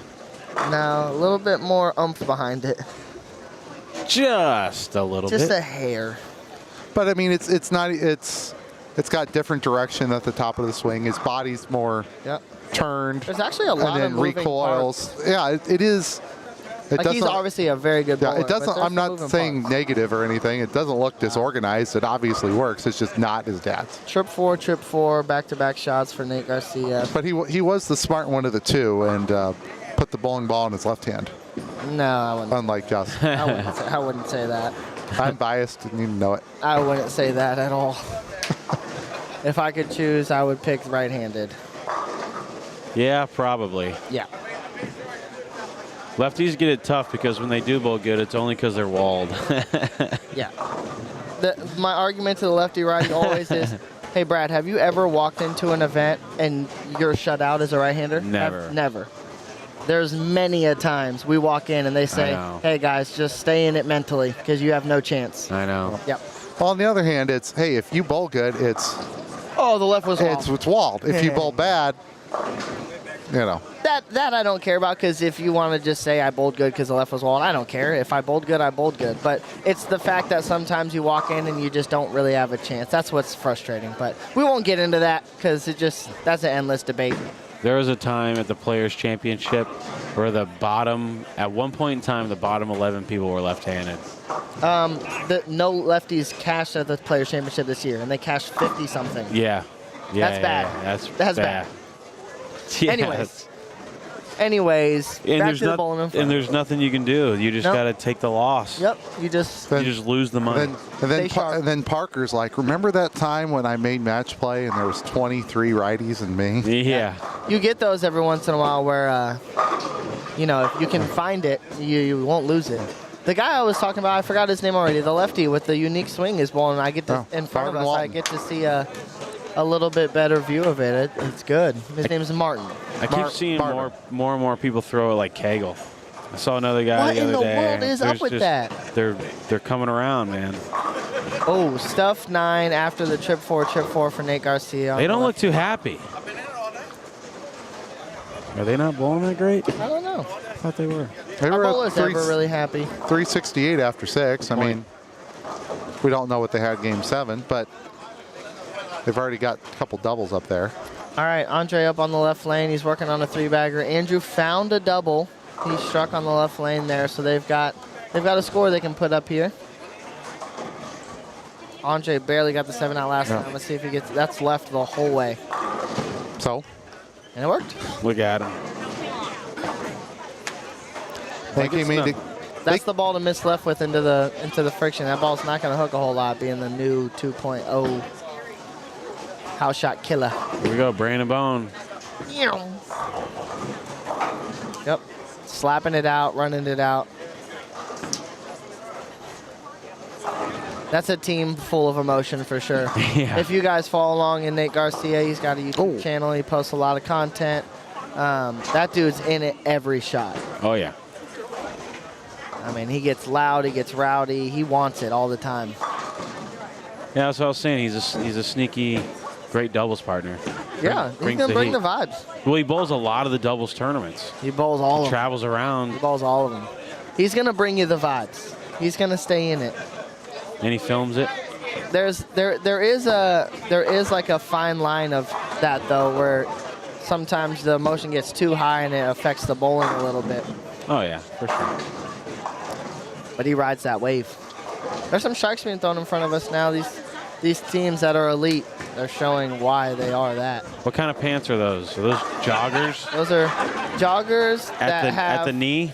Those are joggers that are probably just not quite long enough, and the high water joggers. And he's got them tied a little bit. Well, dude, Nate's like 7'12", so I gotta imagine buying pants isn't the funnest thing for him to do. Nah, it's very skinny. He's like a 30-42. 30 waist, 42 length. Yeah, he's just giving up at this point. Like, nah, my pants are just going to go down to my ankles, and that's about it. Yep. All right, Andre up on the right lane, looking to continue his string to 5 in a row. His partner just got 6-3 in the 6th frame, trying to hold up Andrew a little bit here. And he light 6-9s. That's the thing with that ball is the miss needs to be to the friction. It cannot be up the lane in the oil because it's just not going to hook a whole lot. Right. Unless you're going really direct, which he's kind of hooking it a little bit. Like he's giving it away a little bit. All right, Andrew, after, bowling is so funny. So Andrew's score right here. How often does this happen? Okay, he goes 7 spare, strike, 8 spare, strike. So he's got one lane where he's doubled. The other lane where he hasn't even come close in the pocket. He finally strikes in the 5th frame to get a double on his bad lane, and then he goes to his good lane and loses the good lane. Yep. How often does that happen? A lot. Too much. Happens every game, it feels like. Yep. At some point. You're like, finally, I got the bad lane. Okay, let's bail this out. And then you go to the good lane, and then you miss. And you're like, I thought I could never miss on this lane.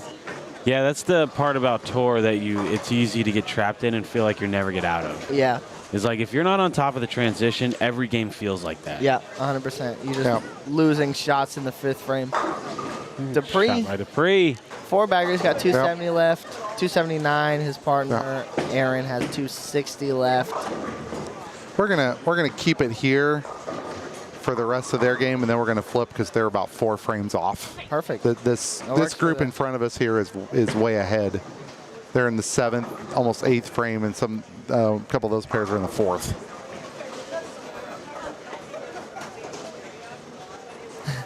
Tony Yarbrough.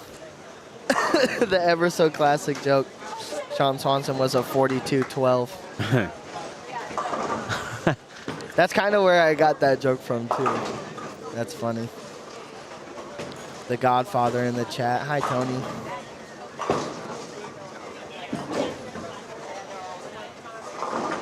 McCarthy. She's not loving the pin act. Not quite getting her ball through the pins the right way. Like, it's close because she's got strike 9 spare, double 9, spare again probably, but. All right, Brandon Bone, don't blink, you guys. We'll miss it. That was pretty good. And 1, ref. It's pretty normal. Hey, he does that once a game. Oh, yeah, that's expected. Does that once a game. Your new pal here, Marvin, just tripped all sorts of stuff. Awesome. That was awesome. He deserves that because I like his game. My dog, Marvin.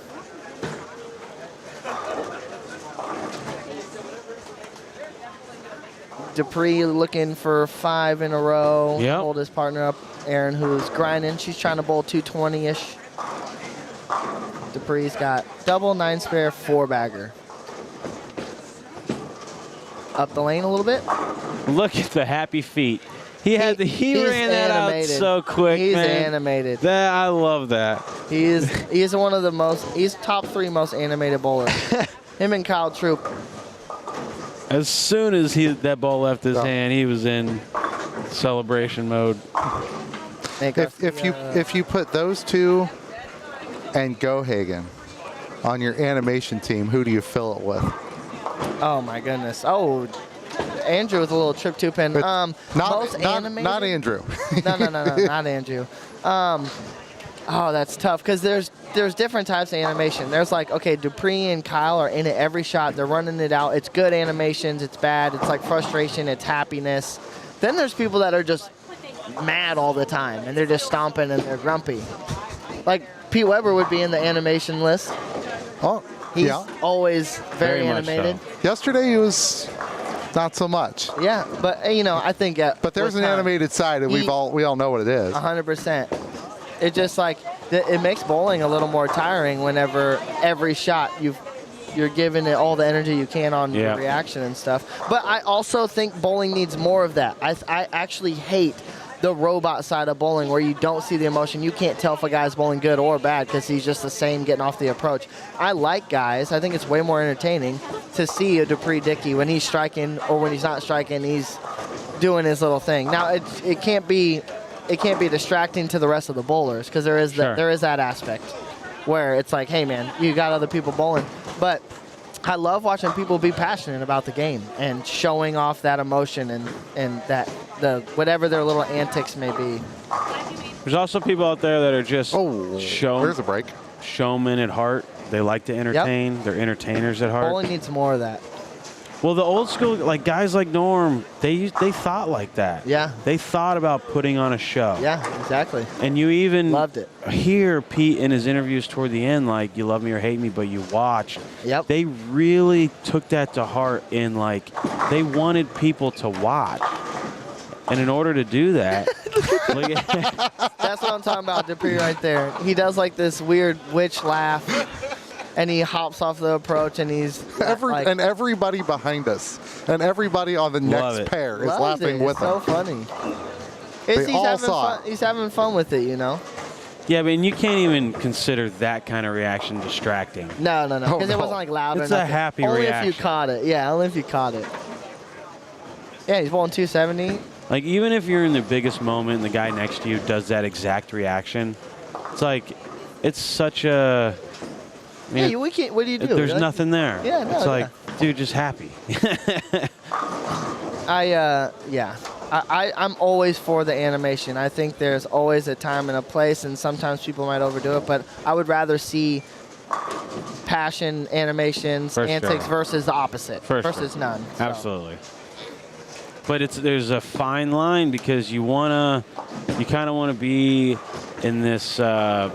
Kind of rhythm. You're like in an even keel. Yeah, you don't want to get too high or low.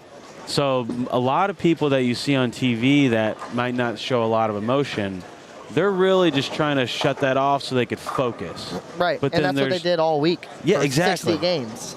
And you don't blame them. You can't turn the switch on for some people. Because when the camera and the lights are on and you want the money or you want the trophy or whatever really badly, it's like, well... Let's hear those side effects again.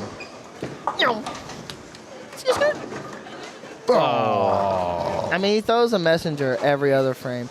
So, like, when you're a bowler like a Brandon Bone, do you expect that? He probably expects those often, right? Yeah, for like when Belmo's on his runs, Belmo gets a messenger here, there. EJ, he gets some messengers. They expect those to fall. Oh, for sure. When I get a messenger, I'm like, that was a good break. I'm not going to get that one to hit ever again. I need to make sure this is flush. Yeah, I feel you there. All right, Dupree's got 279 left. His partner, Aaron, is bowling a pro 217 if she can strike out. So still a good game, 480, 490. A little left. Yeah, a little up the lane where you see that the 13-to-1 ratio there. You get a little bit of that oil. The ball's not going to hook that much in it. How many pins has Brandon Bone broken throwing at just a routine 7? Probably a few. My dog Aaron Martin over there on the not Aaron Martin, sorry. Martin Walton. Martin Walton. There it is, clouded him. I was just about to say he's got the front 5.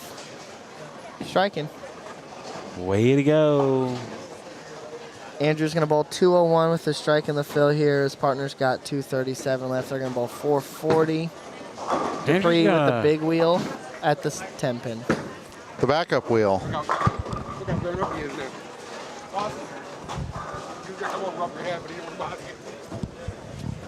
Brandon Bone bowls 238 with a strike here in the fill. His partner's got 259 left. Still a really good score for game 8. And he whiffs the entire head pin. Nice shot. 235. I think he ball changed to look at something different. I'm not sure he liked what he saw. Andrew strikes for 201. Lost some ball reaction the last 2 there. Partner trying to hold on a little bit for him. Oh, that almost Dupree, spun into like a 5'10" almost. Yeah, that was a weird one. Dupree 257. It's a great game. All right, Nate Garcia up on lane 36 on the left side of your screen. Working on a 4-bagger, looking for 5 in a row to get into the 240s here. Come on, Nate. He's going to get a little loud here if he strikes. Yeah. And he goes dead to the face for a 3-pin. So the standings are up after Game 7. We'll kind of weave those into our comments here for the next little bit. But Bone and Garcia came into this game at 461. They're going to get another 70 and change. They'll be at plus 550. They'll be way up top for the total scores after 6. They're definitely bowling tonight. Anderson and Gonzalez came into this game at 333. So that is not enough. Wow. They'll be in the conversation like to cash. Yeah. This might actually be a big shot for them for a cash, as they could get to 371 if the cash number moves higher than I think it is. That shot will certainly help them. We have Dickey and McCarthy came into this game at 201. Yeah. So that's it for them. We'll watch Nate throw one more shot for his fans out there.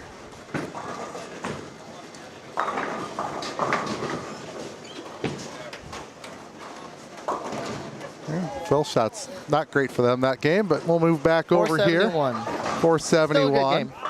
So we have Zeke Bate, Simon Moat. Once I get my cursor back. There we go. They came into this game 6th on the squad at 489. They don't have much going this game, but they're still going to be all right. Who else we got here? Schaefer and Matson. Whoops, what'd I do? Didn't break anything. Scared myself for a second. Plus 191. That's not enough. We have. Sorry, I'm just. We have Ogle and Butler. So here's one to watch, guys. Matt Ogle and Jeff Butler came into this game at 324 over. Jeff is taking care of this spare. I said 30-42. Here. So that's looking like a ever so slightly plus game.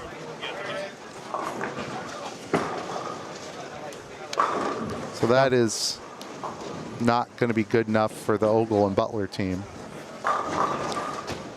I just want to confirm Nate's pant size is 28-32. I think it'd be more of a 34. I think a 32. I'm almost a 30. I'm with you, Kevin. I thought he was like a 40. Yeah, I said 30-42, and I thought that was close. So, hey, real quick, I want to pop this up on the screen. Those of you that are watching this year's 2025 Hammer Holiday Doubles, want to thank Kevin Williams for coming and joining us. Of course, Brad Miller being here as well with us, and Lee Boudouris driving the ship for me while I was away. Just want to let you know that we have another squad coming up here at 2 p.m. That's G Squad, and then the semifinals tonight at 8. We tell everybody 7:30, but it really doesn't get started till about 8. We'll have 5 games later tonight, be done around 10:30, 10:45 or so. 46 players are going to bowl this evening. 46 teams, I should say. It's 92 players, I believe, Lee, right? Yep. And then 80 are going to cash, and tomorrow morning we'll take 12 back for those finals for the round-robin match play. And that'll be 9 a.m. Central tomorrow. Yep. So timing right now, Lee, we have it's 12:35.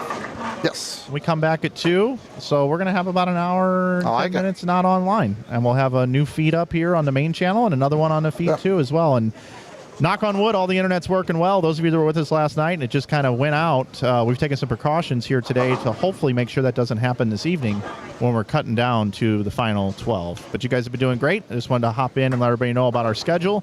You guys can carry on with regularly scheduled programming. All right, we came into this game 7 here with 19 teams at 311 over or better. So it's, of course, possible somebody in the 280, 290 range kind of pops one, but Walton and Laird are in 20th, and they're not going to, they can get to like 60 or 70 over, but we know you need to probably need to get at least 400 to really feel good about yourselves. So that's 19 teams. We know Ogle and Butler are not. That knocks one out. We know Anderson and Gonzalez are not. That knocks them out of the 400 conversation. Brutal. Is this the hardest tournament to make the cut at? I don't know. Match play. It has to be. Probably. It's like the cut's like 130 to make match play. I know. On one hand, and everyone's so good at this event. That's the thing. Hey guys, I got Andrew Anderson here real quick. I just wanted to pull him aside. I haven't even had a real conversation with him off the lanes, and I thought I'd just have one on air with everybody. Andrew, how hard is it to win this tournament since you've done it before? It's brutal. I mean, so many teams, so many squads, pairs, different ends of this building. There's a lot of things that go into it. Thankfully, last few years, I've had a token lefty. Andre's really carried a lot of the load. The year we won, I think he averaged like 261 for a 10-game stretch. So I think that's what it takes, truthfully. And then I just kind of hang on and throw some shots when needed. But this year, even harder. The pattern's a little different. It was hard to knock him over, and we just didn't knock enough over. Yeah, well, I mean, you're a great competitor on the lanes. Congratulations on a great PBA season. We're coming to the end of the year. I know you're looking forward to next year. Appreciate you coming down from Michigan and bowling this event. And just wanted the fans at home to know what it's like to have to win this event. Yeah, I mean, it's just different. On tour, I'm totally comfortable shooting 225. Here, I shot 225, and I'm very upset. And so you just have to, take it with knowing you need 9 to 10 strikes a game. But past that, wonderful event. We will be back. I just hope Andre will give me another try. I think he will. And, definitely looking forward to next PBA season. Merry Christmas, brother. Yeah, Merry Christmas. All right. Davis and Davis came into this game at 432 plus 5. 437's plenty. But we got a lot of these teams that, when the tournament staff will kind of take care of all this for us. There's a lot of teams right there in this 311 to 385 range that need something. What do you think 12th will be at after this squad? Oh, I don't know about that. 12th will be 420. We came into this. Huh? No, just on this squad. No, I meant 12th as in all combined. Simple answer. We came in with 4 numbers that started with 5. Yep. But you're going to have, we already were at 4 with 1 game to go. So we'll assume, I would say it's going to be in the 490-ish range for 12th after this squad. I like that answer. So after the That's next, where I'm at. so after the next squad, we'll put 2 or 3 more above It'll be them. like right at 500. Like 505. Yeah. Yep. I would That's agree with that. about right. Hey guys, I got another interview down here. I've got Justin. Jeez, Justin's bowling with Parker. This is the good bone. This is the bone. This is Brandon. Brandon, how are we doing so far this year? Well, I'm playing as Justin's brother today. He's absolutely my dad's absolutely whack, but it's going. It's been a grind today. I wish I had my dad's ball reaction. I think everybody bowling right now wishes he had his ball reaction, but yeah, ever since game 1, I bowled 260 the first game, and I never threw more than a 4-bagger. So I got a 5-bagger the last game, and we finished 532.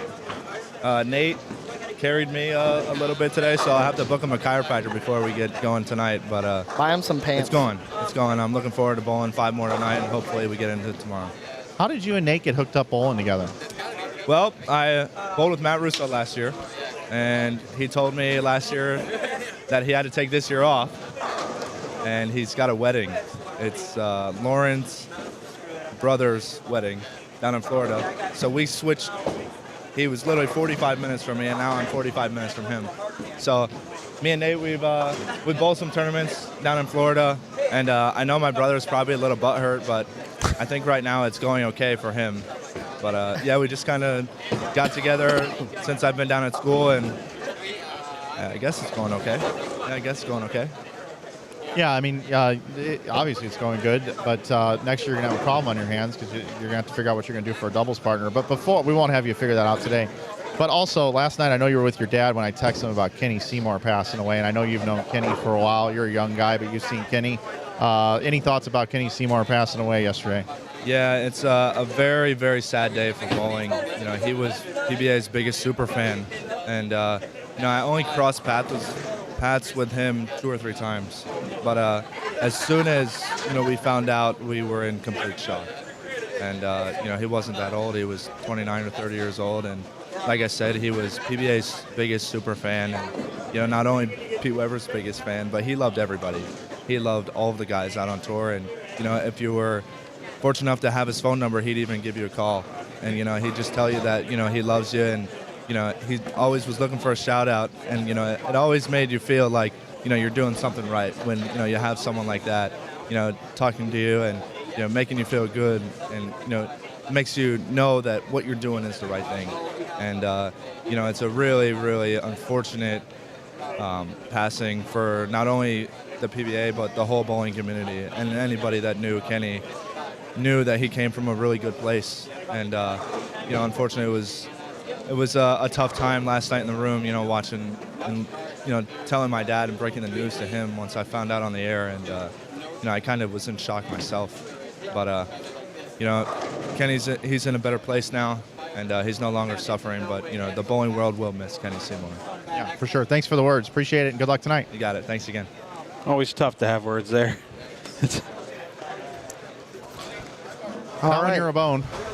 We have good ball. We have just a little bit of bowling left. It's off camera. Channel 2 actually has a little bit of bowling left. O'Brien and Sapolis are down there. There's a little bit left on the low end, but there's nothing on any of our main streams. All right, well. Sounds like I'm taking a nap. So it means it's nap time for Kevin. Yep. I got to learn how to strike a little more. It's lunchtime for the rest of us. Back to game plan. Where's the truck? I got to drill. I know. Again, I need another rhino. G Squad takes a special kind of tournament to have a G Squad. Starts at 2 p.m. Central Time. Brad will be back. I will be back. Mike will be back. Yes, plenty of stars to watch. Packy's bowling. Packy's bowling. Adam, Liz, and tons of others we could talk through, but we will at 2 o'clock. Okay. Appreciate you guys. All right. Thank you, Kevin. Thanks for being here, Kevin. Thanks, Brad. Lee, let's pop up the promotion again, if you don't mind. We've got some great deals happening inside bowling. If you'd like to support what we're doing, we've got the $15 Hammer T-shirts going through today. That was Friday's deal, but we're keeping it rolling thanks to our friends over at Hammer. And then we got 25% off all outerwear today. We got some great quarter zips, full zips, hoodies, dry fit hoodies. And you can always save 20% off all the rest of the T-shirts with coupon code YouTube. 20% this weekend, normally 15%. And we're giving back for the holiday season. And every dollar you spend in Inside Bowling helps us be able to do more with our streams and our company in general as we try to do as many cool things for bowling as we possibly can. Also want to thank Jerry Anderson and his entire tournament staff for the work that they do making this thing go round. And, of course, Matt Schellebarger and Ryan Freigovel, our general manager of the facility. We thank all of them for the work that they have done. You got to clear the top layer. And there is our promo graphic there. Take a look at those quarter zips. Full zips on the bottom right, polo shirts bottom left, and dry fit hoodies top left. Lee, what do you think the cut score is going to be? Can't say yet. You had so many teams entering that last game needing some work to get to 400. And so many of them finished on the low end, so we don't know. we were budgeting a lot more teams from this squad than normal. That's what we're going to have. But if a lot of teams in that 350, 360 range didn't get to 400, then the number's probably still going to be around 400. All right. If those teams did, kind of make it to 410, 420, you're probably going to see a number in the 4.0 range. I don't think it gets to 410 if it's a little higher than normal. But those scores are going to be posted at the link there at the top of the chat, so make sure to bookmark that before the stream ends. There's Kerry Davis. Kerry's bowling tonight. 437. We'll see Kerry tonight. Kerry's up. No carry down. Carry up. Carry up. That's right. And we're going to carry on. And we will see everybody in an hour and 15 minutes right back here on Inside Bowling for G Squad qualifying, the final squad of qualifying here from St. Clair Bowl in Fairview Heights, Illinois. So for Lee Boudouris and Brad Miller and Kevin Williams, our special guest. My name is Mike Flanagan. You've been watching the 2025 Hammer Holiday Doubles here on YouTube on our Inside Bowling channel. We'll see you in a little bit, everybody.